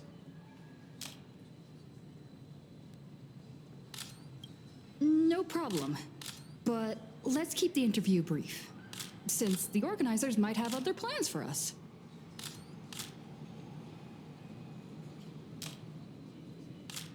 First question. Seeing as Plain Arcadia was the starting point of the Express's new voyage, how would you describe your impressions of this place?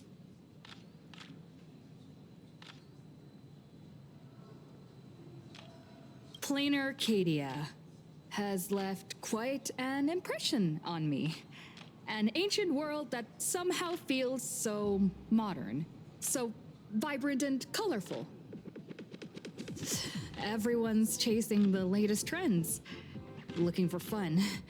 I'd say this place is more like a never-ending carnival. Interesting. Throughout the history of the Phantom Moon games, it's been extremely rare to have such a renowned cosmic figure as yourself participating. As the Astral Express's supplicant, what kind of changes do you hope to bring to this world in these games? I'm just a passerby. Who am I to change this world? But if I can, I hope to show everyone the spiritual strength of what the Trailblaze represents. That's an impressive answer.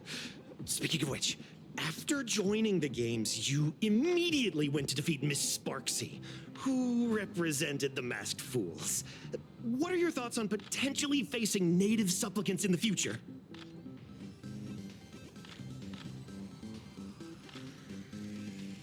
Sparksy gets her kicks through chaos and madness. That kind of out-of-control elation is way too dangerous. As for the other native supplicants, as long as they don't make the games dangerous, I'd rather cooperate with them than defeat them through violence. Speaking of local supplicants, we've noticed that Star Rail Fest is Perlux Corp's way of rolling out the red carpet for the Express. There are rumors that the IPC is also sponsoring the Express. So, I have to ask, are you representing the Express or the IPC in these games?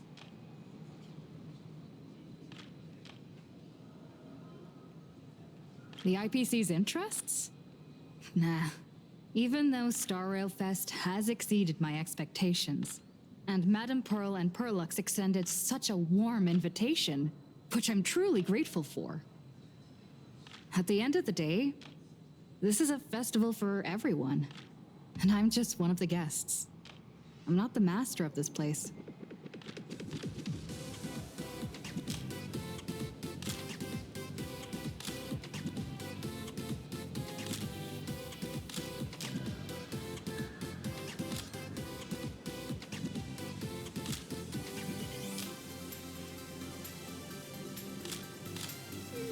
Thank you for your valuable time. We won't keep you from your plans at the exhibition any longer. No worries. This material will do just fine. Hey, little Nice to see you again, little raccoon. You're lucky you haven't been completely swarmed by fans yet. Here you are, the original inspiration for the Fluffy's main character, fresh as a daisy, yet no one recognizes you. Talk about irony. Don't tell me they think you're just some cosplayers. Oh, come to think of it, that's actually quite possible.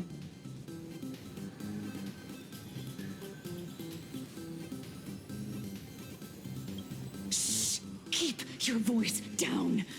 I'm afraid of being swarmed by rabid fans. It's honestly heartbreaking that the organizers only gave me this dinky little booth. I was hoping for something more prominent, like a spot on the main stage or something.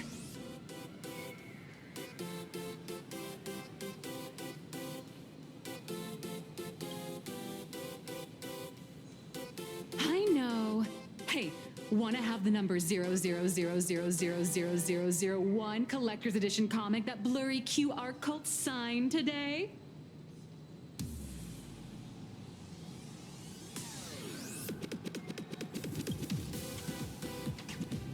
Exactly. Something this memorable can hardly be refused. Hold up. What's this extra thing? Light sticks. The organizers gave me thousands of them and told me to hand one out to each fan who gets a book signed. They really know how to push someone around. I wanted to give them a piece of my mind. Am I not the world-renowned author of Fluffy Across the Blue, the great blurry QR cult? Who exactly do they think I am? Chopped liver? But you're right. This is Star Rail Fest. Today, I'm just a side character. It's about time to head to the booth and meet up with the staff to start the signing session. I won't keep you from enjoying yourself any longer. Bye-bye.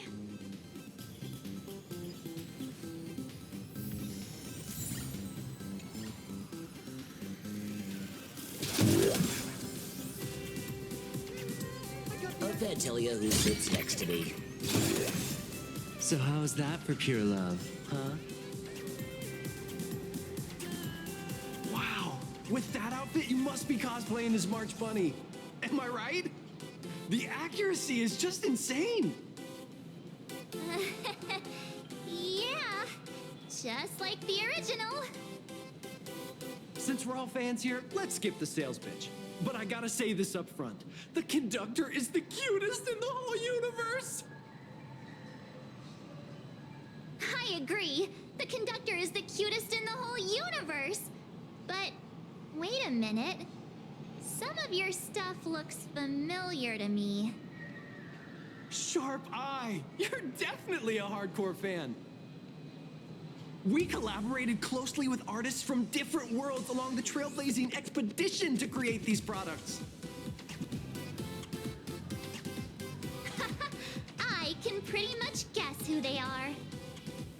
I may not be that talented or have the artistic skills of a master, but I've written some articles and gained a bit of popularity in the fan community, so while I'm here at the booth, I thought I might as well do some self-promotion.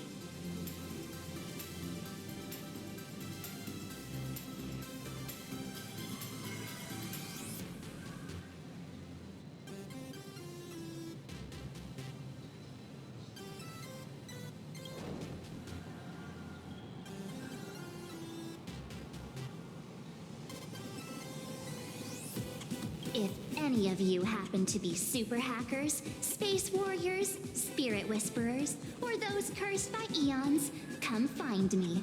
I've said my piece. Looking for a sense of truth in fictional stories is just human nature.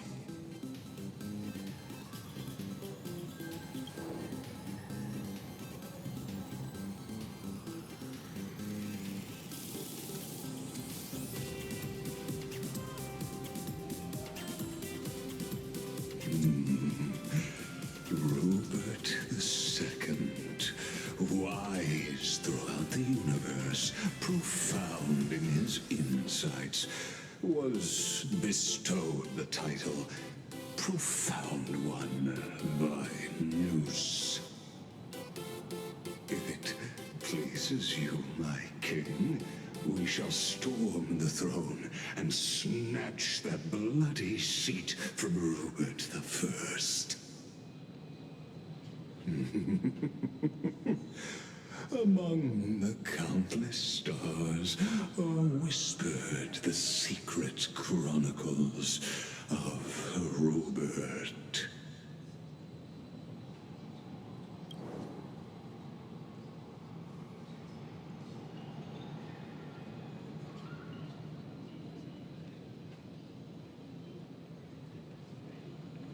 Our destiny lies only among the Sea of Stars. On June 1st, year 40,000 of the Trailblaze Empire era, at 2:55 a.m., Wat Yang's life came to an end at the age of 33. 3 minutes later, he sat up again.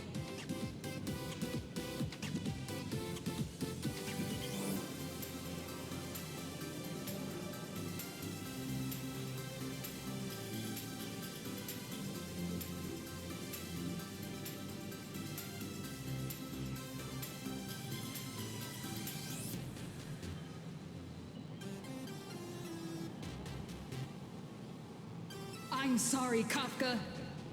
You can survive without me. But if I leave Mr. Yang, he won't make it.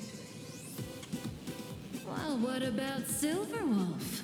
Are you planning to release her back into the wild?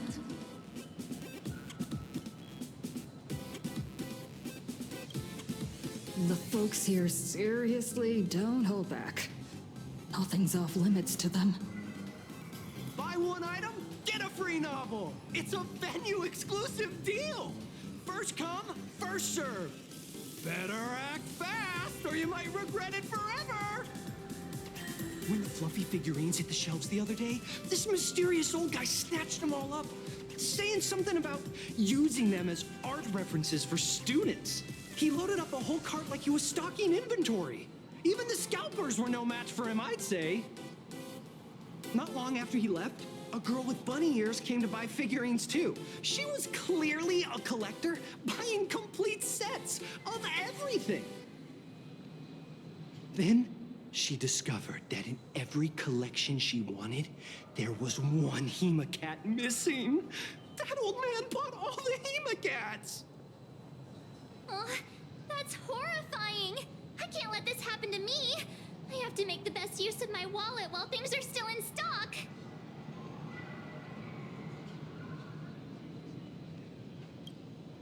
You know that feeling when you see some weird little gadgets and you just can't help but buy them? And before you know it, your whole room is full of stuff, so you have to secretly hide them under your best friend's big bed. Aw, this is not good. My wallet is trembling. My pocket money is crying out in pain. I need to battle against my own instincts for a bit.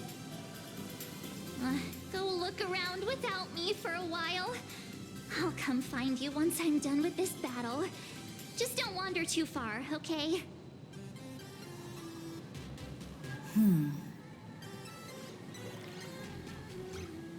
Evanesia. What is she doing here? Target confirmed. Mine's ready. Toast on face. Evanesia, rolling out.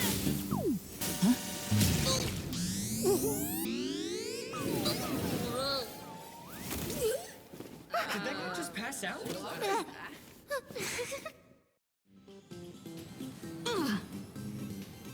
I'm so sorry.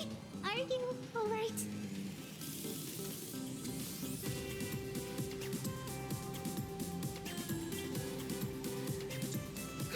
I just wanted to recreate that classic teen rom-com moment.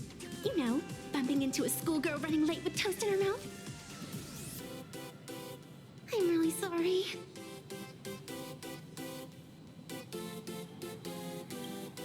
Why am I here? Well, probably because the plot demands it. That's got to be the lamest excuse I've ever heard. How could such a classic trope fall out of fashion so quickly?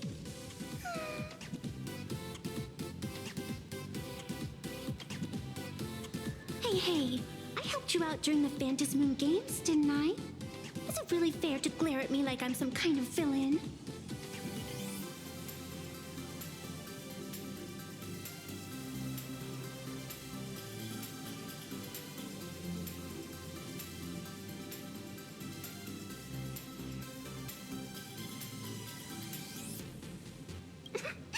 I watched your whole fight at Graphia Academy.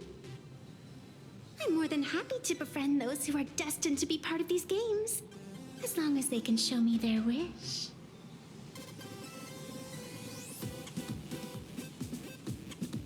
Of course not. That mask has already been imprinted with the shape of your soul.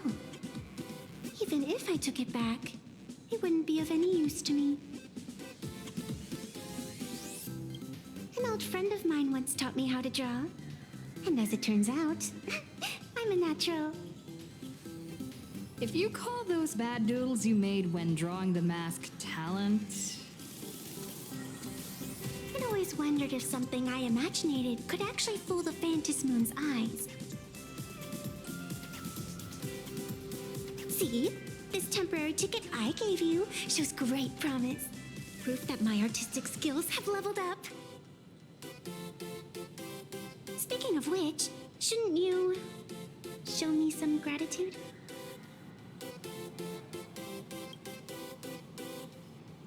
The scalpers are completely out of control. I couldn't snag a single ticket to the exhibition. Could you sneak me in?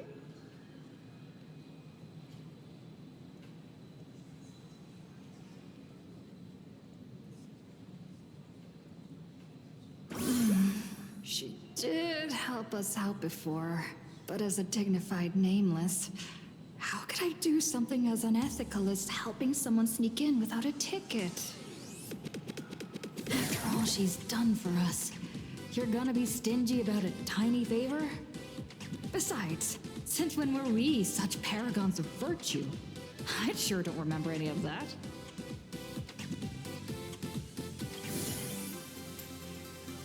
Huh? Didn't expect you to be so principled. Guess I'll have to use this trick.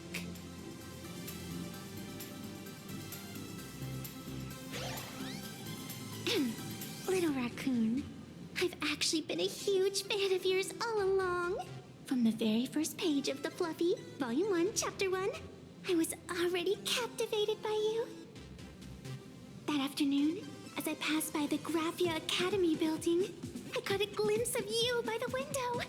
Right then, I knew my heart had been stolen, and nothing else would ever make me feel so alive again.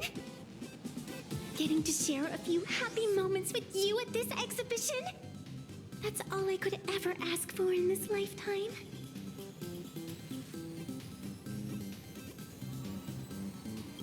All right, I'll do it.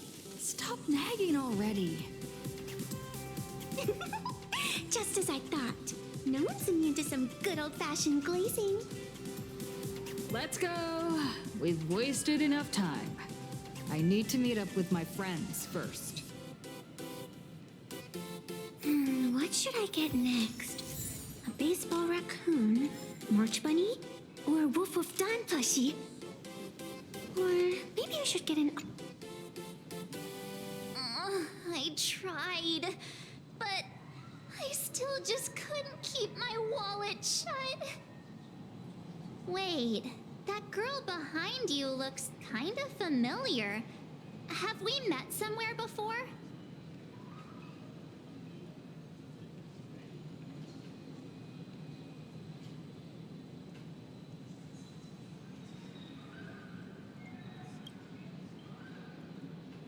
What are you talking about? I've definitely seen her. I think it was at Graphia Academy? Whatever, it's not important. Wait a sec. Isn't this March Bunny from the Fluffy? Oh, the attention to detail is insane, especially those ears. I'm a fox. A fox. Let me introduce myself. I'm Evanessia. Just a normal fan of the Fluffy. You must be the inspiration for March Bunny. You're way prettier in person than in the news. March Bunny, I've actually been a huge fan of yours all along. From the very first page of Volume 1, Chapter 1, I was already captivated by you. Getting to share a few happy moments with you at this exhibition, that's all I could ever ask for in this lifetime. But I can't even get a single ticket, so I can only stand here, gazing up at that world from afar.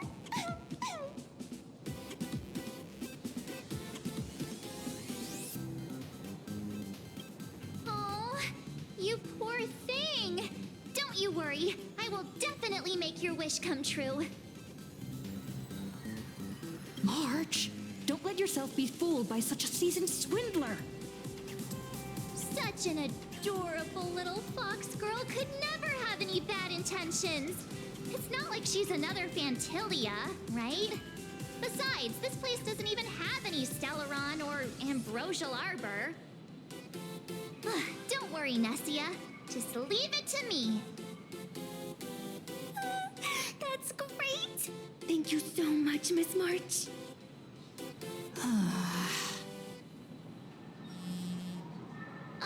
Himeko just messaged me. It's about time to head in now.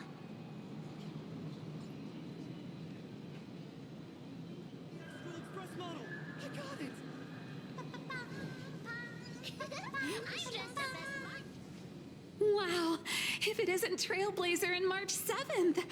Such incredible cosplay accuracy. Out of all the people trying to sneak in disguised as the Nameless, you two are definitely the most convincing. Have you considered the possibility that they might be the real deal? And how inappropriate it is to ask our distinguished guests for tickets? Hello there, we meet again. HQ arranged for me to wait here and welcome all of you. Miss Himiko has already entered the venue. Miss Trailblazer, Miss March 7th, and this is... She's,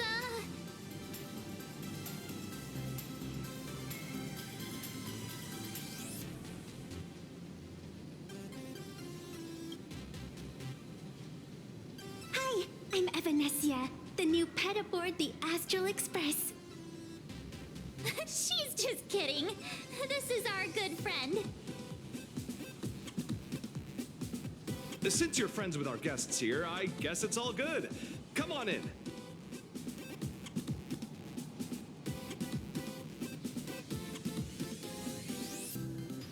Ladies and gentlemen, the guests from the Astral Express are about to make their entrance. Get ready to make some noise!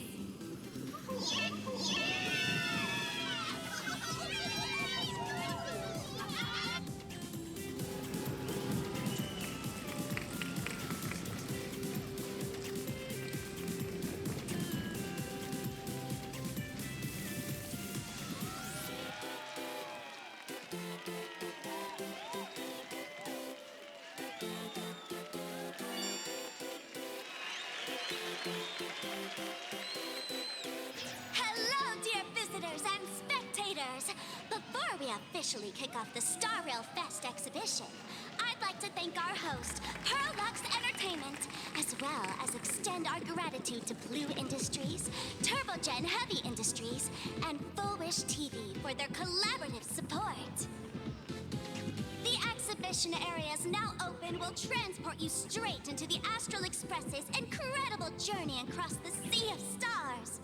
And right now, ladies and gentlemen, you're standing in none other than Bellowbog! Now, let me hear you call out the name of our hero from the ice and snow!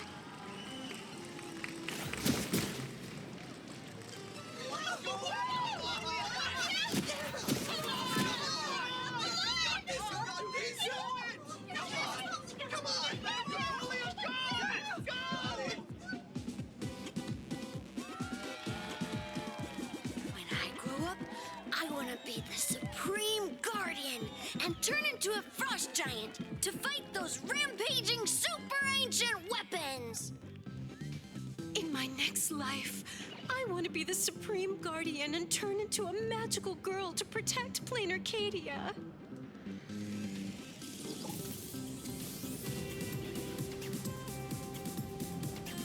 Wait, this isn't right. Why is everyone supporting Cocolia?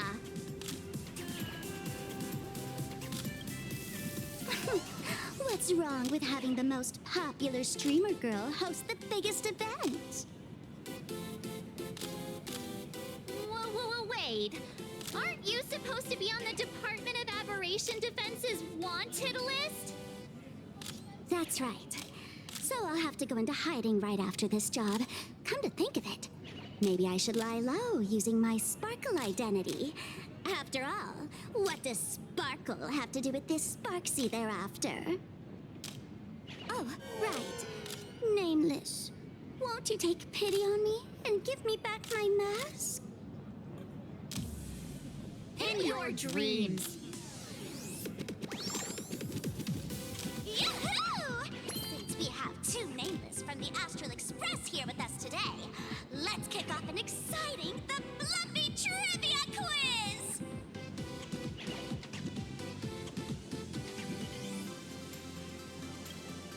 Here's your question. In the final chapter of the Fluffy's Bellowbog arc, The Supreme Guardian's Bond, what did Cocolia summon to fight by her side? Oh, the guardian wand that could transform her into an ice giant? Ding ding! That's correct! Well, well, looks like this young lady here is quite the devoted reader of the Fluffy, answering even faster than the Nameless.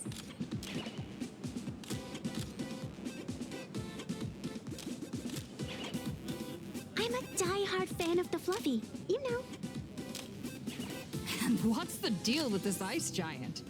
Sure, Cocolia can transform, but she shouldn't be anywhere near the size of the engine of creation. What? Lady Cocolia fought the engine of creation in her human form? That just makes it even more awesome! Ugh, but they didn't show that part in the comic. Next question. Before Cocolia was frozen in ice, what did she give to Baseball Raccoon? Oops! Wrong answer! The Flaming Lance! In the end, the little raccoon used that lance to channel everyone's light to Cocolia, restoring her power so she could descend in her wildfire form! Ding ding! That's correct! Every time I turn to that page, I can't help but burst into tears!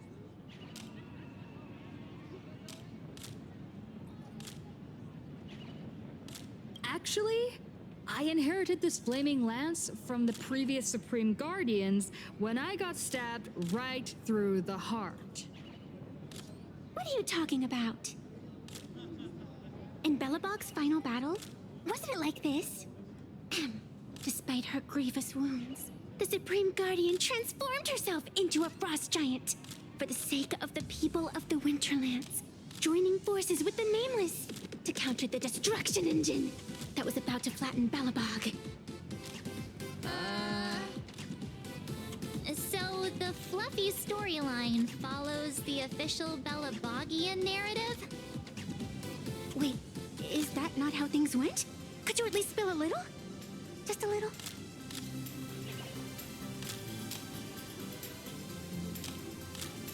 I see. If the truth about this were to be revealed to the people of Belobog, the hard-earned peace would crumble, wouldn't it? Nessia, please keep this a secret. Of course, my lips are sealed. But I have to say, I'm surprised that even the heroes of the Astral Express can tell lies.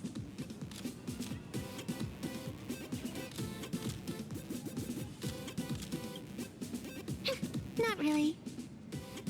They say lies don't last forever.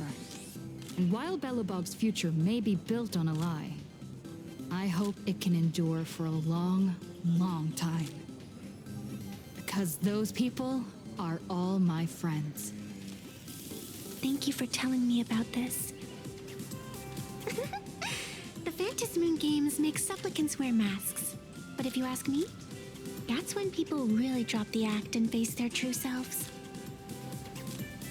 Big hero! The event's not over yet! Come join me on the stage and deliver your decisive strike in the epic battle between Madame Cocolia and the Destruction Engine!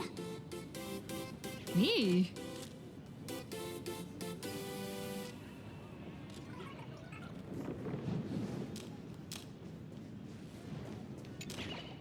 Madame Cocolia is in crisis!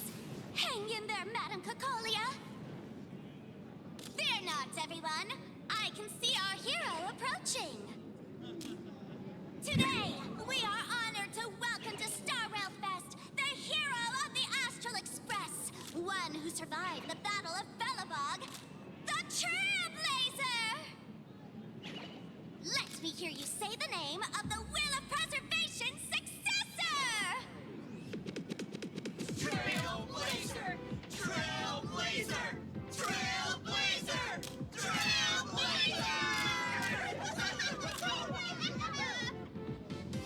Come on, warrior from beyond the sky! Show us that legendary scene again! Ignite your flaming lance! Charge up Madame Cocolia with your power, and let her hear our calls! The host is calling for you. Time to take the stage, great hero!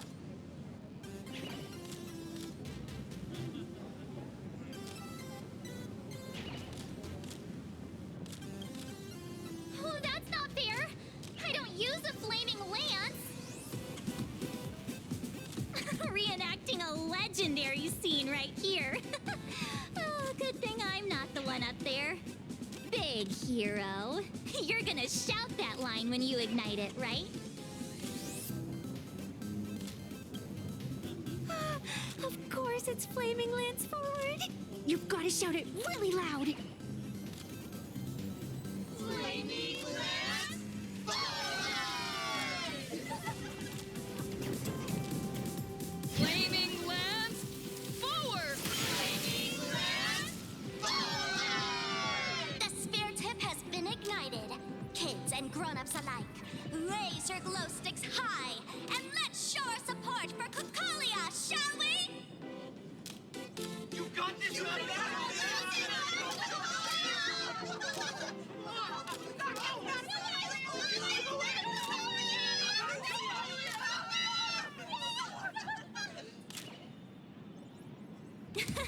Seeing everyone so fired up makes me want to join in on the cheering too.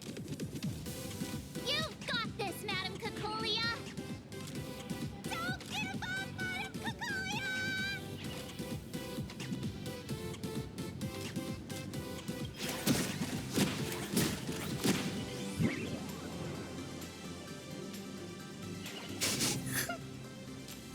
What's wrong, Nessia?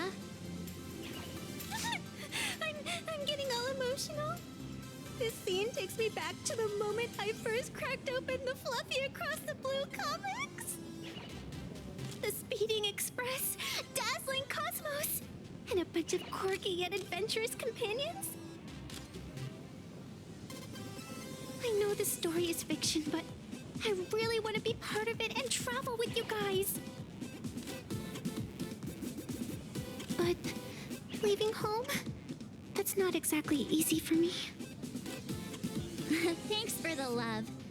And hey, traveling with the little animals aboard the Fluffy still counts as traveling with us in my book. A friend once told me, the stars we see may not be their original forms, but their light isn't a lie.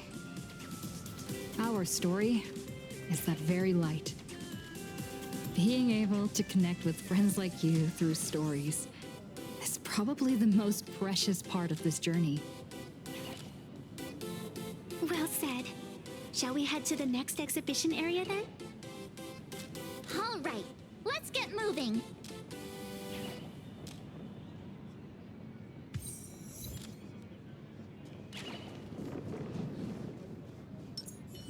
Watch this.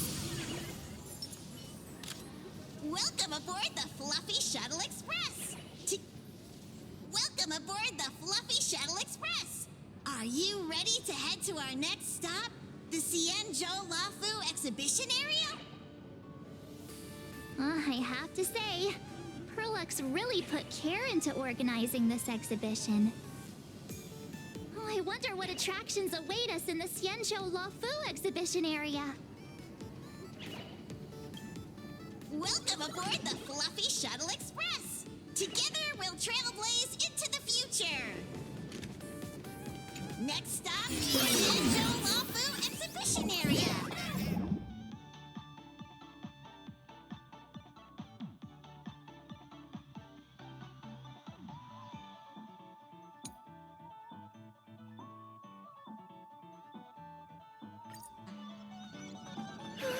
The audience is brimming with excitement. Their wish power is... Welcome aboard, passengers! The Fluffy Shuttle Express is about to depart. Next stop, Xianzhou Lafu exhibition area.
waters of Scale Gorge Waterscape are chilling me to the bone. Why is there so much water in the exhibition area? Did a pipe burst or something? I bet this is some cutting-edge immersive theater performance. I gotta say, these tickets are totally worth every penny.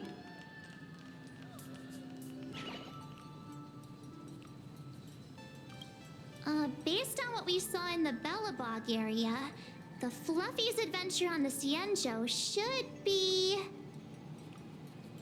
Ah, I got it!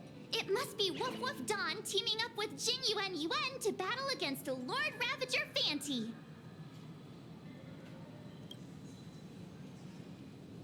I'm so jealous that you guys still get to experience the joy of seeing the Fluffy for the first time.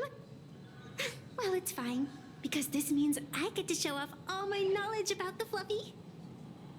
When people talk about the Astral Express's most memorable moments in the Cienjo War, it can only be the epic fight, the triumphant return of the High Cloud Squadron.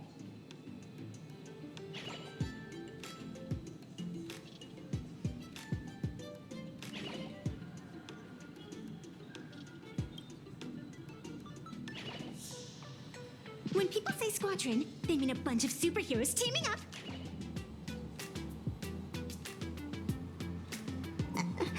Did I get too excited? Sorry. I really got carried away. Not at all.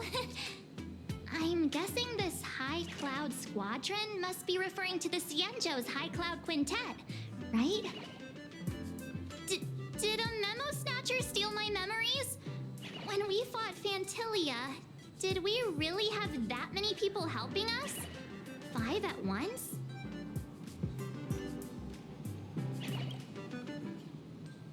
Oh, I can't take it anymore. I'm bursting with curiosity. Quick, let's go inside and take a look.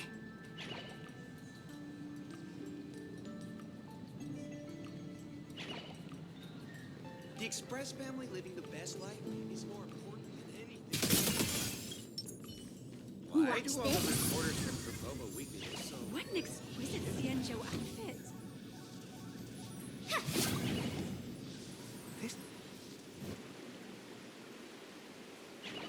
Holy moly, they nailed the Scale Gorge waterscape. The whole exhibition area is completely submerged. Little Raccoon, I want to see that thing.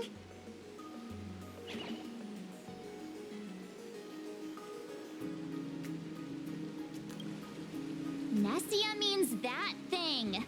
With a flick of the hand, the ancient sea splits apart. Wolf Dawn, I've actually been a huge fan of yours all along. From the very first page of Volume 1, Chapter 1, I was already captivated by you.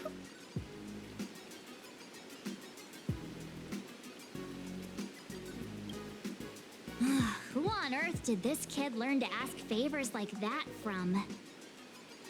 From March Bunny in the comic, if you must know. What? This is absolutely the biggest personal attack on me ever! Never mind. I'll go ask someone about what's going on.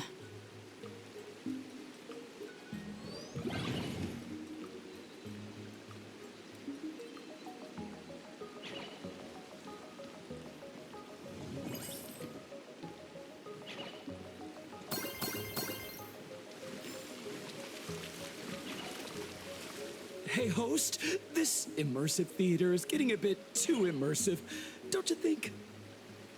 Ugh, it's been almost 20 minutes. Where's the actor who's gonna split the sea? That's right. The script for this exhibition stage play was written under the guidance of the Cienjo's legendary literary master, Mr. Cien. We guarantee you'll get an authentic recreation of the Express's most iconic moments.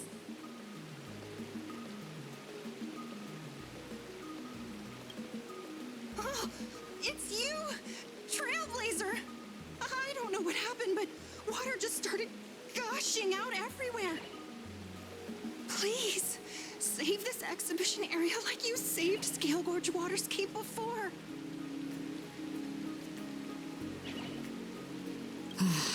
All right then.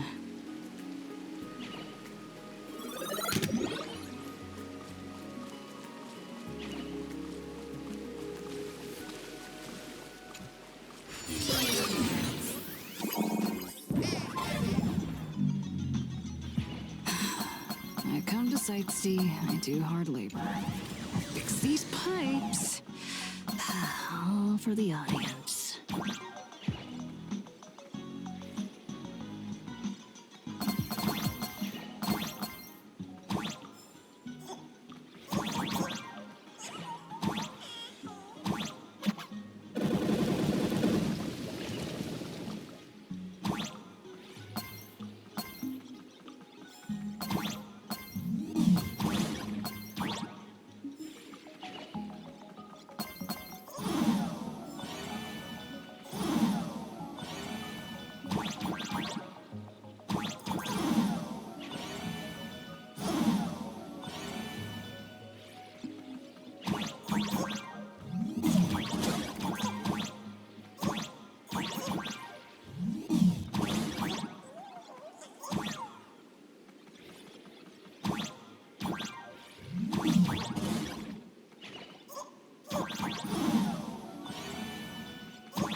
Dawn hung as much as I do now.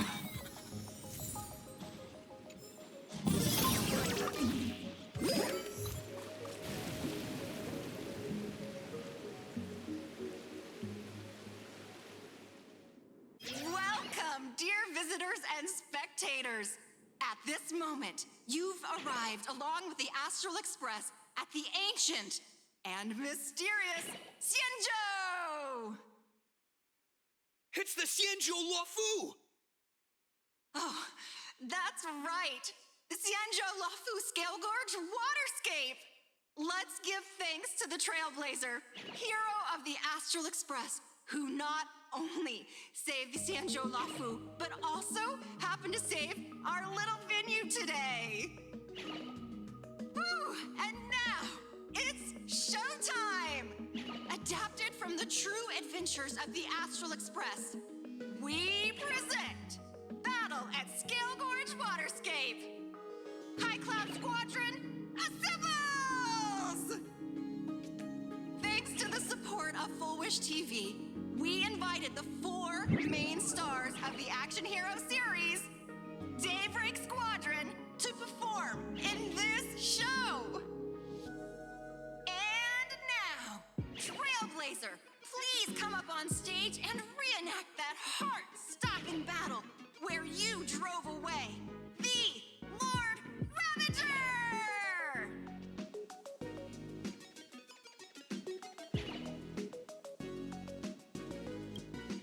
Ha!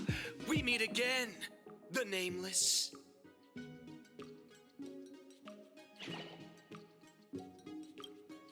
I don't think that's necessary. Aren't we supposed to be the heroes of the Xianzhou? Why do the Xianzhou's heroes need to rely on others to save their land? Same as us. Shouldn't the heroes of this world be able to protect our own people? Can't we be the ones to bring happy smiles to their faces? Hey! What nonsense are you all babbling about? Is any of this actually in the script? No, quite the opposite. Star Rail Fest is the perfect opportunity. As supplicants stepping into the Phantom Moon Games, the Daybreak Squadron challenges you. You wouldn't back down now, would you, supplicant of the Astral Express?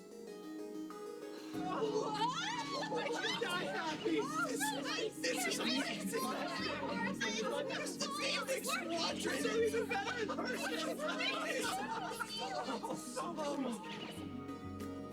What? This is way too sudden. These people, something's not right about them. I feel like they're way too hyped up. Even characters in action comics don't talk like this.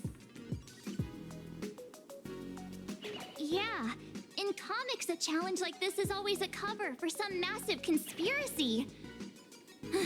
I've gotta fight alongside her. March, you need to have faith in her abilities. Rather than rushing into battle, what you should be doing now is getting in touch with your companions.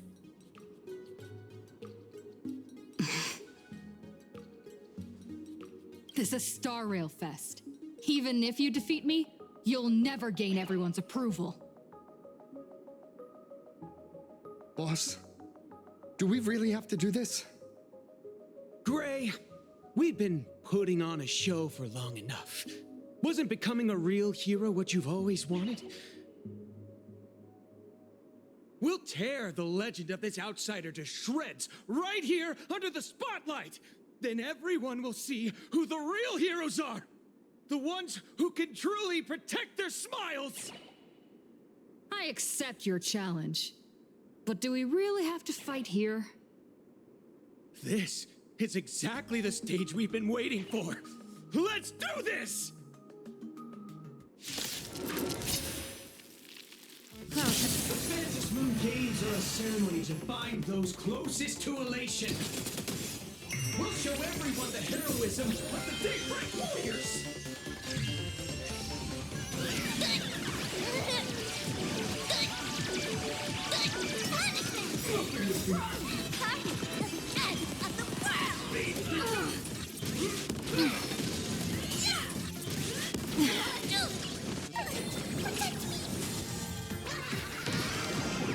That only. Don't thank me. Our bodies have been transformed, so we'll be just fine.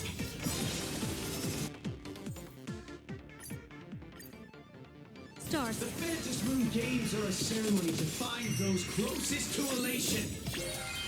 We'll show everyone the heroism of the Daybreak Warriors!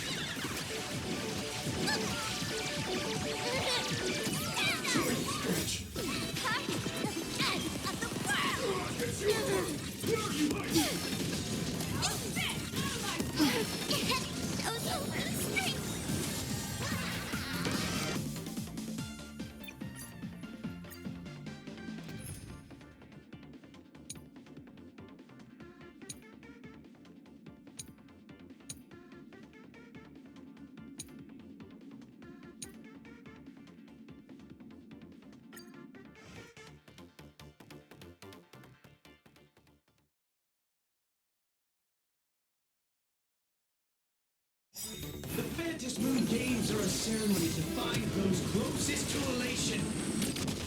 We'll show everyone the heroism of the Daybreak Warriors! I am struck! Forever true! Burn it all. Bloom. So feeble. Stars, shine for the heroes. Receive divinity. Repay. Fury upon. A powerful hit! Come at me again!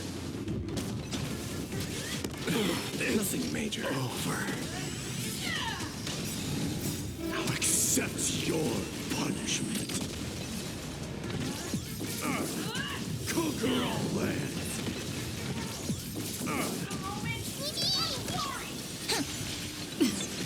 Bloom. Receive divinity.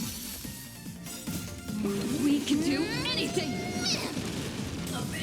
Burn it all. Flowers, bloom for tomorrow. Memories waiting to be woken up by a shooting star. Remember me with love. May you fulfill love's promise with me. Don't blink. May strike. Be crowned king. Rewrite destruction with Bodies have been transformed, so we'll be just fine.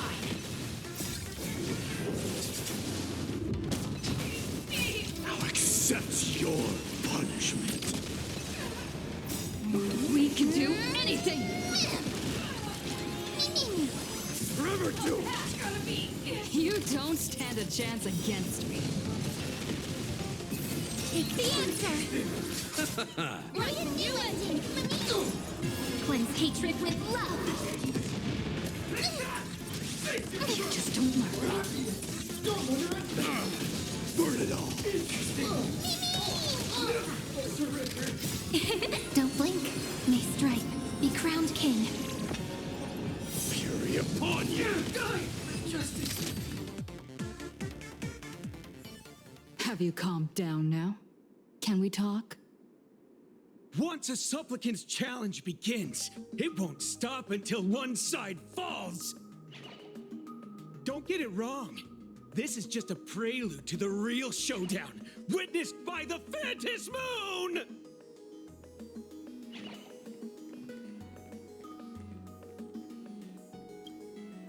Just what exactly are they planning to do here at Star Rail Fest?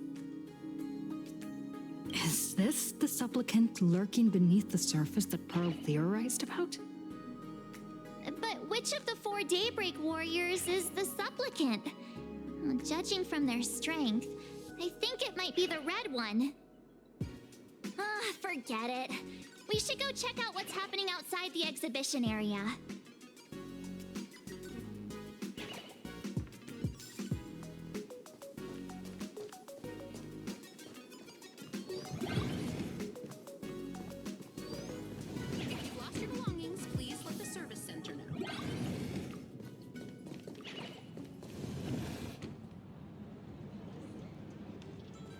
Interrupting a show for no reason.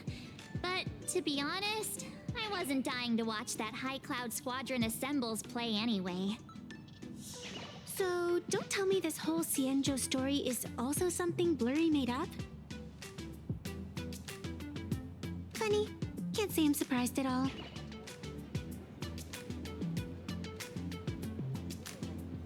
I wouldn't dare take credit for what I didn't do, since it was in fact General Jing Yuan and Dan Heng who teamed up to defeat Fantilia. As for the High Cloud Quintet, it's been over 700 years since those 5 made their mark. I know it may sound wild, but Cienjo folks generally live really long lives. You've read the Fluffy comics, haven't you? Pretty sure they covered all that lore in there. Yeah, immortality. Some see it as a curse. But personally, I don't think the abundance is as terrifying as their reputation suggests.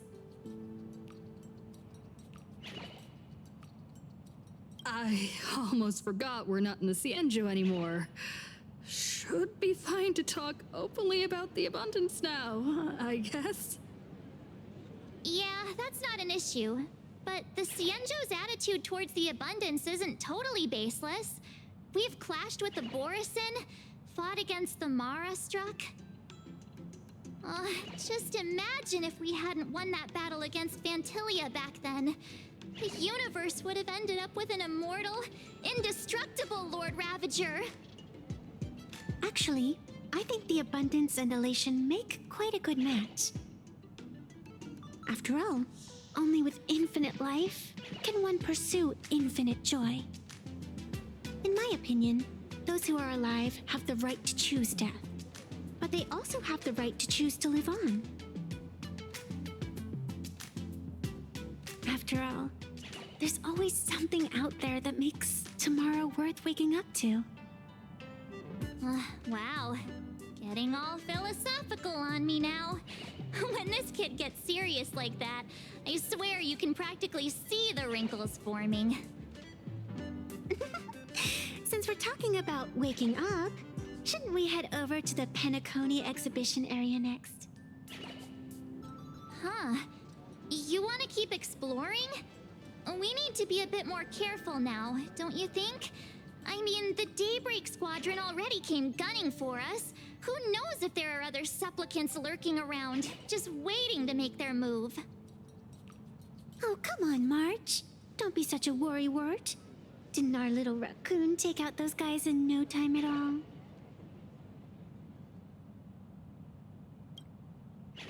Such reassuring words. Little raccoon, I've actually been a huge fan of yours all along. All right. Don't push it. Here we come, Penacony! Exhibition area!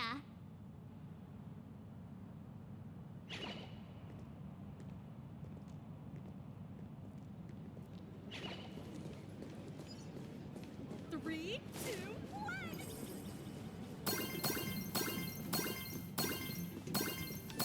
Welcome aboard the Fluffy! Himeko, you're here! Are you two all right? Well told me to watch the live stream, and I saw the Daybreak Squadron challenging her. You did well. I bet their intention was to stir up their supporters' wish power through the challenge. If you had hurt them recklessly, it might have pushed many supporters straight into their arms. Oh, and you are? Oh, nice to see you again. Express Navigator, Miss Himeko. Pardon my poor memory, but have we met before? Of course. I've seen you in the news more than once. It's such an honor to meet you. This is Evanescia. I think she's a student from Graphia Academy. We ran into her at this expo, and she's a huge fan of both the Fluffy and the Express.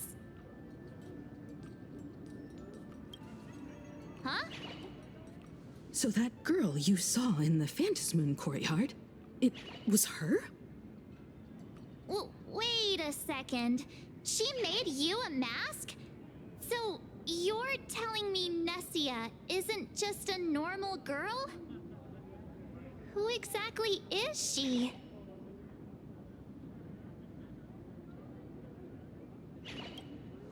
Who exactly are you? Me? I'm no different from you. Just a spectator of the Phantasmoon games. Though I suppose my position is a bit special. I had so much fun tagging along with you two. Who would have thought that the Fluffy had such an interesting backstory? I think it's time to say goodbye for now. Are you leaving, Miss Evanescia? Now that my identity has been exposed, Cinderella's magic is about to wear off. And since this little adventure started on a whim, might as well end it on one too. Little raccoon, you can feel it, can't you? All that attention, all that joy from the exhibition. As you fulfill people's wishes, that power has been flowing straight into your mask. It might spark something beautiful, or plant the seeds of something sinister. Whatever you choose, I just hope you won't become a boring character. I'm rambling again, aren't I? Well then, before I go, let me break this awkward moment with a riddle. Do you know why flowers are so beautiful?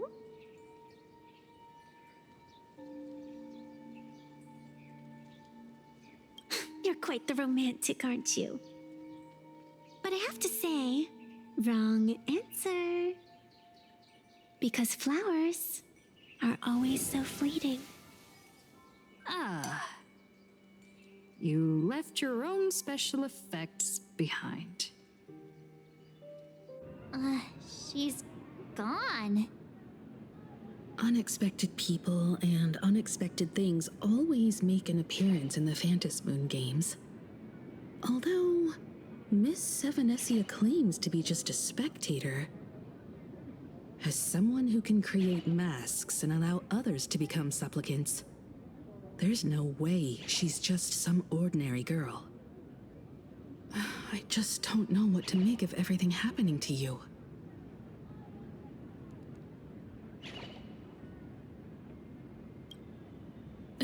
Sorry, I'm just being overprotective.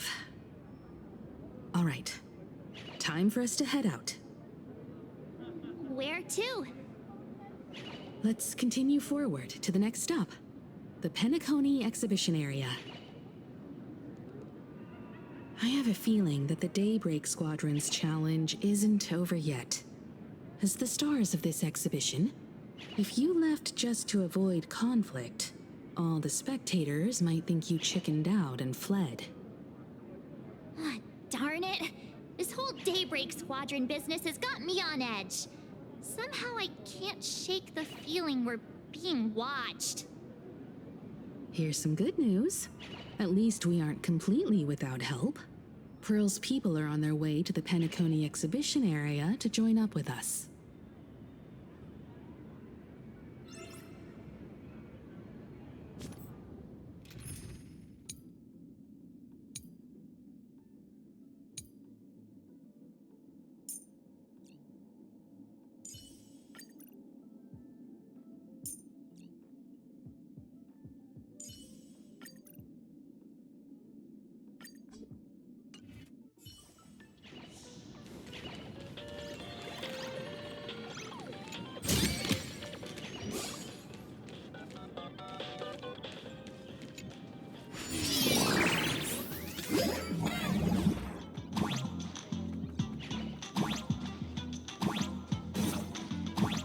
Welcome aboard, passengers! The Fluffy Shuttle Express is about to depart!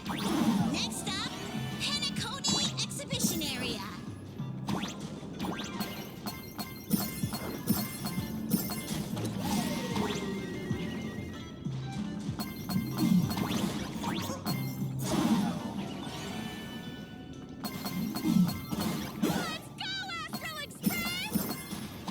The Astral Express?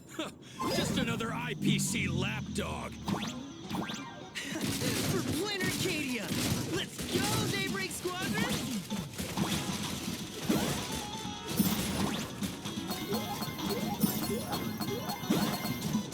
We're approaching the Penacony Exhibition Area! Please remain seated and hold on tight!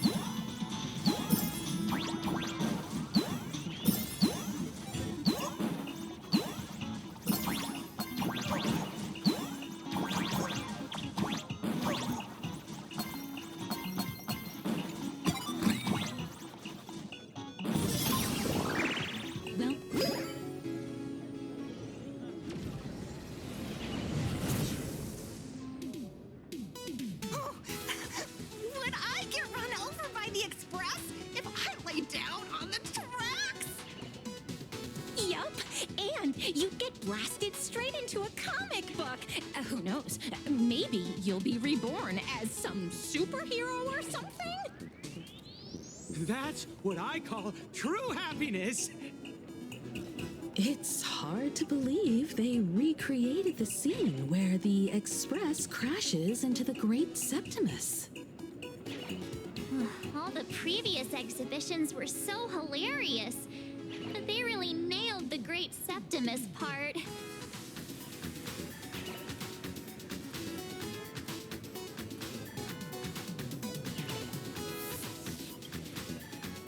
That's just mean.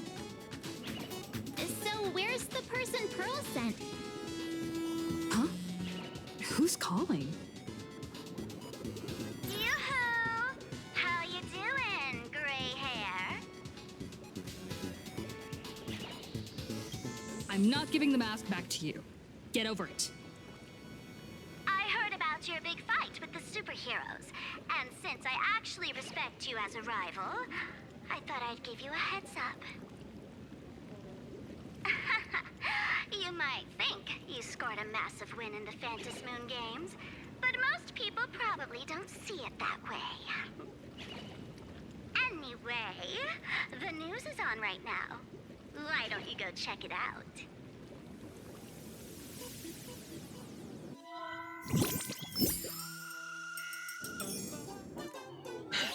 Just moments ago, an extremely violent incident broke out at the ongoing Star Rail Fest exhibition venue.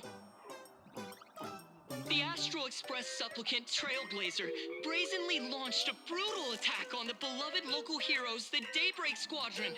The scene descended into total chaos. Oh my! This is terrifying! Didn't this nameless just defeat Sparksy and save Graphia Academy? Was that victory still not enough? Could she, like the defeated Sparksy, now be a threat to everyone's safety? How chilling! In the video footage from the scene, the Trailblazer claimed her act was to demonstrate the so-called trailblazing spirit of the Astral Express to this world. You don't stand a chance against me.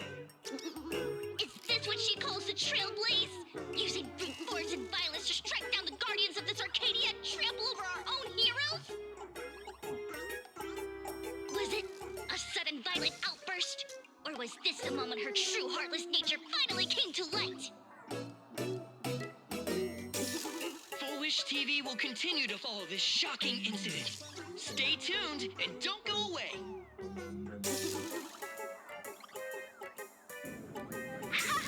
It's all over the internet now. Some say you're a violent maniac. Others think you're behind the bloodbath in Delphbrook, that you're the second herald of death. Oopsie. How are you feeling right about now? How could I?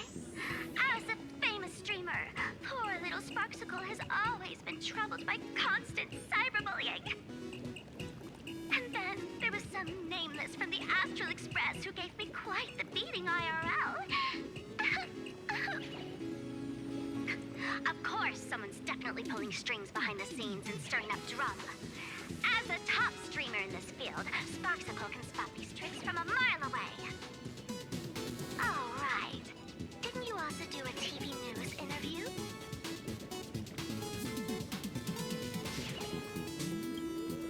It's not about what you said, it's that you said it. Here, let me send you the interview video. I won't go any further, but since you managed to defeat Miss Sparkle... No, I mean Miss Sparksy. I don't want to see you embarrass yourself in front of those clowns. Good luck. See you around. Hi! Trailblazer. Sorry to bother you. We're with Full Wish TV. It's our lucky day running into you here. Do you have a moment? Keep it brief. I've got plans later. First question.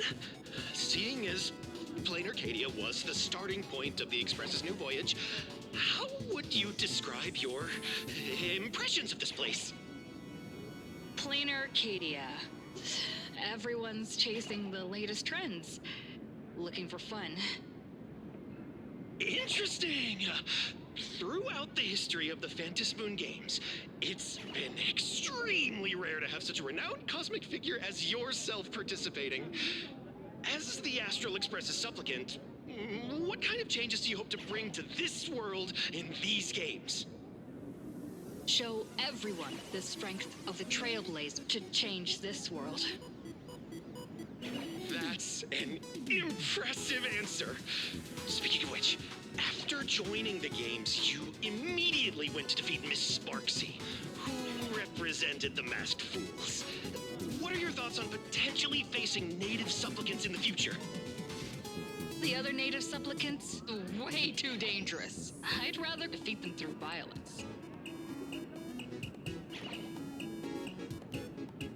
Speaking of local supplicants, we've noticed that Star Rail Fest is Perlux Corp's way of rolling out the red carpet for the Express. There are rumors that the IPC is also sponsoring the Express. So, I have to ask, are you representing the Express or the IPC in these games? At the end of the day, this is a festival for the IPC's interests. Madame Pearl and Perlux extended such a warm invitation. I'm not one of the guests. I'm the master of this place. Wait, what? This is totally a malicious edit to frame her!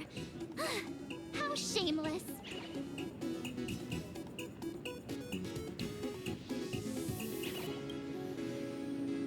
Over these 15 years, the nature of competition in the Phantom Moon games has evolved. The Daybreak Squadron's taunts were just smoke and mirrors. The real game is being played in the shadows, where our opponents have mastered the art of weaponizing public opinion. Come to think of it, it's only natural. After all, the true stars of the games were never the supplicants on stage, but rather the audience, whose gazes they command. Indeed. The audience is all fired up, waiting to see you work your magic, kid. But you know what? I bet what they really want to see, deep down, is the Daybreak Squadron taking the Astral Express down a peg or two. Oh, well. If it isn't the folks from the Astral Express. Fancy meeting you again. This storm online is several times more intense than the day you stopped SparksyCon. Miss Kuchiba, you've seen all this fake news too, right?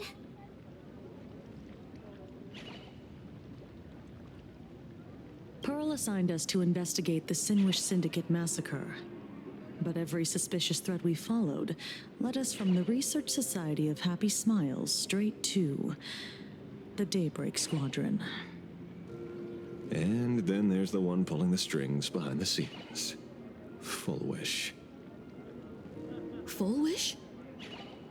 Oh, you know that name. Now this is getting interesting. She was my junior at school. 15 years ago, she was also the only student who survived at Graphia Academy. The good news is, your junior is living better than anyone else. She owns TV stations, charity organizations, has a huge business empire, and wields both wealth and power.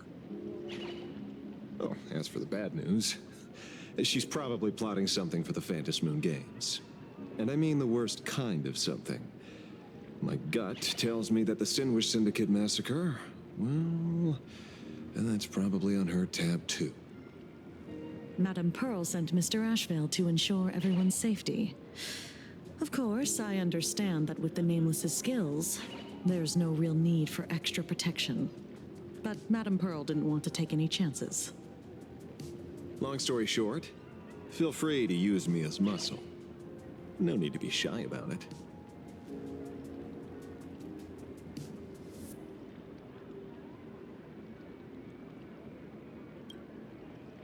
So, are we still heading to the top of Pom Pom Tower?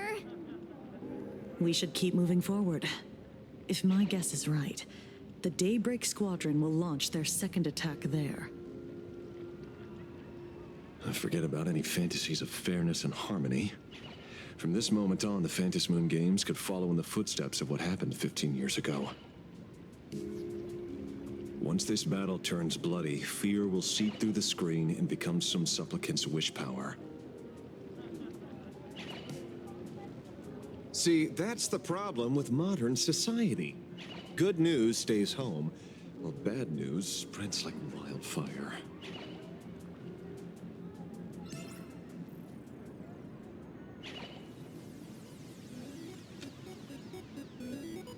To move forward, we'll need to fuel up the Shuttle Express first.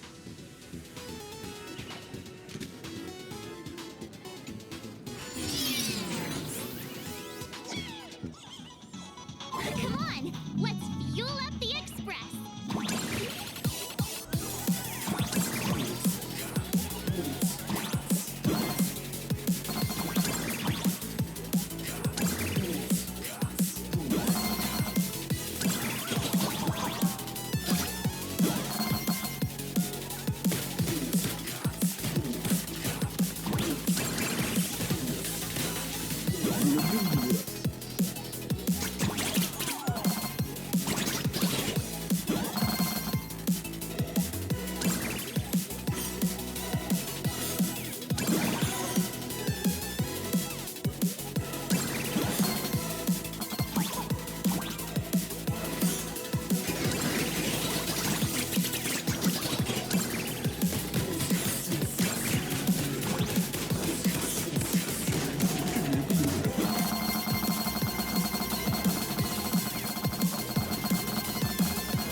Quick, stay back! Astral Express! We've been with...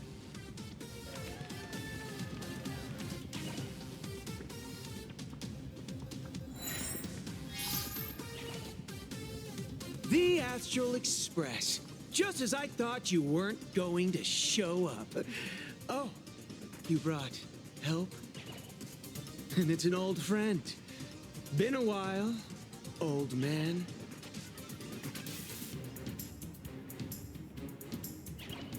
People who have lived in Dovebrook share a special connection. Since you're treating me as an old friend, I don't want to act like some high and mighty adult telling you what you should and shouldn't do. I'll only tell you this. What you're doing right now has already crossed a dangerous line. Whatever orders Full Wish gave you, there's still time to turn back if you stop now. Wilhelm, Tiana, Lucius, and you, Magnus. After my heartfelt warning, do you still insist on taking Full Wish's side? They're my partners. Listen up, old man. Supplicant's challenges during the Phantasmoon Games have no restrictions. That means you have no right to stop us. Like the Herald of Death. Oh. We're not the Herald of Death. And we're definitely not here for bloodshed this time. We will prove to the people that we are true heroes who can protect their happiness! The Astral Express.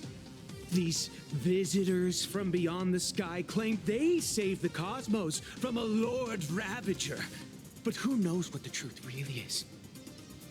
This so-called saving the cosmos might just be another scheme of the IPC. Just like us back then. Putting on a show on TV, desperately trying to comfort the kids in front of the screen. Tell those children. Tell my past self that when the Herald of Death comes, there will be heroes who put themselves between everyone else and a threat. Captain. But where were the nameless of the Astral Express when we children needed protection 15 years ago?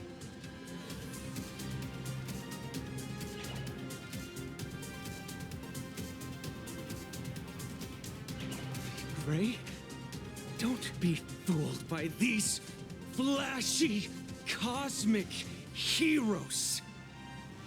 The Astral Express doesn't care about our happiness at all. They come and go like all tourists. No, they're even more heartless than tourists. Because they're here to trample on the elation ceremony and steal the Arcadian people's attention! They replaced our fantasies of heroes with their own image, all to satisfy their vanity called the trailblazing spirit. Tell me, have you ever, even for a moment, felt what it's like to tremble on blood-soaked ground at dusk?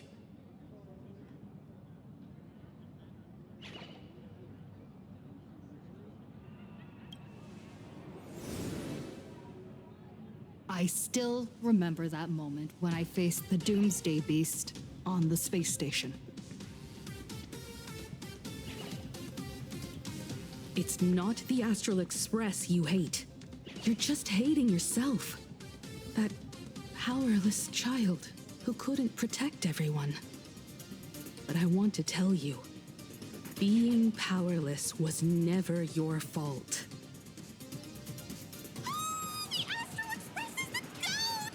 The Astral Express is #1 in the universe! Quit yapping! Tear them to shreds! Beat them to a pulp! I want a bloodbath! Daybreak Squadron! Beat these alien punks to the ground! Shut up! All of you, shut up! As a kid, it wasn't my fault that I was powerless. But we, the orphans of the bloodstained games, won't remain that way forever. We've undergone the happiness surgery transformation. We've overcome our weak former selves and become Daybreak Warriors. We've grown stronger. Strange. Even though our suffering was erased, why was I so scared just now? And why were there tears? Brother, that's only because this pain has been here all along. It's time to overcome it. It's time to use the power of happiness to defeat it once and for all. Well said. Then let's finish what needs to be done. Let's reclaim from these outsiders the image of heroes that the people of Ahatopia hold dear. What about you, Magnus? Sorry, Mr. Ashvale, but a hero never betrays his companions. We are the Daybreak Squadron, 4 warriors of one heart, united to protect the world. I won't let down my companions, or those who believe in us. We are the true heroes. Look at the statue of the conductor.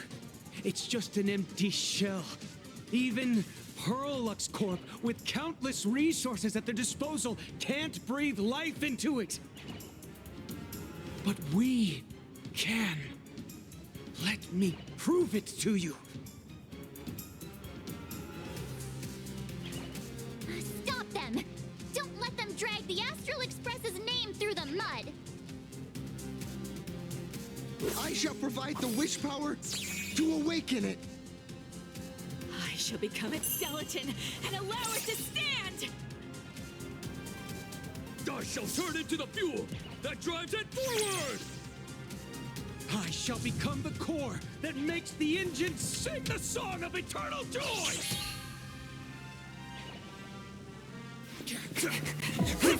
Happy! So happy! Happiness!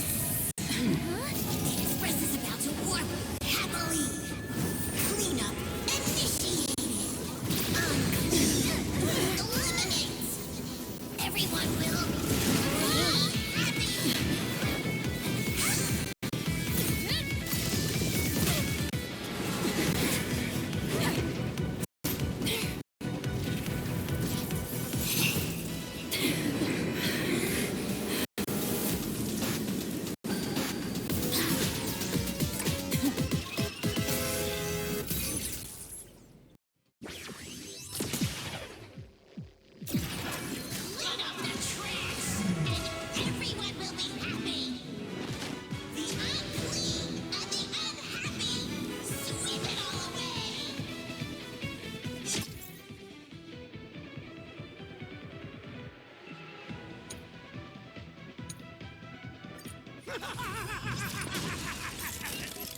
It's really moving! This is the power bestowed upon us by Aha! I will stop you at all costs. I won't let you trash the conductor's image like this! Stars favor us.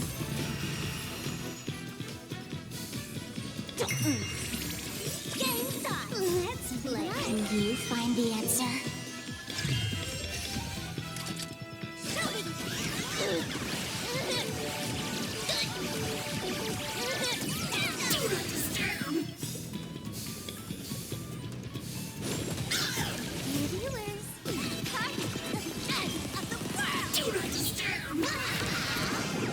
That only. Don't thank me. Aha is beckoning us! We don't have to be afraid anymore! Let smile spread! Let laughter be eternal!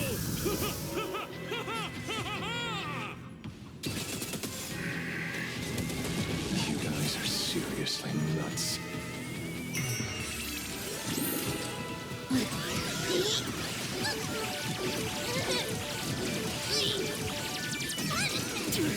The Astral Express is nothing but the IBC's lapdog! No worries. We've already dealt with one of them. Won't mind handling a few more. What did you say? Soaring above the lands, this is permanent!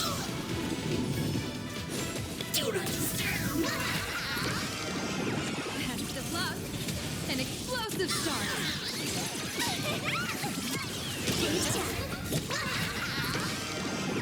That only. Don't thank me. Cleaning begins! This place is dirty!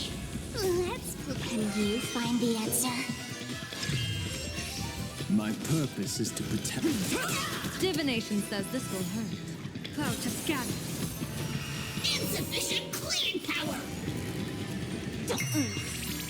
That felt spicy.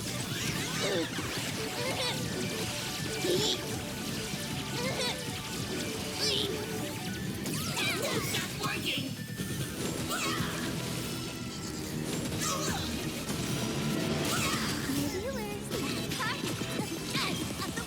Won't stop working! Blessing in disguise. We promise to protect the Arcadia! Filth, pain, so much! Eliminate pain! Everyone smile!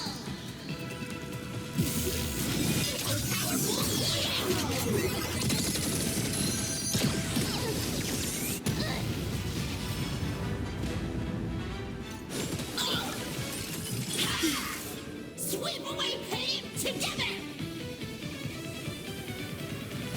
Mountains move, dragons rise! I'll go feeling spiffy. Battle? Let's play. Can you find the answer?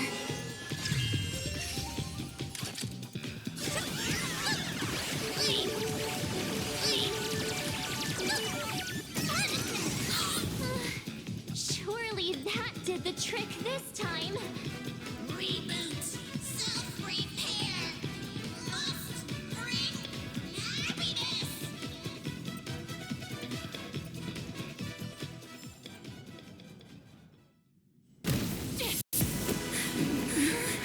With everyone, we'll be happy.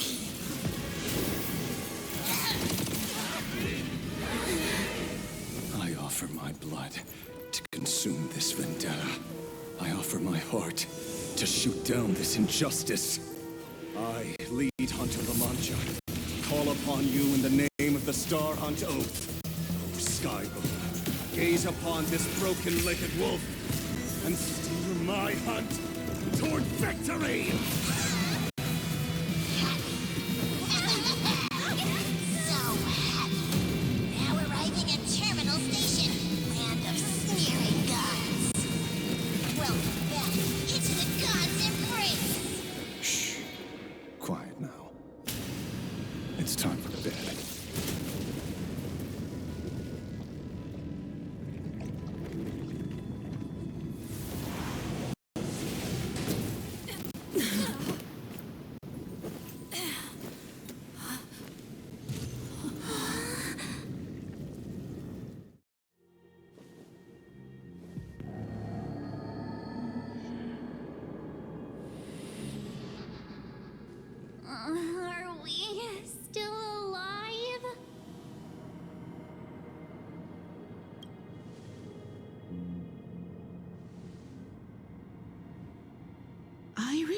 the out-of-control express taking us down and through an abandoned tunnel.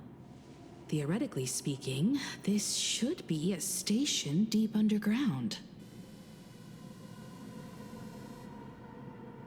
But what's with all these ruined buildings? And that weird space in the distance? Is this really an underground station? A place this big exists beneath plain Arcadia? Perhaps we're no longer in reality. We may have landed somewhere within the world in canvas for unknown reasons. Then, can we still make it back? We need to find everyone and get out of here as soon as possible.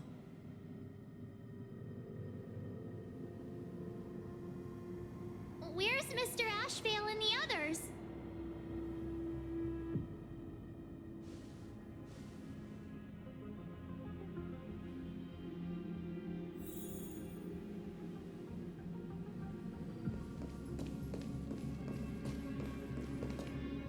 We've been reborn. See? I knew we weren't like those Sinwish Syndicate trash. You're right, Red. We're heroes. We are justice. We are the undying happiness. If you are justice, then forgive me for playing the necessary evil.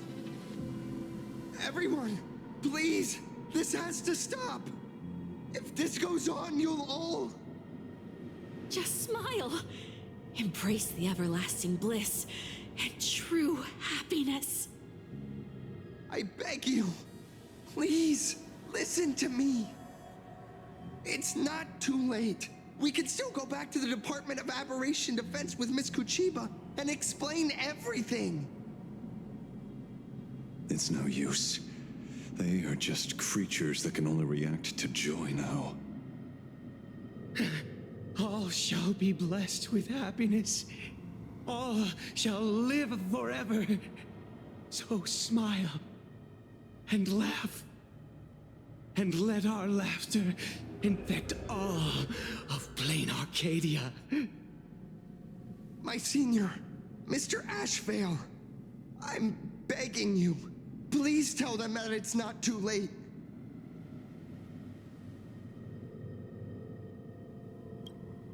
Move aside, Magnus. Please, just give me another minute. You know they're good people. It's best if you just move aside. A true hero never abandons his friends. If I tried to kill them now, will you stop me? Or will you turn a blind eye?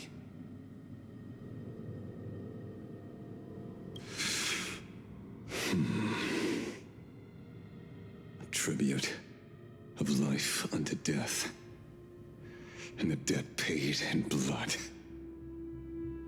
The Sinwish Syndicate, a gang that once ruled the streets of Dubbrook. They sparked massive turf wars that left many with grievous injuries and racked up charges for robbery, extortion, and a whole laundry list of other crimes. Pullwave and Koss died. They were far from saints. Any good deeds they did in their lifetimes were just like a few pretty soap bubbles floating up from a stagnant pool of filth. That's why we brought them down. They and this whole world have now become happier. Yes, they may have had sins to atone for, but that doesn't justify your murdering them as if they were just toys. Thank you for your aid. I am the Blaze Weaver Warrior, captain of the Daybreak Squadron. May I... Hey, where are you going? Play? We're not playing. Everyone's just laughing along happily. Mr. Detective, do you know about the Galaxy Rangers? I heard they are a group of righteous heroes roaming the universe. In that sense, are we the city's rangers? Ah! Mr. Asheville, could you do us a favor?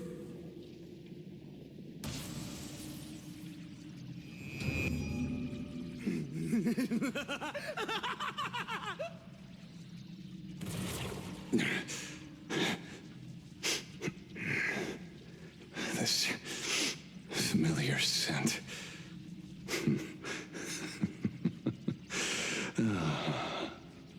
I see. What have you done? Remember what happened today, Magnus. You may seek revenge anytime. I won't stop you.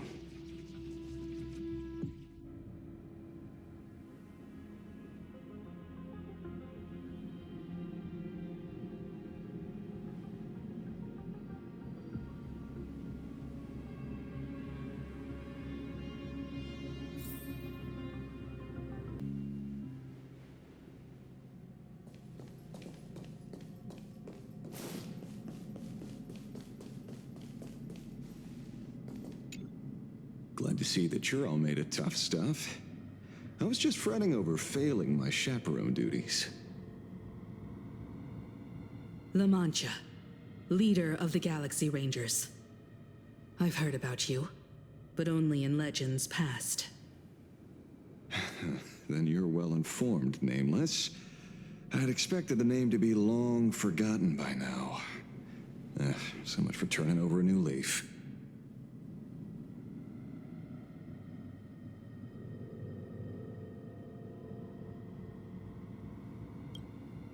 A power for grown-ups only.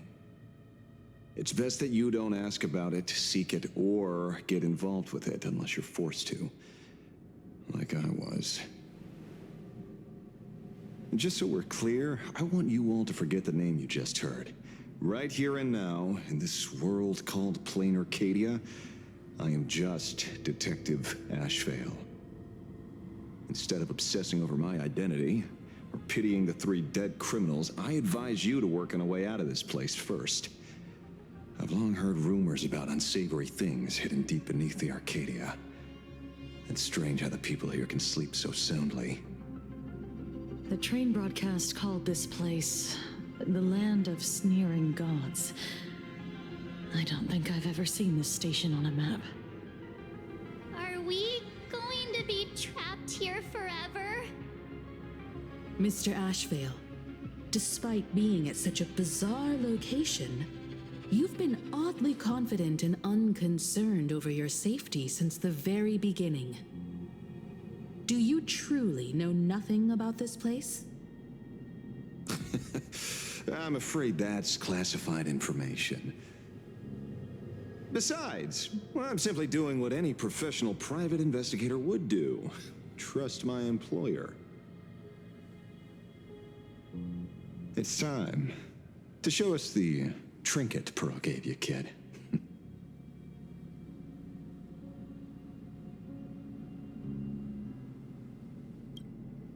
Oh, come on. Didn't Pearl give you a chip? We're in good hands, as long as she can track your location with that thing. A tracking device. Again. Akavilli. Akavilli.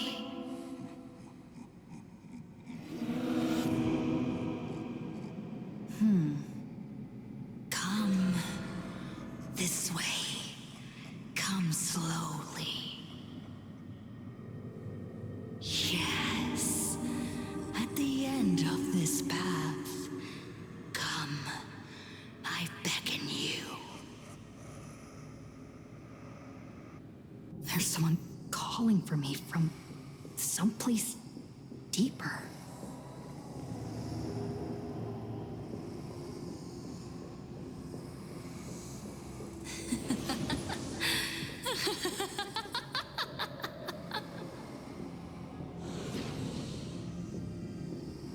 Over here. Keep going forward. Come here. This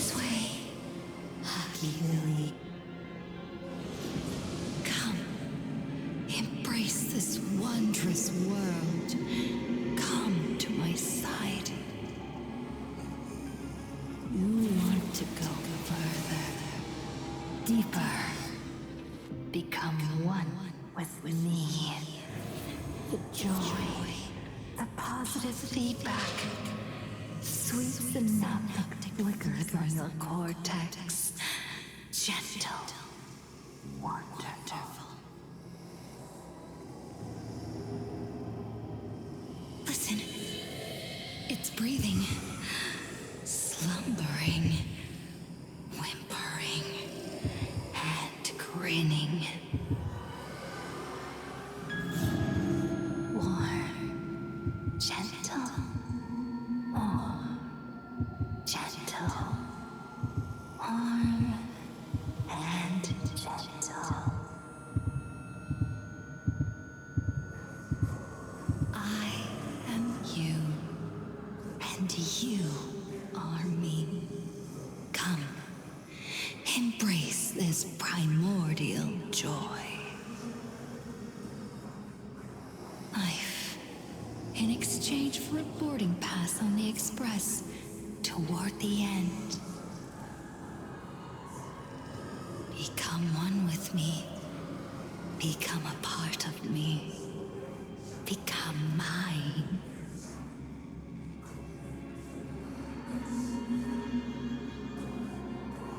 Let's go deeper. I want to go over there.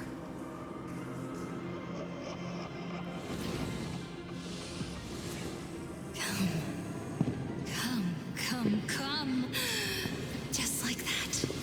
Step forward.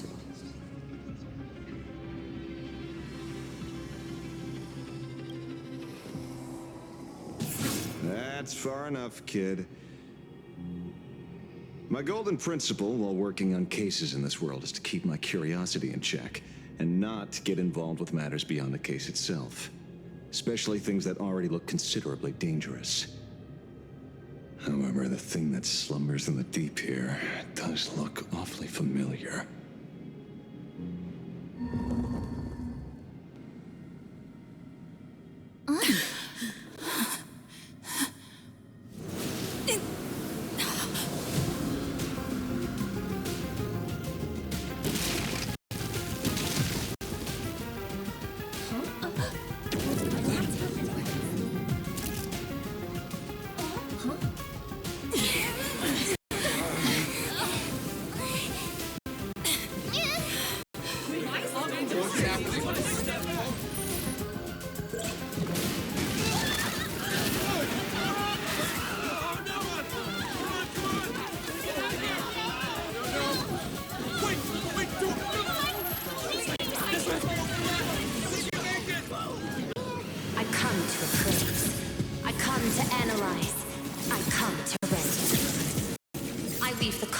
Into brocade, breathe soul into painted stones. Let the jewels of heaven rise as they will. All for the Amber Lord.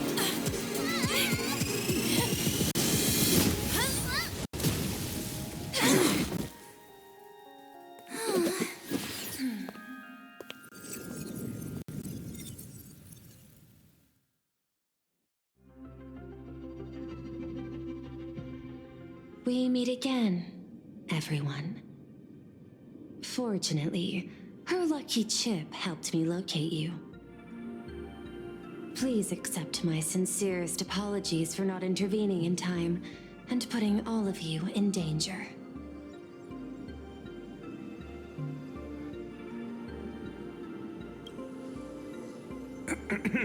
Actually, she put one in my pocket too, but I auctioned it online as a souvenir.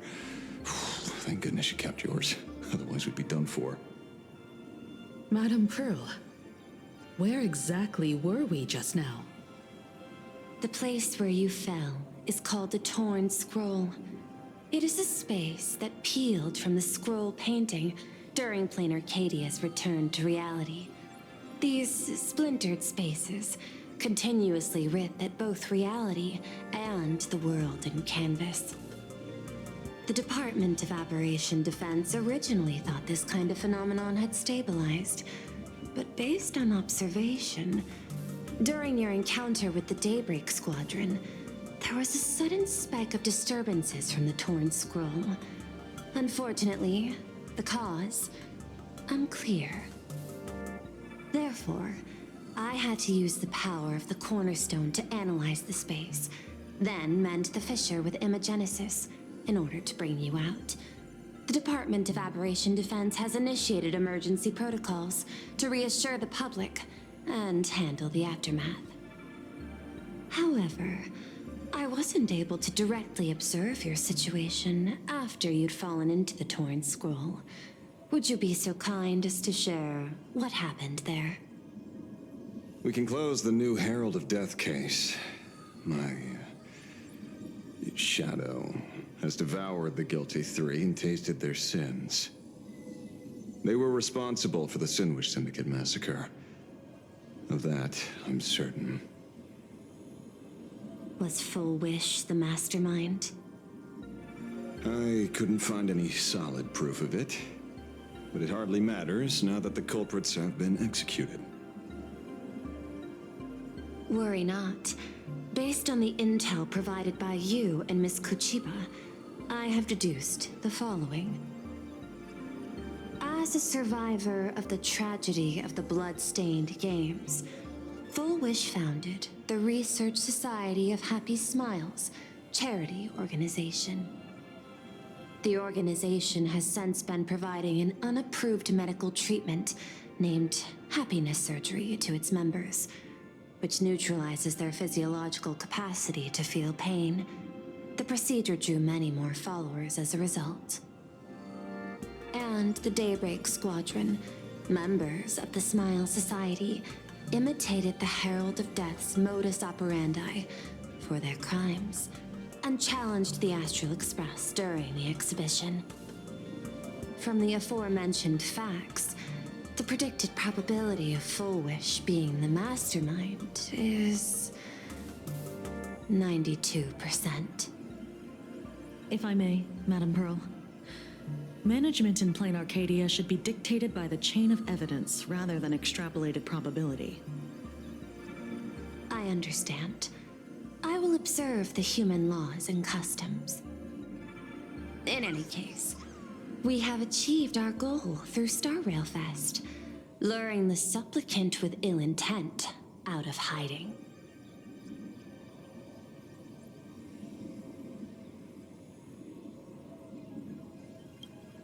You've all fought and worked hard.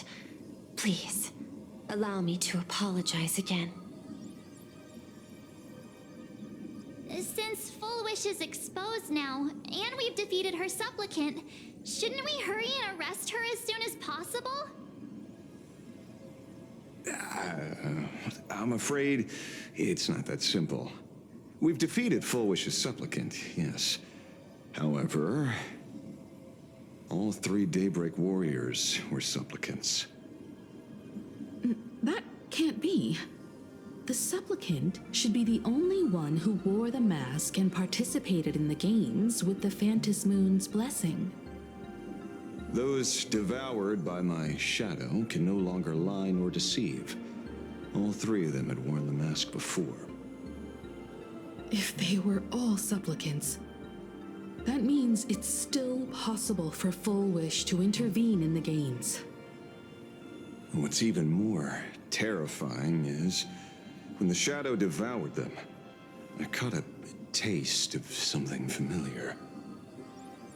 It was the taste of abundance that I had once devoured as a Galaxy Ranger. What?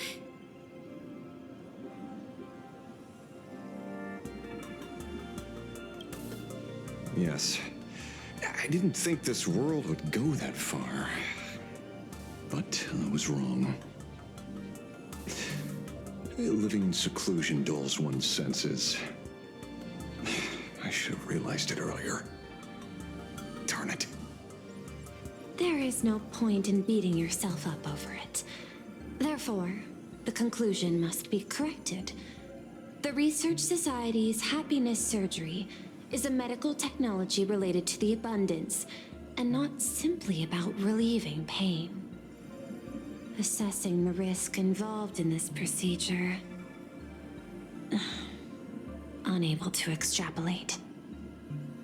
General Yao Guang told us that she foresaw a great calamity upon Plain Arcadia. According to her divinations, Blade, the Stellaron hunter, could be its catalyst.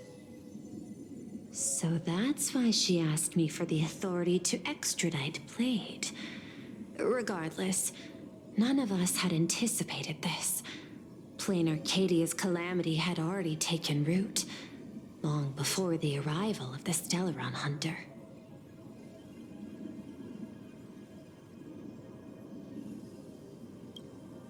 Does she want revenge against the long-dead Herald of Death? Or is she trying to erase the memories of that tragedy? It's frivolous to speculate her motives. Unlike Intellitrons, humans may weave an intricate plan for a mad reason at any cost, yet execute it with impeccable rationality at every step. What's important is that she is stopped. Thank you for your surprise intel, Mr. Ashvale. You have just saved many more lives. Henceforth, the Department of Aberration Defense will place Fullwish and the members of the Research Society of Happy Smiles on a special watch list. Given Fullwish's control over media outlets, I recommend closer monitoring of her dissemination channels. Understood. We will also implement pre-disaster measures at the calamity level standard per the Safety Response Protocol against aberrant threats. Fullwish is not working alone. For normal people to be able to get an abundance transformation, that implies far more sinister supporters behind the scenes. These are enemies not to be easily contended with. Therefore, as the administrator, I beseech you all, please, lend your aid and help Plain Arcadia through this crisis. This has escalated beyond mere rivalry for the Ionic game. Fullwish's conspiracy has crossed the line. This situation's 100 times more dire than the Herald of Death incident 15 years ago.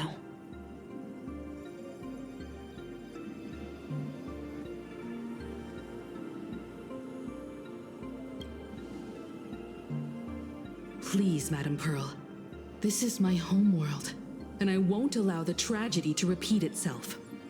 Besides, there may be an even greater conspiracy behind all this.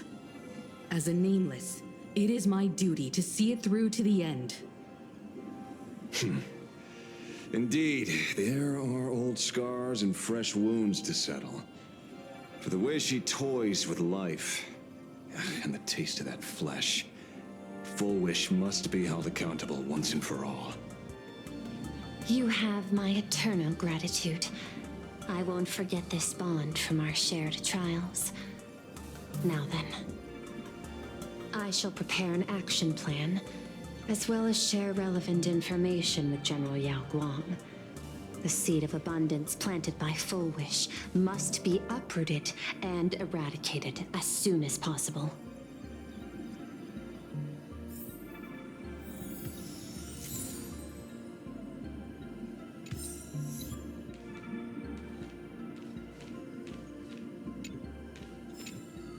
Is there something else I can help you with?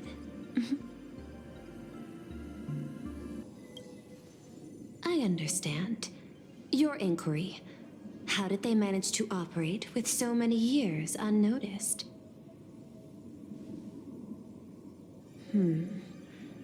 I had put them on a temporary watch list before, due to significant decreases in crime rates in certain regions.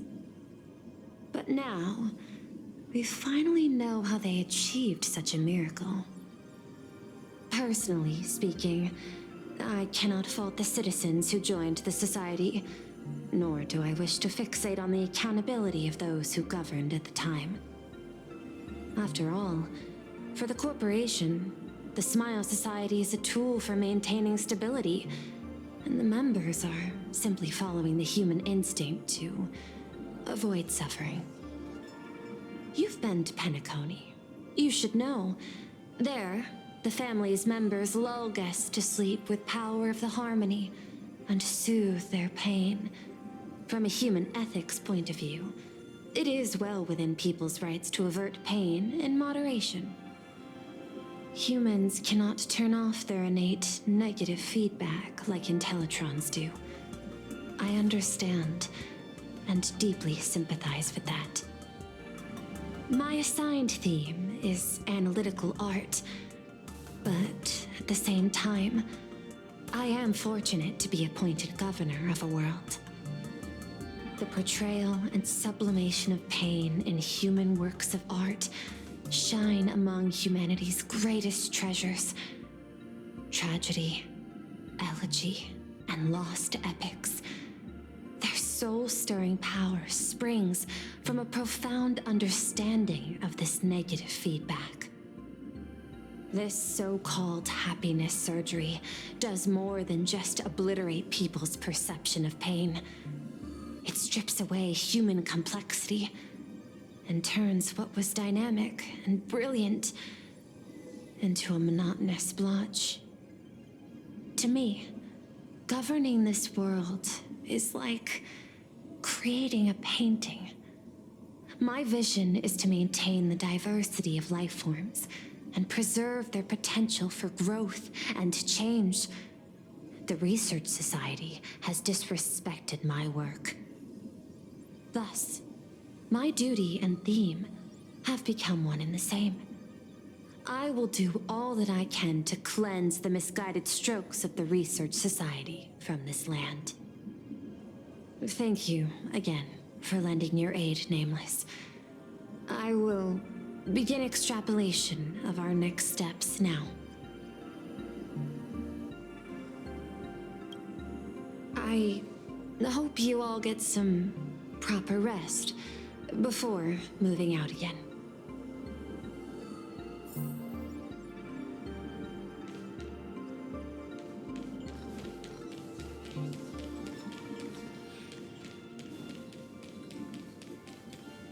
Fullwish's partner. Perhaps someone far more dangerous has already set their sights on this round of the Phantasmoon games. Oh no. They are definitely up to no good.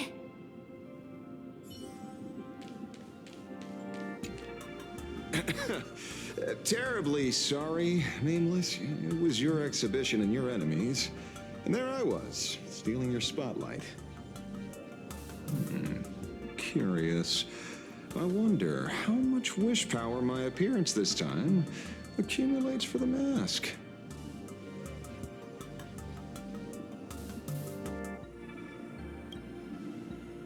Oh, don't be like that. You can tell them that I'm Welt. We already look similar enough. Who knows? Maybe that'll redirect some wish power toward your account instead?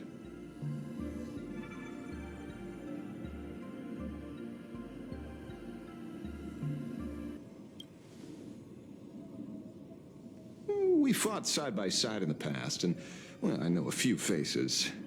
But, as they say, the honeymoon phase never lasts. I heard some of theirs were still looking for me before I went into my last cryosleep. I'm counting on you to keep this a secret.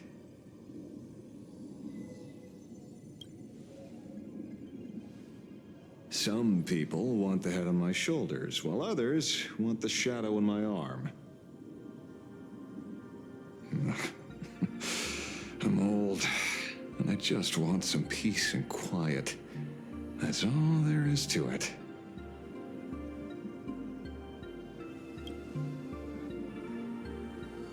What? Itching to get rid of me already? Well, you're not that hasty, are you? An even greater prey just joined the game.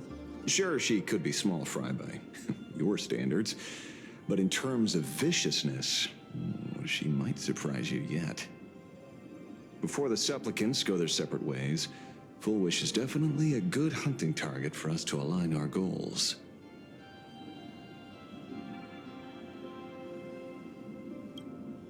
Such confidence. Can't help but smile at that. And for some reason, you really remind me of a young man named Tiernan. You nameless bunch just love jumping headfirst into fire pits, don't you? Well, given your skills, would you be interested in joining the Galaxy Rangers? If you're still alive by the time the Phantom Moon Games conclude?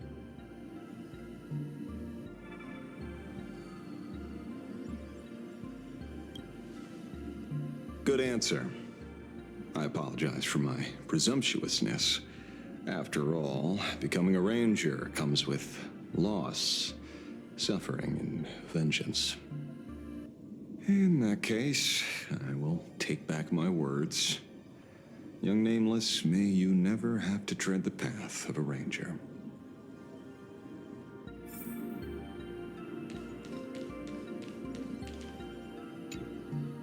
So it's true. The captain and the rest really did kill all those people from the Sinwish Syndicate.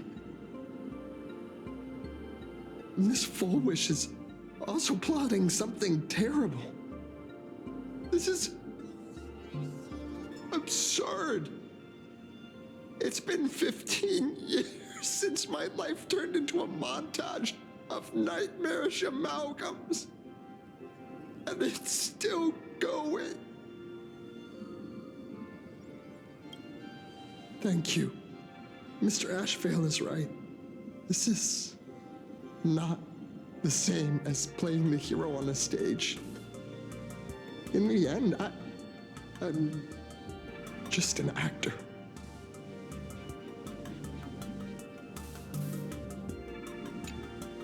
Oh, leaving now. We're counting on you, hero of the Express.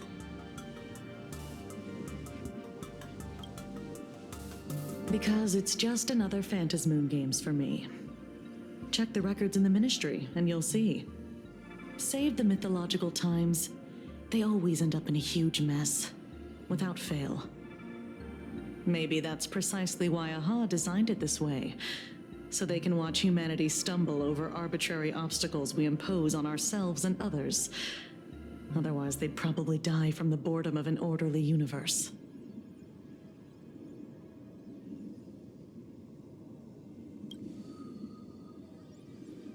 Maybe interrogate him for a few days. Get a strong light, render him unable to eat or sleep well, and he will probably spill everything he knows about the Smile Society. And once we've picked his brain, we'll let him go.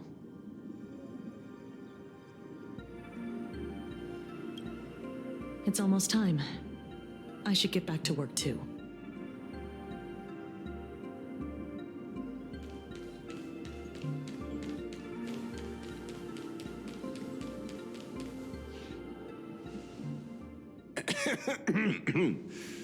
You know, I'm not here to be an ornament. Assessment.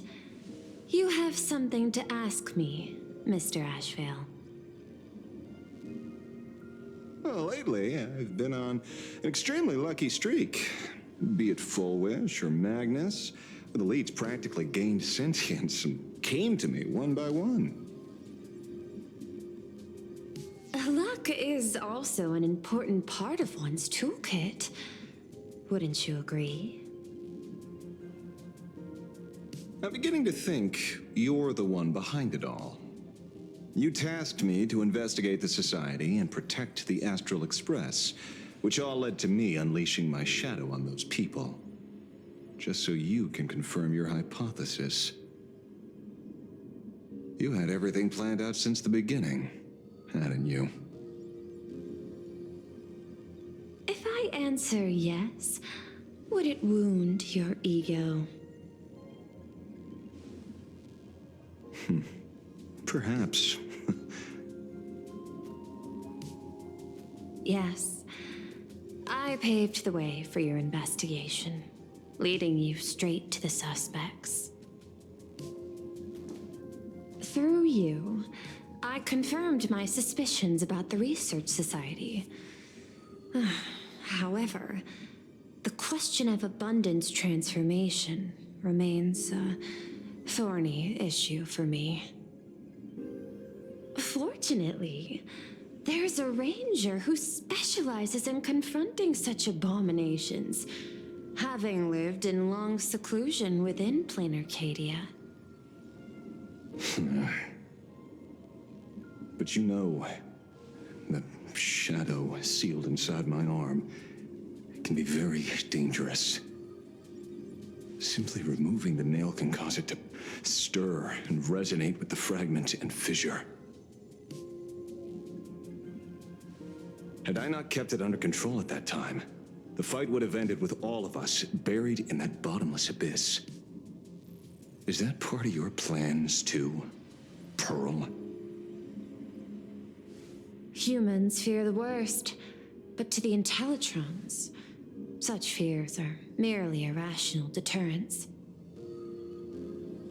Wasn't the mask of elation I gave you enough to pin down the shadow? That gift you found through the guidance of the Express Navigator, Star Seer, I see. That very shadow that devoured the Swarm and Lord Ravager Zulo 10 amber eras ago. That very shadow that devoured Shuhu, the emanator of abundance, hundreds of years ago. You won the bet. You sure know a lot about this. Please, allow me to correct you. My ethical parameters prohibit engagement in probabilistic gambits. Accordingly, I operate by acquiring sufficient information to ensure zero margin for error. Then again, you are the species that brought art into existence as a form of expression. That seed of creation exists even in the most ignorant of humans' minds. And for that, I love and admire you. Whether you believe it or not, I will honor our initial agreement, Mr. La Mancha. At the moment of victory in the Phantasmoon Games, I will free you from all sufferings and fulfill your wish. To let a Galaxy Ranger die peacefully in his bed.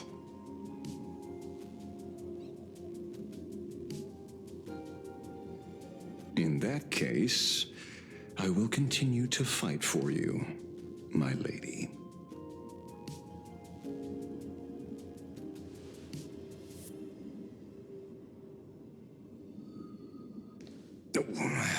Right.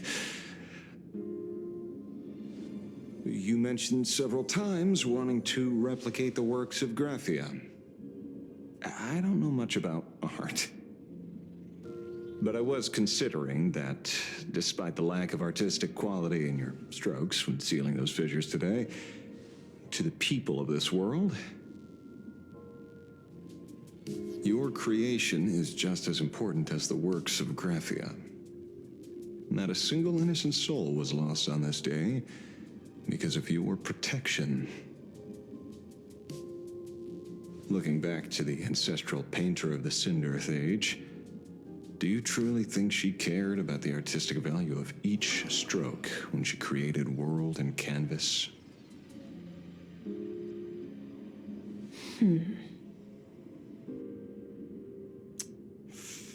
Tisk, but what do I know? These are just crude observations from an amateur, so pay them no mind. I'll be on my way.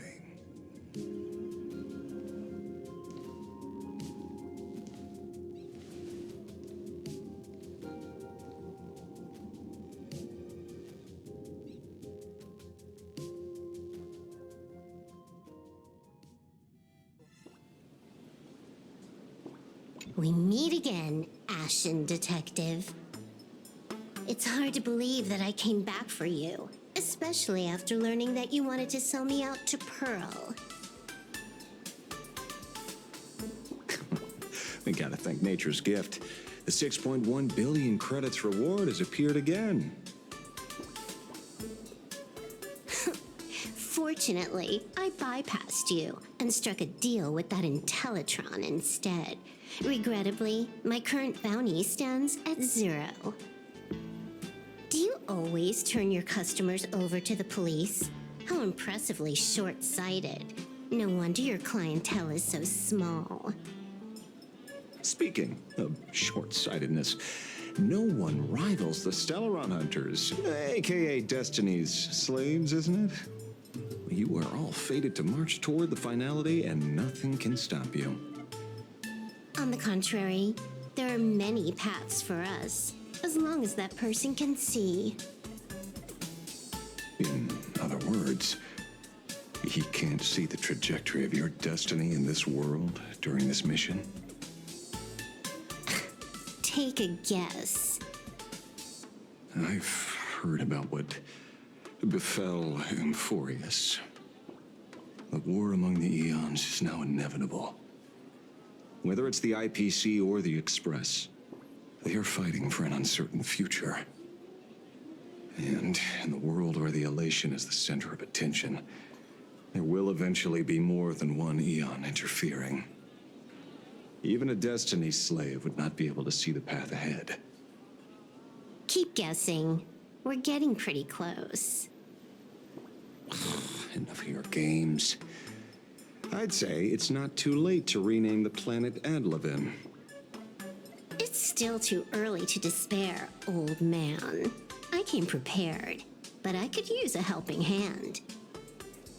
30 million credits. Pay or die.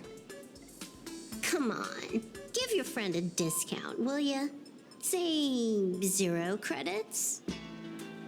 I ain't your friend. I meant him.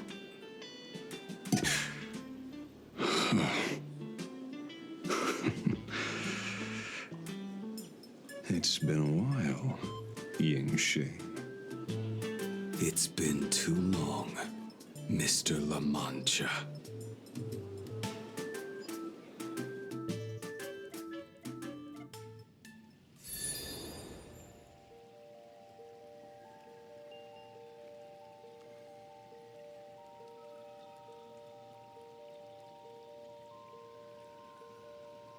I knew it. There must be an explanation for the unusual fate of this world. Though I lost sight of the sparrow, I discovered a mysterious tree. I finally found the heart of the Phantasmoon games, thanks to this little birdie. Mr. Sunday, do you sense me? There's no reaction from the bird. What's wrong with it? Hello? Is anyone there? Can I get somebody here? No one's here. No one. That's a lie. I saw a pretty girl hiding right here through the bird's eyes. Who are you? That's none of your business. None of your business. If that's how it's going to be, then I'm done playing nice here. If my eyes weren't playing tricks on me, the ancient tree here must be the ambrosial arbor of abundance, yes? Little girl, are you going to keep playing hide and seek, or will you come out and have a proper conversation with me?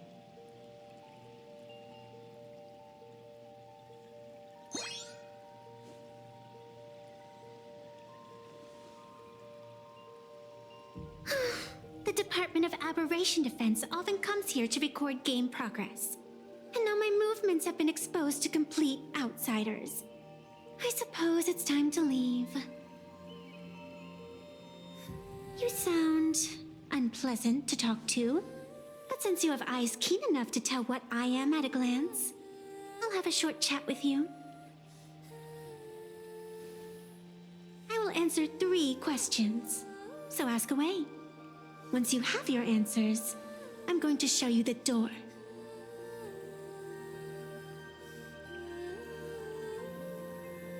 I wanted to question why the Joy Seeker would permit the ambrosial arbor of abundance to take root in a world they had blessed. But given their carefree nature, there was probably never any restriction to begin with. On my second question, are you a fey kind native to Ahatopia, or are you one of the long-life species shaped by the ambrosial arbor? Aren't you good at divination? Can you help me take a look whether the slip on my head says wheel or woe?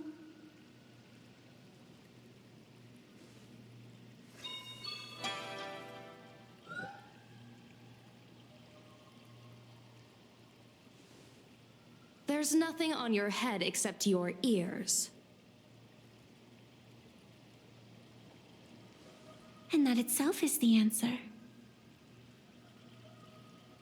I am the arbitrator who determines the outcome of the Phantom Moon Games. I am the raging waves of joy and the living pulse of this world.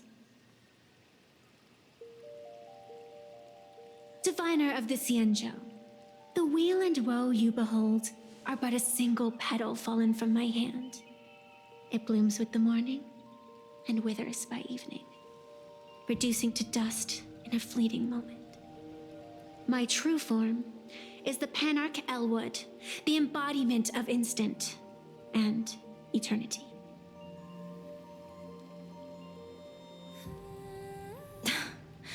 Interesting. Took you quite some time to come up with those words, huh? The one who created me did say most people wouldn't believe me. Turns out they were right. I believe you.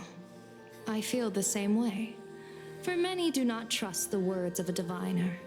Besides, no weal or woe has befallen you, which means your fate cannot be determined like that of ordinary mortals.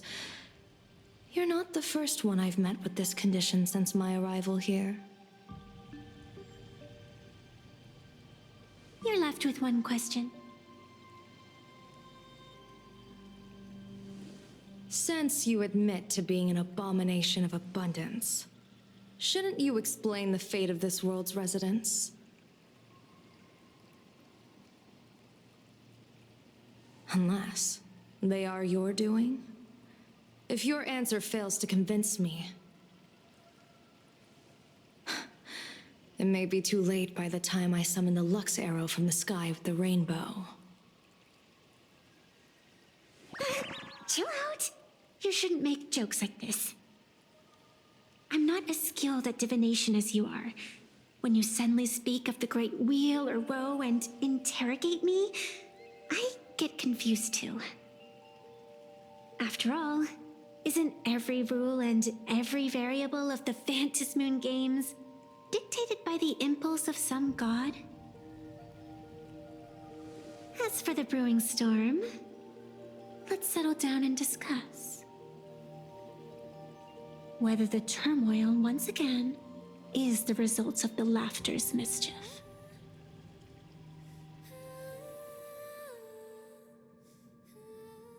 This entire day has felt unreal. We had situations lined up one after another, and a growing crisis on our hands. The Research Society is insane to meddle with the power of abundance. There's no telling how many have already undergone the happiness surgery. Full Wish witnessed the tragedy caused by the Herald of Death 15 years ago. And now, she herself has assumed that dreadful mantle. We have to relay this information to Dan Heng, Sunday, and General Yao Guang as soon as possible.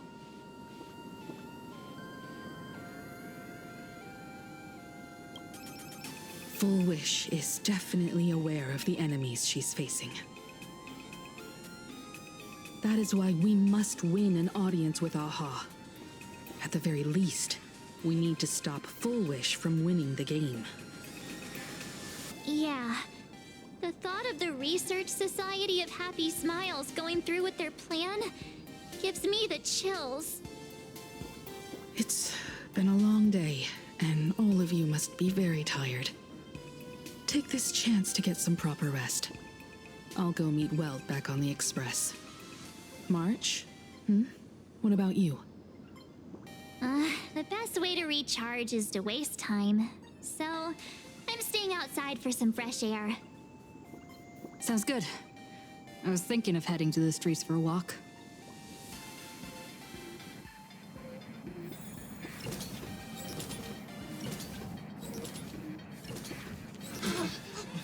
What was that? Did you hear that? Hey there, all the smarties and dummies, children and adults. Now that everyone has made their appearance, no need to keep further secrets what you can as a spark must grow into wildfire as an extra one of these fantasy games shall receive all with my authority more than a minute to become the true permanent one of elation.